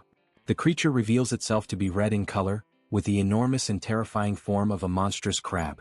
Distressed and exasperated, Han asks aloud whether this is some kind of twisted joke and desperately questions if they are truly expected to try and defeat such a horrifying monstrosity. The giant crab prepares to attack, raising its massive limbs with a menacing weight. It strikes down with such force that the surface itself trembles violently, but Han and the Werbear woman manage to dodge in time, narrowly escaping the devastating blow. Her eyes remain fixed firmly on the target, burning with determination. The Werbear woman lets out a powerful cry, calling for the healer. He immediately understands the signal, raises his hand and envelopes her in a radiant aura. Wrapped in that energy, her body surges forward with explosive speed. With ferocity, she grabs hold of part of the creature's massive structure, opens her mouth wide, and seized by fury, sinks her fangs deep into its flesh. At the same time, Han charges toward the monstrous adversary, gripping a long iron rod with both hands. At just the right moment, he halts his sprint and hurls the weapon with precise strength, sending it flying straight into the target and piercing the very center of its head. From behind the crab, the Werbear woman emerges once again, moving relentlessly, her determination unshaken and fixed entirely on her goal. She unleashes a decisive strike upon the creature and quickly withdraws. To her shock, however, she realizes that the beast remains completely unharmed, its thick shell impervious to her attack. Then Moon shouts for everyone to fall back. From above, he lifts his weapon, holds it firmly, and focuses his entire attention on the monstrous crab. Without pause, he begins firing, unleashing a relentless storm of bullets that rain down upon the creature's dreadful body. Amid that chaos, Han comments on the insane durability of the enemy, his voice heavy with frustration, and he questions aloud what they should possibly do now. His eyes remain locked on the beast, and for a fleeting moment, doubt takes hold of him as he wonders if there truly is no chance of victory. At a certain distance, carefully observing everything, Jun notices something crucial. He realizes that this creature is not like the ordinary projectiles they have faced before. What they need is not just sharp strikes but a blow of overwhelming impact, something heavy and crushing like a hammer. Accepting this realization, he begins to search frantically for an object capable of delivering that kind of force. His gaze scans every corner until, finally, he discovers a gem. A satisfied smile spreads across his face, for he has found exactly what he was searching for. The system promptly notifies him of an item being stored in the deposit. Through his ability of communication, Jun instructs the Werbear woman that when he gives the signal, she must leap onto the crab's shell, because he has found something that can break through it. Soon after, Jun raises his hand and summons a heavy barbell, which begins to materialize right before him. Inwardly, he apologizes to the boy who used to own it, silently promising that he will buy a new one for him later. His plan is clear. First, he allows the heavy bar to fall freely, letting gravity build up its full kinetic energy, and only then does he store it in the deposit. Immediately afterward, June invokes the bar again. It shoots forth through the system's window and hurtles toward the center of the crab's head. At that exact moment, he uses his communication skill and gives the long-awaited signal to the Werbear woman. The bar pierces the target with brutal force, splitting open its head and sending streams of blood spurting outward. Without hesitation, the Werbear woman launches herself straight at the point of impact. Her claws are ready, sharpened and gleaming, her body fueled entirely by determination and fury. She closes the distance with fierce speed and strikes with lethal precision, delivering the finishing blow that successfully ends the beast. The system immediately registers the successful hunt of the giant crab, level 35, granting experience points and depositing one into their account. Yet even after their victory, the path home resembles nothing less than a chaotic marketplace of sea monsters. Every kind of fish and crustacean-like abomination continues to attack mercilessly, without pause or mercy. June understands that without his support, the group would have faced countless situations that could have ended in tragedy. He accepts, with heavy resignation, that this place is simply too much to handle, even for Han's group. He reflects on how, despite everyone being awakened and armed, they still struggle just to advance a single kilometer. Now he must finally admit to himself that the chances of his family being alive are almost non-existent. The closer he gets to his home, the stronger the fear grows inside him. Still, even if there is just a 1% chance, he knows he cannot allow himself to lose faith. Using his ability, he surveys the surroundings and notices a ruined but familiar street. He reflects that just beyond the narrow alley lies his home. But suddenly, something unusual captures his attention: a tree. Through his communication skill, he commands the group to stop immediately. He knows this city well. It is the place where he was born and raised, and he is certain of what belongs here and what does not. Observing carefully, he realizes that there has never been a tree like that on the main road, and even if there had been, the city would never have left it standing there. This means that the tree appeared only after the world had fallen apart. Calling upon his ability once more, June draws everyone's attention to the anomaly. He asks if they too can see the massive tree ahead. The group confirms that they can. June then declares firmly that the tree is not what it seems, it is a monster. He directs them to prepare for an attack. At that very moment, something strange happens. A single, enormous eye opens upon the trunk of the tree. Before the group, the figure awakens, and everything around them begins to tremble as if the world itself recoils from its presence. The archer remained firm, her gaze fixed upward. A shot was released, flying toward the monster and piercing part of its trunk. Yet that was not enough to stop it. With each passing instant, it rose higher, lifting itself from the ground as though abandoning the very surface that once held it. Faced with that overwhelming threat, Han, gathering all his focus, hurled an iron bar against the tree, striking the target with perfect precision.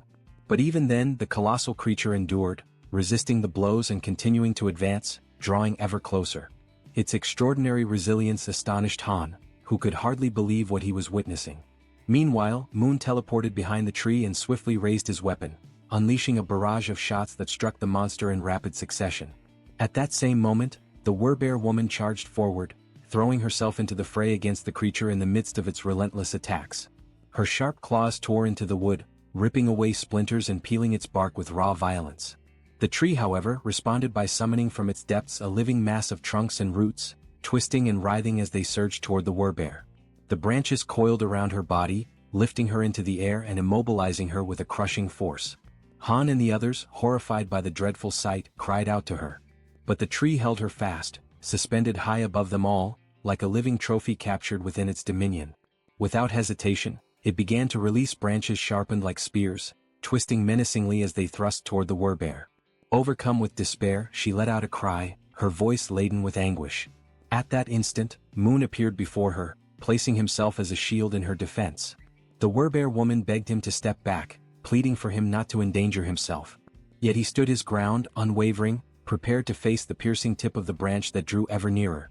But to his surprise, the monster stopped. Its branches retracted, pulling back into the surface. On the other side, June too was taken aback by the tree's sudden withdrawal.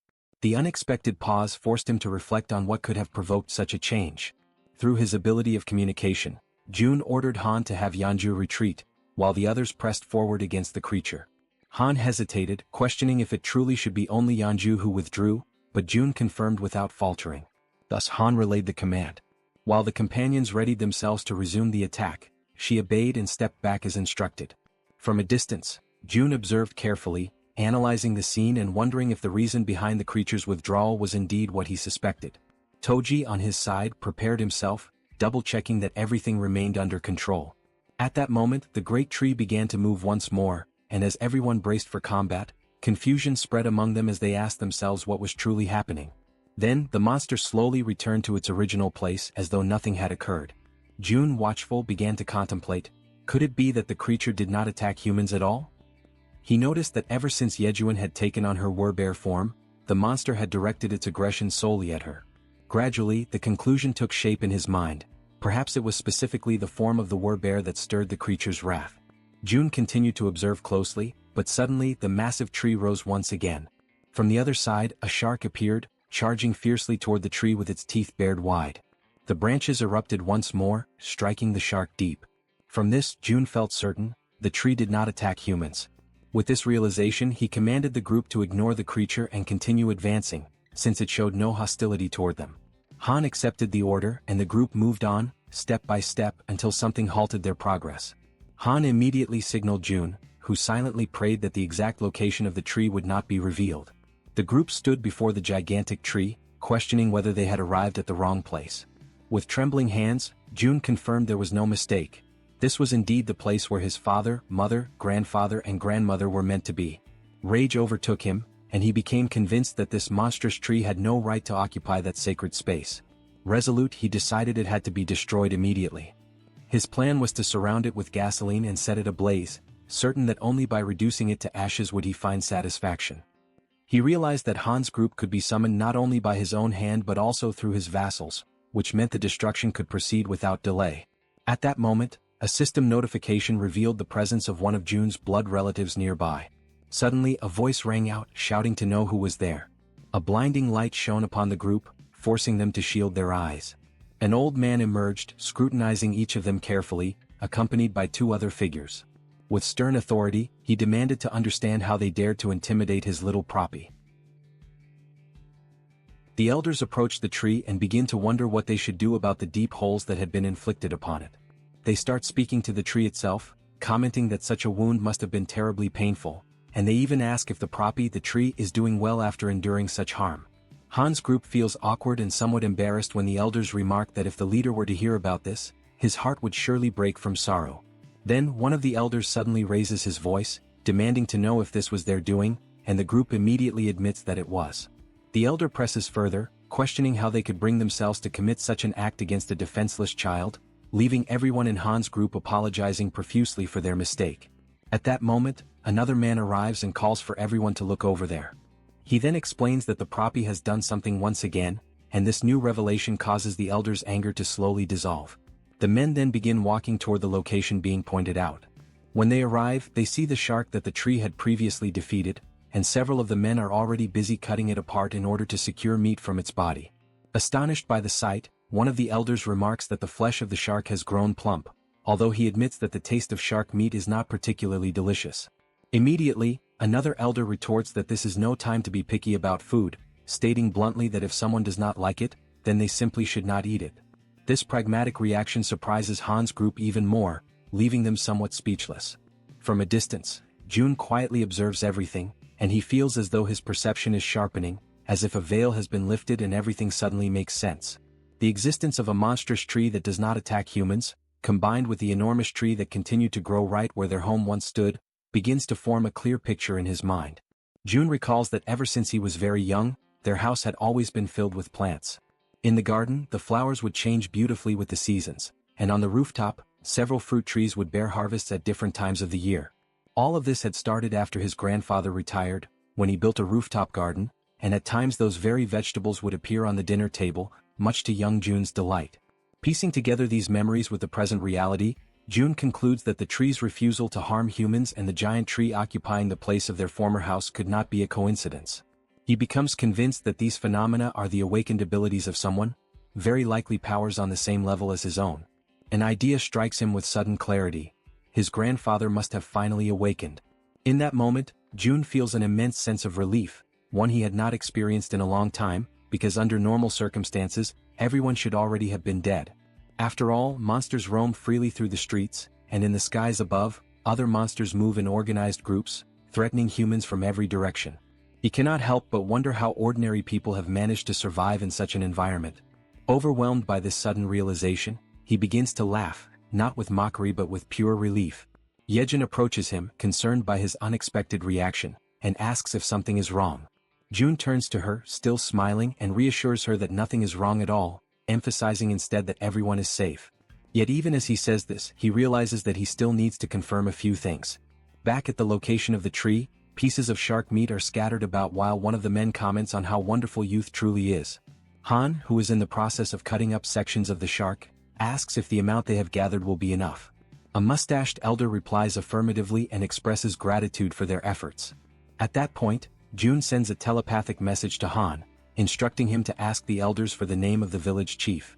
Han turns to the mustached elder, politely asks for permission, and inquires about the chief's name. The elder immediately responds by asking if Han is an acquaintance of their leader, before revealing that their chief's name is Li Bongjia. Upon hearing this, June affirms with certainty that he already knew, and explains that, indeed, Li Bongjia is his grandfather. After some time, the group follows the mustached elder, who informs them that before they go to meet the chief, they should stop at a certain place. It is an area where everyone works together to prepare meals and distribute the meat from the fish. The presence of such an organized communal space leaves Han's group impressed and a little taken aback. Observing from a distance, June notices that the place is crowded, filled with a large number of people, around 100 in total. Giving the impression that the entire marketplace of the city had relocated to that place, the mustached man called over a bald-headed fellow who was busy slicing the meat from Old Park's catch. The bald man stopped cutting for a moment and remarked that he had heard a rumor saying that Poppy had pulled off something once again. The mustached man confirmed with a nod, replying that this was exactly what had happened, and that the shark had been so enormous that the young ones had been forced to step in and lend their strength to help. The mustached man then urged the bald fellow to cut quickly, explaining that he wanted to serve several plates of sashimi to the youngsters. Without wasting a moment, the bald man set to work with practiced efficiency, his hands moving with remarkable speed as he sliced and prepared the fish. Soon enough, he presented an exquisite platter of sashimi for Han's group, the glistening cuts of fresh fish arranged so beautifully that it immediately left everyone in awe, their mouths watering and their stomachs growling with anticipation. The archer, unable to hold back her curiosity, asked the bald man if they had chopsticks available. He replied that they had no need for chopsticks and could simply use their hands. Yet in that very instant, a set of chopsticks materialized in front of them, manifesting out of thin air. The bald man blinked in astonishment and, realizing what had just happened, offered his gratitude to June for this miraculous gesture. Every elder who witnessed the sudden appearance of the utensils was left with their jaws hanging, utterly dumbfounded, for none of them had ever laid eyes on anything remotely similar in their entire lives. The archer then began eating, and the moment the sashimi touched her tongue, her eyes widened in amazement. The taste was so exquisite, so overwhelmingly delicious, that she quickly realized she could not stop herself from eating more. Soon, everyone joined in, devouring the sashimi until their bellies were completely full, all the while remarking that it had been centuries since they had last tasted a dish as fine as sashimi. Watching from a distance, June observed this moment of peace and contentment shared by the group, and an idea suddenly struck him. With a thought, he caused bottles of soda to appear, neatly arranged to complement the meal. Once again, both the bald man and the mustached man were caught completely off guard, their expressions filled with disbelief at the sight. Han, noticing their surprise, asked kindly if they would like to have some as well. Almost at that same moment, several packages of food and provisions began to materialize one after another, stacking neatly in the area as though delivered by invisible hands. The elders, unable to contain their amazement, asked if all of that was truly meant for them. Han confirmed with a smile that it was, explaining that June must have taken a liking to them and was offering these gifts as a gesture of goodwill. From above, someone who had been silently observing all along finally spoke, wondering aloud whether this June, whom they kept mentioning, was something akin to a god. The mustached man turned to his companions, uncertain, and even asked if they should bow in reverence before such a being. But before the conversation could go any further, a voice rang out, demanding to know why the place had grown so noisy. All eyes turned toward the source, and there, standing high upon the massive root of a towering tree, was their chief, who had just arrived. At that moment, June's heart trembled, for he immediately recognized that figure. It was his grandfather, the very man he had not laid eyes on for what felt like an eternity. Then, as though to confirm this revelation, the system displayed information about his grandfather. It revealed that he possessed a mythical passive ability known as Guardian of the World Tree. The very name alone radiated power and grandeur, leaving no doubt in Jun's mind that it was an ability of overwhelming strength, one that could easily be described as overpowered. The grandfather observed the group intently from high atop the tree. At that same moment, the system issued a notification declaring that the servants had discovered Jun's blood relative, thereby unlocking the power of his lineage. His name was revealed as Li Bang Yeo, level 55, bearing the titles of Lineage, Relative, Druid with a trust rating of 88, and the awakening ability known as Guardian of the Tree and of the World. From his elevated position, he continued to watch in silence until, all of a sudden, he leapt gracefully down from the branches. When his feet touched the ground, Jun immediately noticed that his grandfather appeared far healthier than before. He recalled vividly how frail and aged the old man had once been, weakened by the toll of his declining body and the struggles caused by his cerebral condition. Yet now, before his eyes, there was a renewed vigor and vitality that could only have come from the awakening of such a powerful ability. Through the skill of communication, Jun informed the group that the man standing before them was indeed his grandfather. He asked them to offer their greetings and show respect in his name. Han stepped forward without hesitation, bowing respectfully and recognizing the importance of this encounter. Standing at the grandfather's side, the mustached man began to explain, describing to him how the group possessed extraordinary abilities, even capable of bringing forth things out of nothingness. The elder was astonished by the sheer quantity of food and water gathered in one place, immediately attributing the source of all this abundance to them. Moved to the point of deep emotion, he expressed his gratitude for their presence, recalling the difficult times of the past when even water had been a constant struggle. Yet Han, maintaining honesty, clarified that these resources were not the work of their group.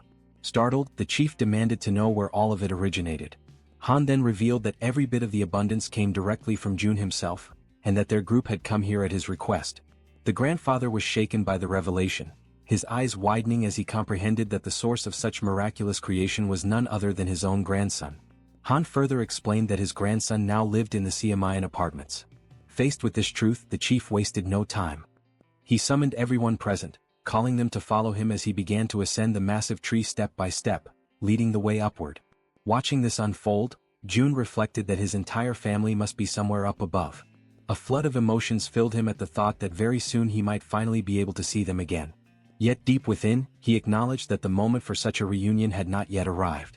Still, he believed firmly that once he completed the outpost, he would be able to use the gate of the Absolute Seal to return directly to his home. As these thoughts passed through his mind, he shifted his focus back to the system's window, recalling how, at the very moment he first encountered his grandfather, a new constructible item had been added. Soon after, the system confirmed this with a notification. An annex had been added to the list of available items. The description detailed that this annex functioned as a safe zone located outside the refuge, with an area that would expand alongside the territory of the refuge itself. However, it could only operate in places where one of Jun's blood relatives resided.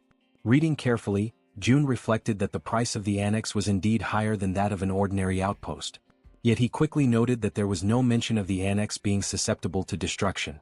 His mind returned to the 10 billion won he had received as a subsidy for the construction of the apartment complex.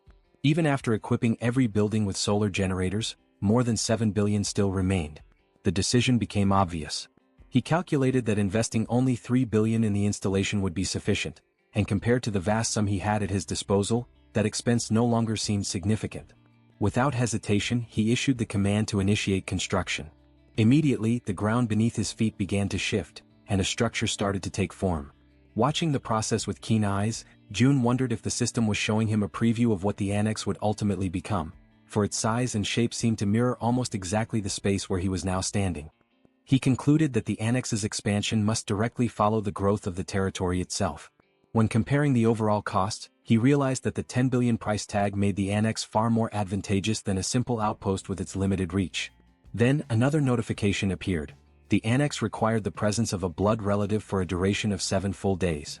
Jun confirmed and authorized the construction, prompting the system to update the timeline. The projected completion was set at 167 hours and 11 minutes. Quietly, Jun reflected that while the annex was being built, he should ask his grandfather not to leave the country. Yet before he could dwell on the thought for long, his focus was abruptly pulled away by another system notification. Another blood relative of Jun was revealed. The name disclosed was Kim In-sim, level 21, bearing the title of Lineage with a trust rating of 99, but without any sign of an awakening ability. Inside the vast tree, an elderly woman lay upon a bed. The grandfather held her hand with firm gentleness and asked her to listen carefully to the words being spoken by the group. A faint aura spread over the connection formed by their joined hands, and he softly informed her that their grandson June was still alive, and that these people had been sent there directly by him. At that very moment, June communicated with his companions and instructed them to ask his grandfather what had happened to his grandmother. Yejuan faithfully conveyed the question in June's name. Yet the elder turned abruptly, his expression tense, and demanded to know how June could possibly be aware of his grandmother's condition. Soon, however, it was explained that June was sharing his vision through them, perceiving everything they saw with his own eyes. Reassured, the grandfather tried to soothe their worry, explaining that the woman was not gravely ill but merely in a state of shock. Still, they pressed him further, asking since when the grandmother had failed to awaken. With a heavy and sorrowful face, he recalled that it had been since the very day the monsters appeared and the world itself began to collapse into chaos. From that moment onward, she had remained in a deep, unbroken sleep. June, watching through their perspective, noticed the expression etched onto his grandfather's face. It struck him powerfully, for it was the first time he had ever seen his grandfather like that, so burdened, so utterly weighed down by grief. The sight pierced him with an even deeper sense of the gravity of their situation. Tears welled up in his heart as he reflected that, despite everything, he felt an immense relief knowing his grandmother still lived, even though she had been in a coma for nearly a month. Outwardly, she appeared perfectly healthy, as if peacefully asleep, and June concluded that this stability could only be maintained by his grandfather's awakened ability, which was undoubtedly sustaining her. Inwardly, however, he lamented that the system did not allow him to assign missions to blood relatives. If it had, perhaps he could have devised some way to improve her condition. Even if he tried to apply the power of a healer, he knew deep down that his own skill was insufficient for such a task. As his thoughts swirled in silence, he began to grow uneasy.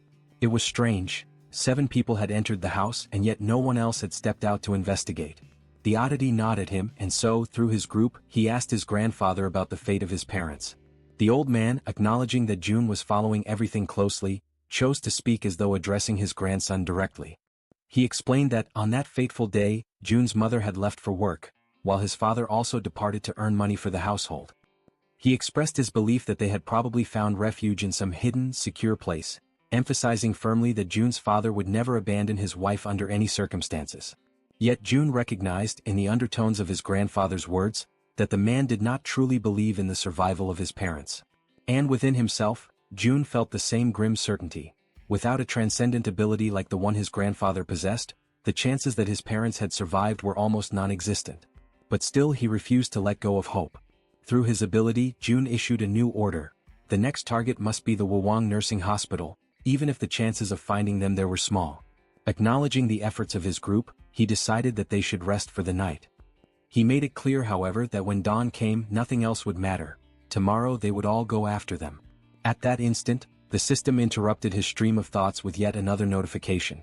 To his shock, the message declared that a blood relative of the Absolute had been detected in the vicinity.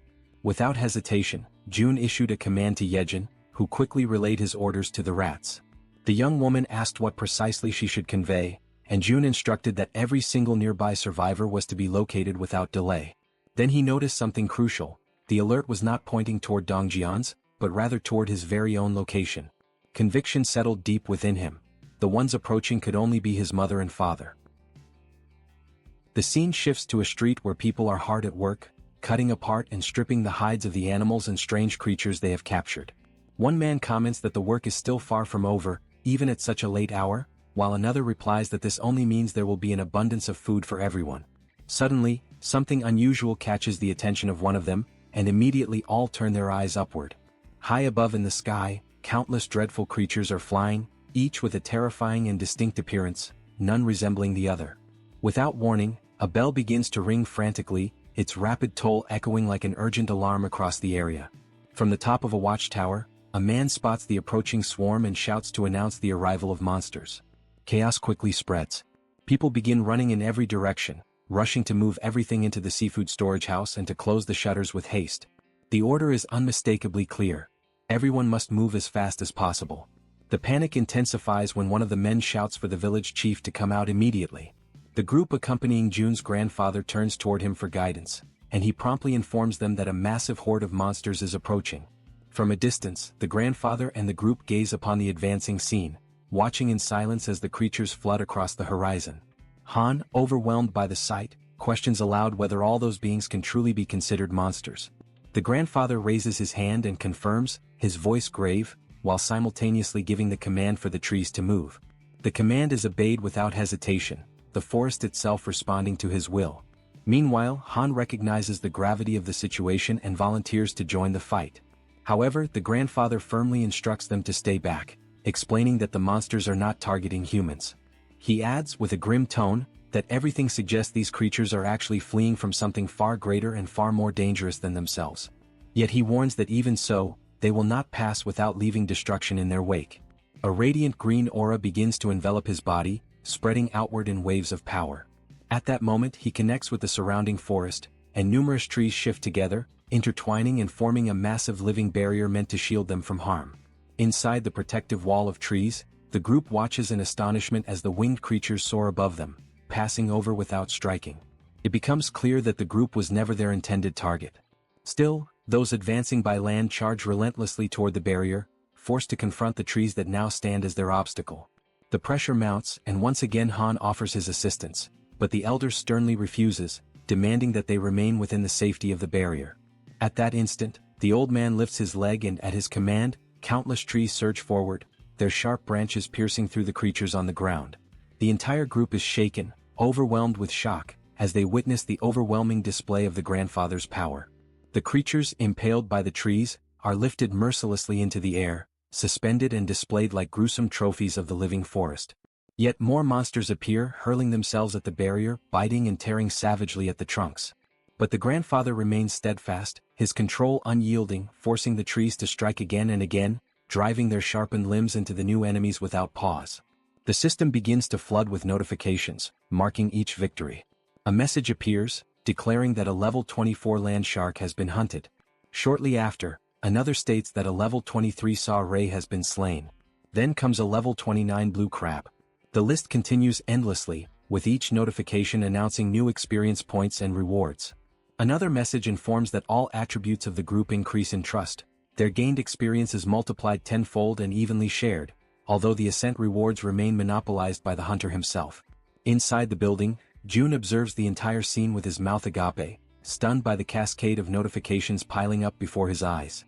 He realizes that the level of power displayed is comparable to someone at level 55.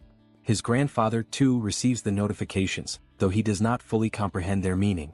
Jun reflects that, in the beginning, he believed his grandfather was merely being reckless, acting without thought for the danger. Yet with a single strike, hundreds of monsters are wiped out in an instant. Faced with such overwhelming power, he concludes that the best thing they can possibly do is to stay out of the way and avoid becoming a hindrance. In Jun's eyes, his grandfather transforms into a monster in his own right, a being so powerful that he could no longer be compared to ordinary humans. The notifications continue to flood in without pause. The system announces the successful hunt of a level 31 giant crab, followed shortly by a level 29 giant lobster, and then a level 30 sawtooth crab. Each message also confirms increases in skills and abilities. Suddenly, Jun realizes that he himself has just leveled up, but before he can process it, an intense and suffocating pain overwhelms his body. The agony spreads through every nerve, as though each part of him were being broken apart and reduced to dust, all while the school in the city continues to grow in influence and power. Amid this torment, a new notification appears before his eyes. The system announces that beings capable of receiving citizenship have been discovered, and the question is posed: grant it or not? Jun's mind clings desperately to a single crucial thought: whether among those names his parents might be included. He scrolls through the long list, painfully aware that the sheer number of new inhabitants is so vast it would be impossible to check each one individually.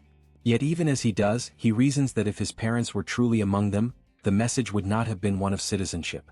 Instead, it would have been a notification of alignment. This realization strikes him like a heavy weight. It means that his parents are outside the reach of those people now registered by the system. He also notices Yejin focusing with all her strength, pushing herself to the limit as she attempts to track down the location of his parents. And Jun convinces himself that the moment they are found, he will know instantly. Despite feeling his body torn apart from the inside, he affirms to himself that there is no time to rest, no room to pause.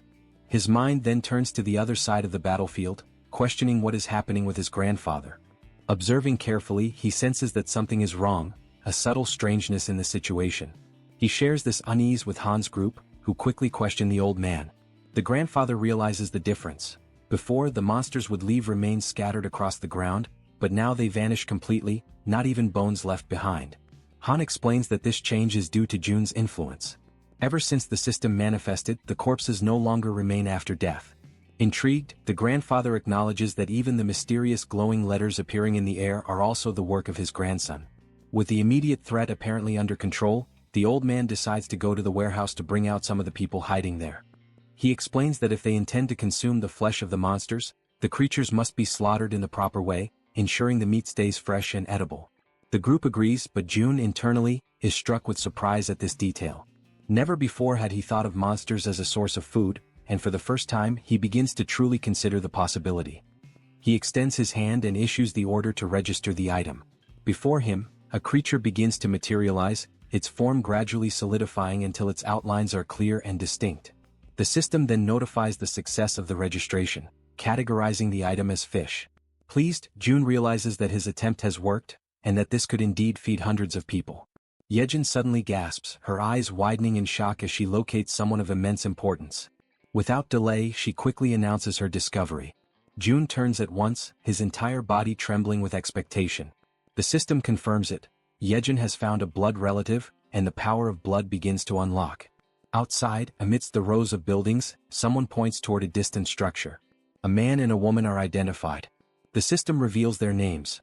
Lin Jisuk, level 50, bearing the title of relative, with trust at 97 and the awakened ability of governance. Beside her stands Kim Donghyuk, level 42, also carrying the title of relative, with trust at 93 and the awakened ability of enhanced defensive aura. Jun recognizes them instantly, and his vision blurs with tears. After all this time, there can be no mistake, they are his father and his mother. The system notifies that citizenship has been granted to 23 individuals connected to the blood relative Li. The announcement causes a wave of astonishment, yet Jun feels a surge of joy as he realizes that his parents are now very close to the newly expanded territory. By observing their movements, he concludes that it is only a matter of time before they step fully into the protected zone. Since the power of the bloodline has already been unlocked, he firmly believes that they will not be stopped by the invisible barrier that holds others back. After such a long and painful wait, his eyes finally fall upon his parents once again. The long-awaited reunion radiates through his smile, overflowing into every part of his being. At that very moment, his parents catch sight of him, and shock flashes across their faces as they recognize him. From the other side, Jun raises his hand in greeting, his heart pounding. The mother and father rush toward him without hesitation, embracing him tightly as though afraid to ever let him go again. His mother clings to him, checking desperately to make sure it is truly him, asking if he is well, while Jun responds with quiet firmness that nothing has happened to him. The joy of reunion is quickly mixed with surprise as he notices that all 23 who arrived with his parents possess awakened abilities of their own. These are people connected to the hospital where his mother once worked.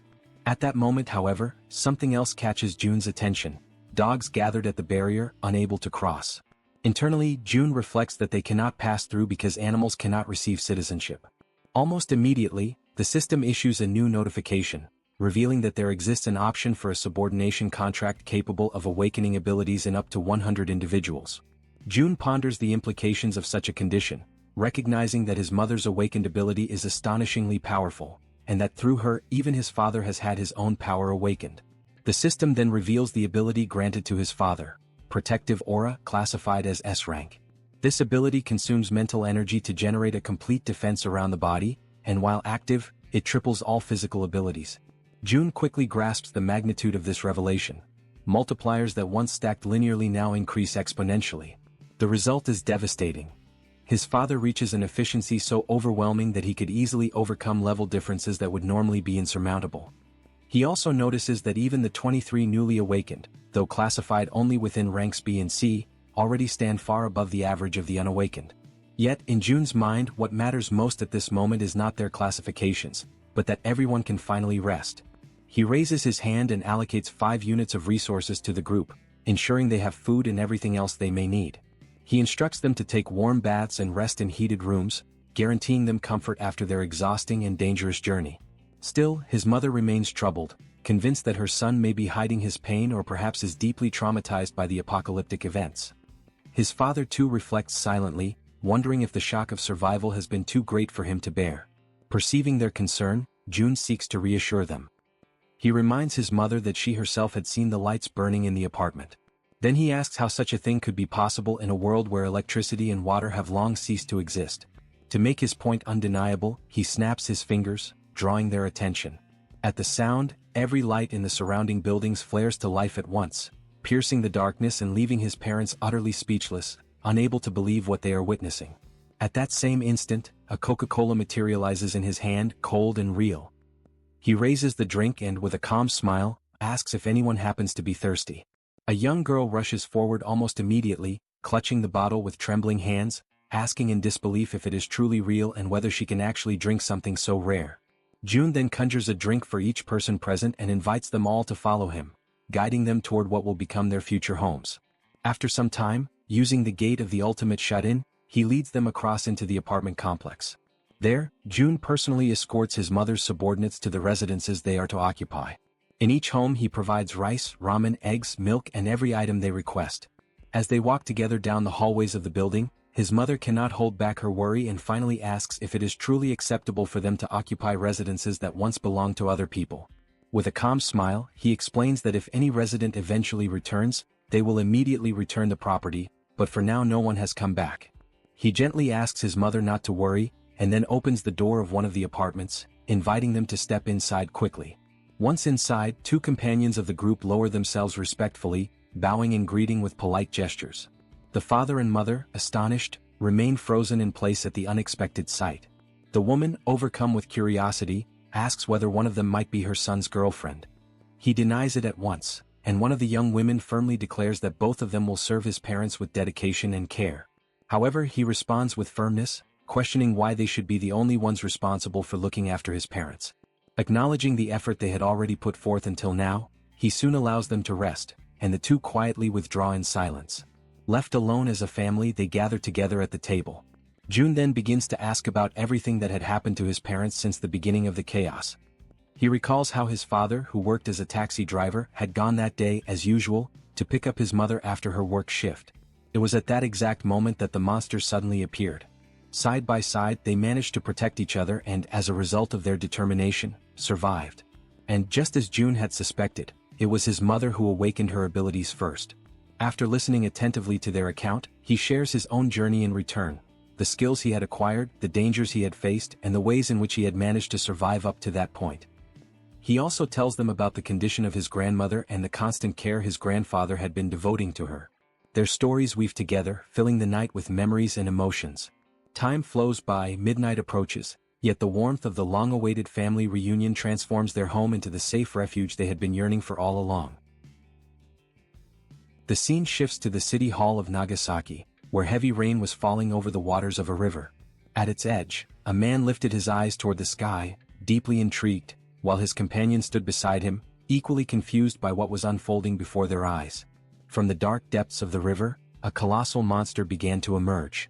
Both of them watched the enormous creature moving before them, unable to hide the terror that gripped them. One of the men shouted in a mixture of ecstasy and fear, repeating over and over again that the monster was passing by. The sheer size of the beast made it clear that wherever it went, only destruction and ruin would remain in its wake. The scene then shifts to the following day. June immediately shares with his grandfather the astonishing news that he had found his parents, recording a quick video to show them. On the other side, through the screen of a phone, the grandfather beamed with radiant joy at the sight of them, while showing them to the grandmother at his side. The mother, overcome with emotion, asked if she could also see a recording of her father. Han responded without hesitation, filming the video that showed him. As she watched, her eyes quickly filled with tears, and June, trying to comfort her, reassured her that very soon they would all be able to reunite. The completion of the annex, combined with the power of the Absolute Gate, would allow them to reach the main house where the grandfather resided. In the meantime, he organized Han's group so that they would continue hunting monsters until the construction was finished, using the main house as their central base. The presence of Han Yoo-jun and Kim De-jong made the progress of the construction much more efficient.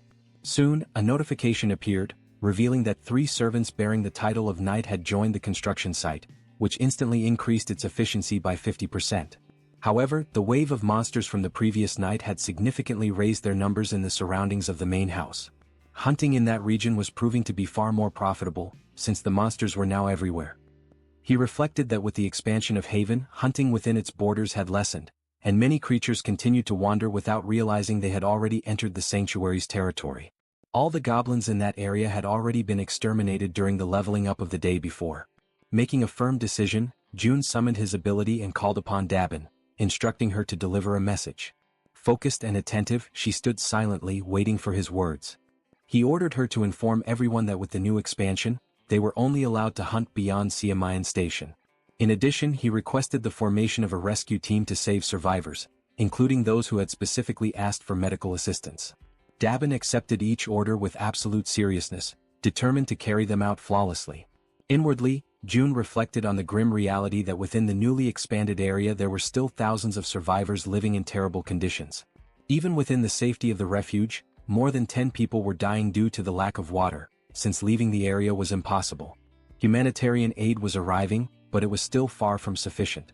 With renewed determination, he reaffirmed to himself that he had to save as many people as possible. He emphasized inwardly that if necessary the absolute gate must be used to reach them directly, or if not, other means must be found to heal and sustain them. The mother noticed the serious expression on her son's face, and even before he could explain the reason behind it, she immediately understood the situation. She offered her help without hesitation, a gesture that left him surprised. Among the people she had brought, some possessed healing abilities, particularly effective against dehydration, fainting, and poisoning. Because of this, she believed that by establishing subordination contracts with the team, they might be able to awaken proper healing abilities. Her intuition soon proved correct. More than 80% of the new subordinates manifested healing gifts, even if only at a basic or low level. Although they lacked significant offensive power, the rescue team quickly calmed the chaos, stabilizing those in distress with remarkable efficiency. For 3 full days and 3 long nights of continuous effort, they moved tirelessly from house to house, saving countless lives in the process.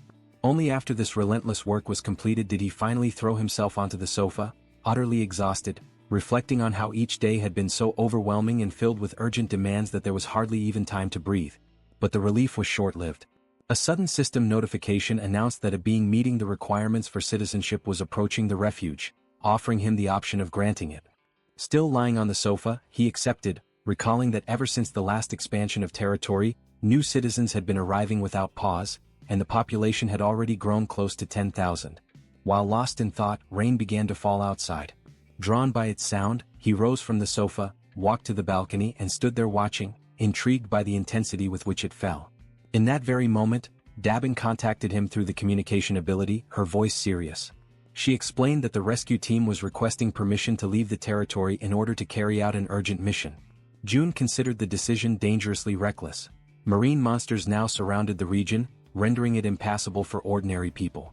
Yet the determination of the team impressed him deeply, most likely because they had once been firefighters, men and women who preserved their courage in the face of danger even after the world had changed. That thought lingered with him as he pondered. Soon, however, he gave his order. A hunting squad would be assigned to act as an escort, and the rescue team would have to wait until then before setting out. When he opened the system again, a new notification appeared, announcing the hunt of a giant level 33 crab. He noticed, almost with surprise, that he had begun to enjoy these hunts more since the sudden surge in his physical statistics. Yet the notifications did not stop there.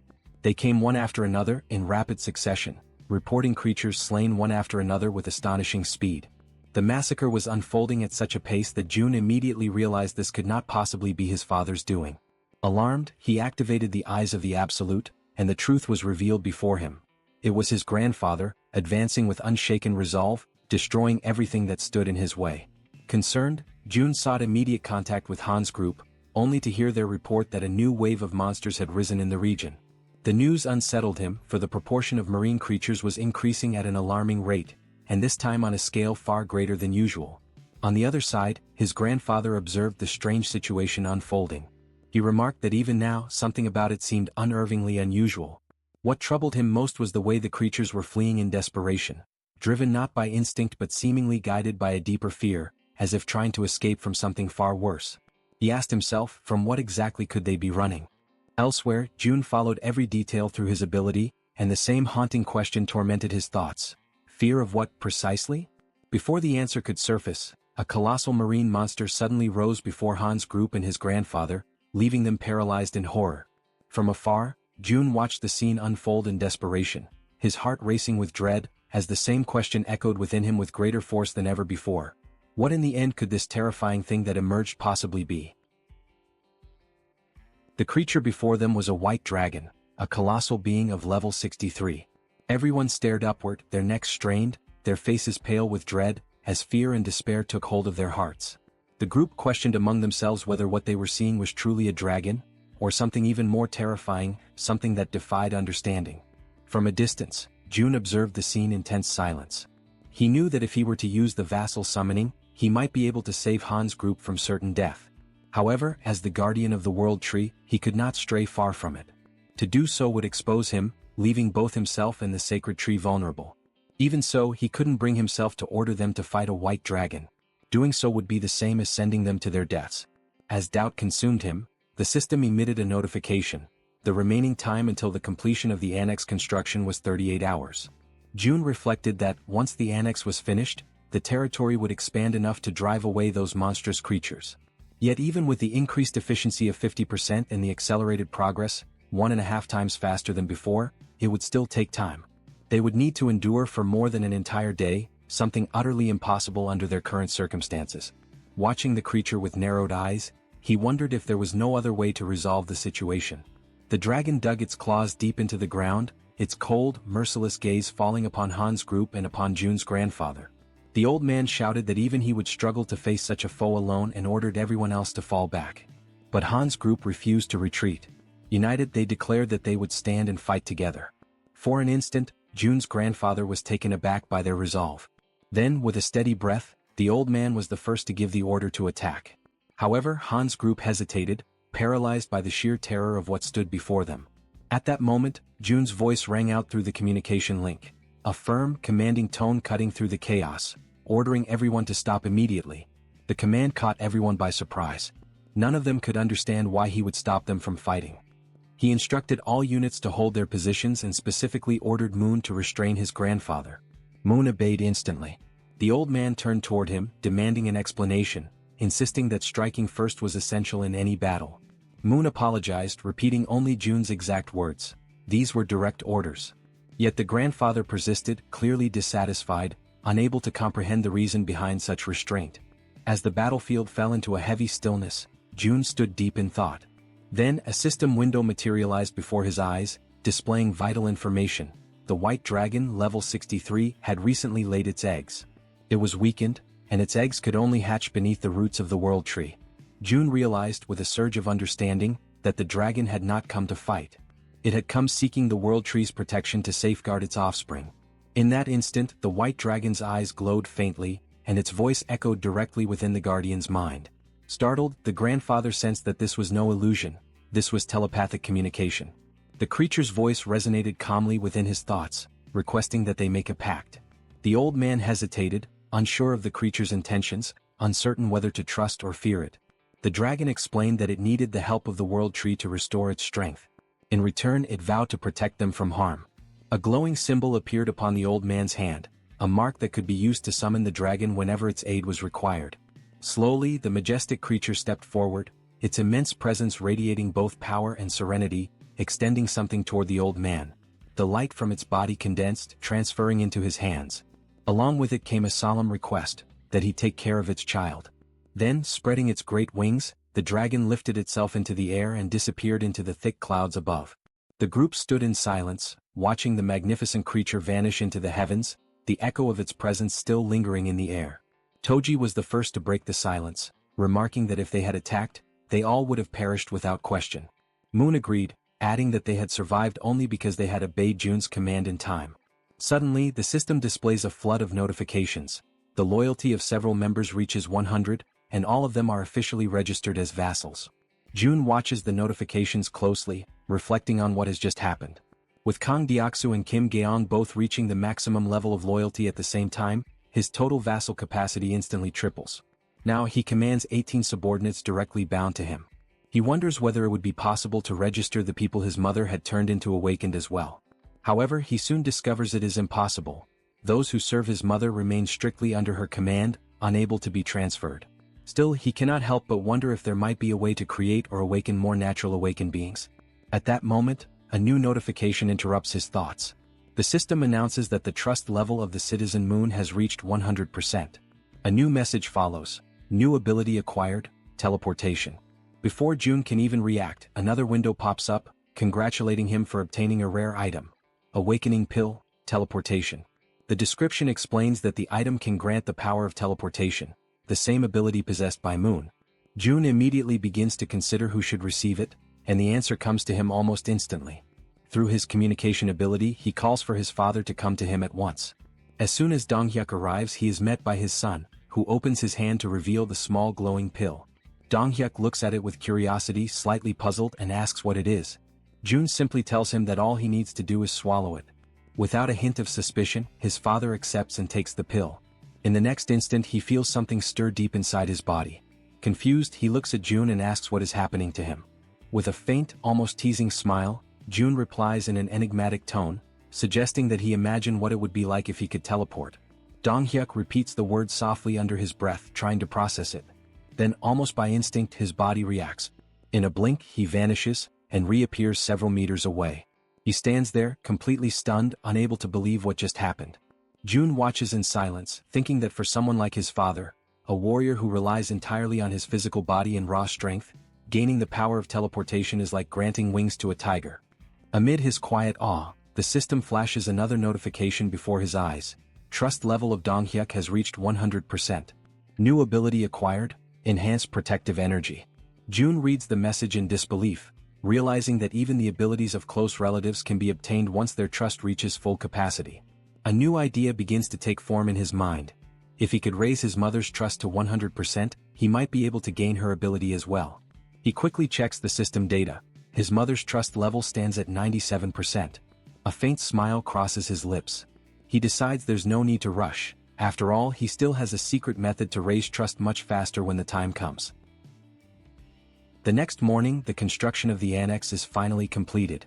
Shortly after, the system emits a notification, alerting June to the detection of hostile entities in the surrounding area.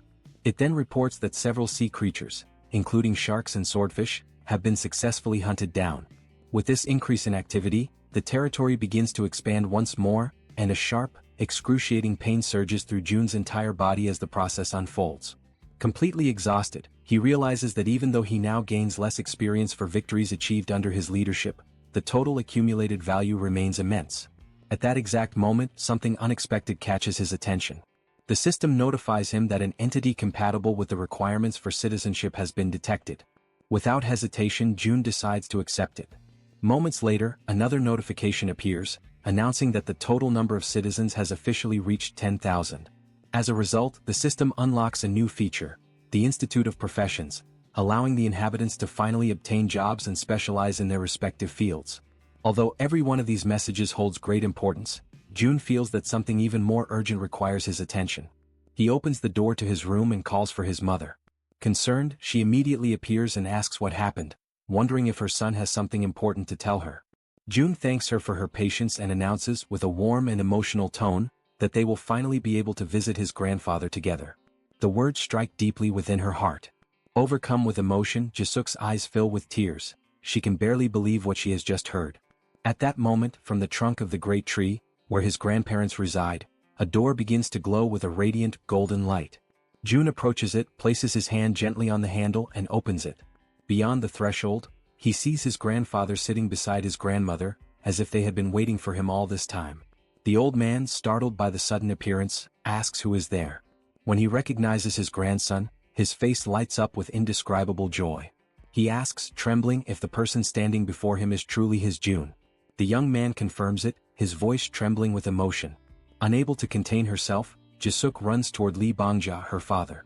The elderly man, still in shock, murmurs that what he is seeing cannot possibly be real. Yet, as they embrace tightly, time itself seems to stop. Their tears blend together, tears of loss, relief, and reunion. Amid sobs, Jisuk apologizes for taking so long to return, for not having come back sooner. Lee Bangja holds her close, comforting her with gentle words, telling her that she has worked hard, just as her husband has. He thanks them both for surviving, for carrying on with their lives, and for a fleeting moment the air fills with peace and quiet warmth. Then a new notification appears before June's eyes. Trust level of Lee Jisuk has reached maximum. lineage contract obtained. He takes a silent breath, realizing that his father is currently out rescuing people alongside the relief team, which is why he couldn't bring him along this time. But that's fine, he thinks. The priority was to bring his mother first. For now, that was enough. The scene shifts. Li Bongjia is watering the plants, moving with slow and careful motions. His grandson approaches him, curious, and asks whether the world tree had grown around the house naturally. The old man nods, saying that even he had been astonished when he first saw it. June then asks about the water and electricity, wondering how they managed to live since the massive tree has altered the entire structure. The grandfather explains that they have been surviving using the generator's power and water from the tank. However, he adds with a weary sigh that their resources are running out, and the gas in particular had already been depleted not long ago. June, filled with quiet confidence, replies that he can fix that. He stands up, focuses his mind and channels his power, and right before his grandfather's eyes, the water reservoir begins to refill on its own. The sight leaves the old man completely speechless. June calmly tells him that he personally restored the water supply and also recharged both the generator and the gas system. Li Bongjia, still struggling to comprehend what he just witnessed, praises his grandson's extraordinary ability, his voice trembling with admiration. June considers explaining the complex system of skills and vassal contracts to him but realizes that it would be too overwhelming to understand all at once. He decides instead that he will teach him little by little. Then June begins to climb the stairs toward his grandfather. As he ascends, his gaze sharpens and he quietly activates one of his most powerful abilities, the Absolute Eye. Carefully observing the space where his mother and grandmother are, June focuses his gaze in that direction, channeling his concentration entirely toward them. Then, as he stretches out his hand, the system emits a sudden notification: teleportation. In an instant, his surroundings distort, and he materializes inside the world tree, appearing precisely at the spot where Jisuk and his grandmother are resting. He immediately realizes that he can use teleportation while keeping his Absolute Eye activated, and the potential of this combination fills him with excitement and anticipation. His mother, startled by his sudden appearance, asks why he is no longer on the rooftop, and also inquires where his grandfather has gone. June calmly explains that his grandfather is still working and then asks how his grandmother is doing. Jisuk answers that the elderly woman simply looks as if she is peacefully sleeping. Suddenly, the system projects a new message before his eyes: summon the spirit beast, cost 10 billion wons. June is completely taken aback by what he reads. His eyes widen in disbelief as he realizes that the button to summon a spirit beast worth 10 billion has been unlocked. A powerful wave of excitement and disbelief washes over him. Without hesitation, driven by pure instinct, he presses the button. The system immediately confirms his action. 10 billion wons have been spent for the summoning of the spirit beast. And at that very moment, an intense light bursts forth in front of them, illuminating the entire room with a radiant glow. June, maintaining a steady and reassuring voice, tells his mother to remain calm and not be afraid. At the center of that blinding light, a shape begins to emerge. June narrows his eyes and observes as a delicate figure slowly takes form. It is a sleeping fairy. Her body shimmers faintly, and after a few moments she gently opens her eyes, as though awakening from a deep slumber. Jisuk, still bewildered by what she is seeing, asks what that creature is. June explains patiently that it is a spiritual being. A creature he has just summoned, one of the unique powers granted to him by the system. At that exact moment, Li Bongjia enters the room. Jisuk turns to him in surprise and asks why he came back so soon. The old man replies that June has already resolved all the problems. Then he approaches his sleeping wife and extends his trembling hand toward her, wanting to touch her face. The fairy, noticing his movement, slips gently from June's arms and flies forward, positioning herself right in front of the old man. Concentrating deeply, she spreads her wings, and a radiant aura begins to glow around Li Bongjia's hand. The light expands, surrounding the fairy's small body, as if drawing the old man's power into her own. A new notification immediately appears before June. Fairy's level has increased. Natural regeneration rate of the territory, plus 100%. Li Bongjia, however, is overcome with anger when he realizes that the creature has absorbed part of his energy. He clenches his fists, his voice trembling with frustration. But before he can speak, something extraordinary happens. His wife begins to stir. Slowly, the grandmother opens her eyes. The old man freezes completely, his anger dissolving into sheer disbelief. He stands motionless, unable to comprehend what he is witnessing. Yet, the elderly woman gazes at him with calmness and warmth. With a faint, gentle smile, she asks why he is looking at her as if he has just seen a ghost. The grandmother raises a trembling hand to her mouth, utterly confused and unable to comprehend what is happening around her. Exhaustion quickly overtakes her frail body, and she lies back down upon the bed, her eyes fluttering as her strength fades once more. The grandfather, overwhelmed by panic and despair, cries out her name in disbelief, his voice breaking as he pleads for her to regain consciousness. Convinced that the little fairy is somehow responsible for what has just happened, he turns his gaze toward the small creature and demands that she try again, that she use her power to reverse whatever she has done. The tiny fairy, however, closes her eyes in silence, unmoving, her glowing wings dimming slightly.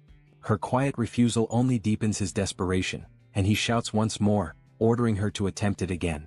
At that moment, June steps forward and intervenes, speaking in a calm but firm tone as he asks his grandfather to steady himself. The old man takes a deep breath, lowers his head, and after a brief pause, admits that he lost control of his emotions. With a trembling voice, he apologizes. June approaches him slowly and explains that the fairy's energy level is still very low.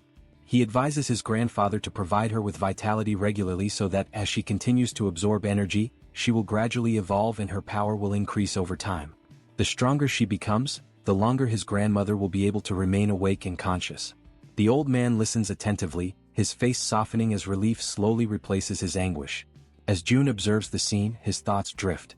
He begins to reflect that the summoning of magical creatures might not be entirely random. After all, the fairy seems deeply connected to the world tree. If that connection truly exists, then each summoning must serve a specific purpose and follow its own hidden conditions. Even though he cannot yet discern what those conditions are, he finds comfort in knowing that for now the important thing is that his grandmother can awaken again, even if only for short periods. Soon after, he grows restless and tells his grandfather that he is going to rest for a while in his room. The old man simply nods in understanding, asking him to call if he needs anything. June walks away quietly, and once inside his room, he sits down and opens the system interface. A new notification materializes before his eyes. Citizen Shim Taek-jyong has died. June's expression darkens. He immediately assumes that the message refers to one of the citizens recently relocated to the new annex built near the apartment complexes. Despite the relentless efforts of the rescue teams, hundreds of people have already perished, and many more will soon follow. Inwardly, June reflects that he wishes he could move all those people to a safer place, but everyone is exhausted, stretched to their absolute limit, without a single moment of rest. People are dying everywhere, some torn apart by monsters, others trapped inside their own homes, fighting desperately for survival. A few manage to endure thanks to rare and powerful abilities awakened by chance, while countless others perish without ever receiving a single gift from fate. He wonders if the old saying is true, that great power truly does come with great responsibility. June doesn't know why the monsters appeared, nor why only his family was granted such immense strength. The world has never offered him any explanations, so he resolves to find them himself. In that moment of solitude, he reaches his own conclusion. Responsibility belongs to those who possess power. And he decides to embrace it fully. He silently vows that he will save his country, at least as much of it as he possibly can. As he reviews the system data, he notices that the total number of people to whom he can grant citizenship reaches 220,000, yet only 10 have been officially registered so far. Sitting cross-legged on the floor, June makes a quiet but determined decision. He will continue to expand his reach until that number is filled to its very limit. And while he contemplates all of this, he recalls that the negotiations had been halted once the number of citizens reached 10,000. The inhabitants are allowed to acquire professions, yet nothing has changed in the administration window. With this realization, he concludes that the first step must be the construction of a professional training institute. The system indicates that the Institute of Professions costs 2.5 billion wons and grants citizens the ability to develop commercial skills after researching their chosen occupations. He notices, however, that the structure requires a vast and isolated plot of land, and he plans to build it on the very ground the giants had leveled earlier. The system informs him that the institute requires 30 citizens working for 7 days, each receiving a payment of 200,000 wons, and asks if he wishes to begin the installation. He confirms without hesitation and decides to instruct Dabin to hire 30 more workers. Ancient words of wisdom resurface in his mind. Cultivate the body, put the house in order, govern the nation, and bring peace to the world. Before one can change the outside world, one must first bring harmony within one's own home. June understands that if he truly wishes to save his nation, he must first gather the families of his subordinates. Until now, all of them have risked their lives for him. Now it is time for him to act on their behalf. Activating the absolute eyes, he observes his companions from afar. Without hesitation he grips a door handle and, with the ability that manipulates both doors and distances, opens a passage to another place. June knows that Han's group has been advancing toward the vicinity of Jigalki Station, searching for the mother of the archer woman. He also recalls that during the construction of the annex, they had opened routes toward Daechidong, but the new wave of monsters had made further advancement nearly impossible. Nevertheless, he soon realizes that he cannot move beyond that point. Even so, he decides to take action. He activates the communication ability and summons everyone to gather. Moments later, Moon appears running toward him, surprised to see him there. It is their first meeting after a long time. June smiles, and Moon immediately understands that the power which annihilated the monsters had indeed been his. Soon after, Han approaches, surveying the surroundings carefully. She asks if that place now belongs to June's territory, to which he calmly confirms, but adds that this is not the only reason the group has gathered there. He explains that the monstrous wave has made travel to Daechidong extremely dangerous. However, now that the new annex is complete, everything has changed. He assures them that they will be able to reach Daechidong, the place where the archer woman's family lives, before the day is over. Upon hearing this, she hesitates, her expression showing doubt that such a thing could be possible. Yet June answers her with composure, stating that he possesses a method. Soon, he extends his hand toward her and reveals that there is something he wishes to propose, causing the air around them to grow heavy with tension. When the construction of the annexed house finally comes to an end, the territory expands all the way to the front of Jigalki Station, granting direct access to the subway. June begins planning to take Yejin there so that they can once again employ the poisonous gas strategy against the swarming rats. He also notes that he will ask Dabin to strengthen the workforce at the Professional Institute's laboratory. Soon, all the preparations are completed. The only thing left is to put the plan into motion. Yejin then focuses her mind, forming a connection with the rats and sending them to explore the passageways between Jigalki Station and Siadeskim. As she observes the tunnels through their senses, she realizes that if she had been sent there alone, the result would have been disastrous. June contemplates the situation and concludes that it is far worse than he anticipated, as he initially believed that with the monster waves gathering mostly on the surface, the underground area would be nearly empty. Yet it no longer matters. In an enclosed space, everything will eventually be consumed by Hiron's poisonous mist. At that moment, the system begins to emit notifications announcing successful hunts, depositing wands as rewards into their account. Another notification follows shortly after, confirming the extermination of a dark race, with additional funds credited as compensation. June feels a deep sense of satisfaction, for the amount is significant. The bounties earned from monsters slain by Hiron's toxic mist are steadily increasing, largely due to the power she inherited from her mother, the ability known as poisonous mist. The system displays that Hiron has now reached level 34, possessing 94 points of trust and 100 of loyalty. Upon signing the Oath of Allegiance, she earns the title of Knight, which in turn enhances the reward she receives. But Hiron is not the only one to undergo transformation. Yejin's title of Knight evolves into that of Baroness. Although the experience multipliers and general conditions remain the same, the effect of loyalty on her overall statistics grows immensely. What once influenced only her physical strength now extends to all attributes, and with twice the magnitude. Moreover, Yejin acquires a new ability called Enhancement, through which her improved rats now move at a much faster pace and become significantly harder to destroy. By the time their operation through the tunnel concludes, Hiron announces that the entire subway line has been successfully cleared. Observing their progress, June realizes that he should not limit his loyalty contracts to just those two. Instead, he should extend the proposal to everyone. With that in mind, he turns toward Han's team and presents his idea. They listen carefully and after some consideration, all agree to his terms. As a result, Han, the female archer, and Riller each obtain the title of Baron, while Yeonju ascends to a higher rank, that of Viscountess. The difference between a Baron and a Viscount is of great importance. Vassals who attain the title of Viscount gain an additional 3 slots for follower registration. Consequently, the number of vassals under Yeonju's command rises to 21. At that very moment, the system issues another notification. Toji has awakened a skill with 100% efficiency, Legion of Steel, an evolved ability derived from his title as Knight. He can now summon not only enchanted armor but also steel golems, entities that follow his commands without hesitation, advancing mercilessly against the enemy. With the golems clearing a path ahead and the allies maintaining formation, Toji decides to seize the opportunity and push forward. The offensive begins in earnest as the group charges ahead, confronting the monsters that appear in their way. Amid a flurry of coordinated attacks and fierce defenses, They continue their advance until Han finally announces that they have reached Exit 2 of Jigalki Station. From a distance, Jun monitors the operation and reports that the path ahead is clear. He directs the group to proceed straight towards Shin, and everyone promptly follows his instructions. Jun reflects that the distance to the station is approximately 3 kilometers, but thanks to their enhanced physical abilities, they are able to cover the distance in just 10 minutes. After some time, upon reaching their destination, the female archer notes with satisfaction that they managed to arrive within a single day. The man with glasses, curious, asks what their next step will be. She replies that they should exit through Gate 2, as her family's condominium is located just beyond it. However, that very exit is overrun with hungry goblins lying in wait for them. Han, ever vigilant, warns his companions about their presence. Amid the growing tension, the archer steps forward and commands the monsters to clear the way. She then releases a spear of light with devastating force and precision.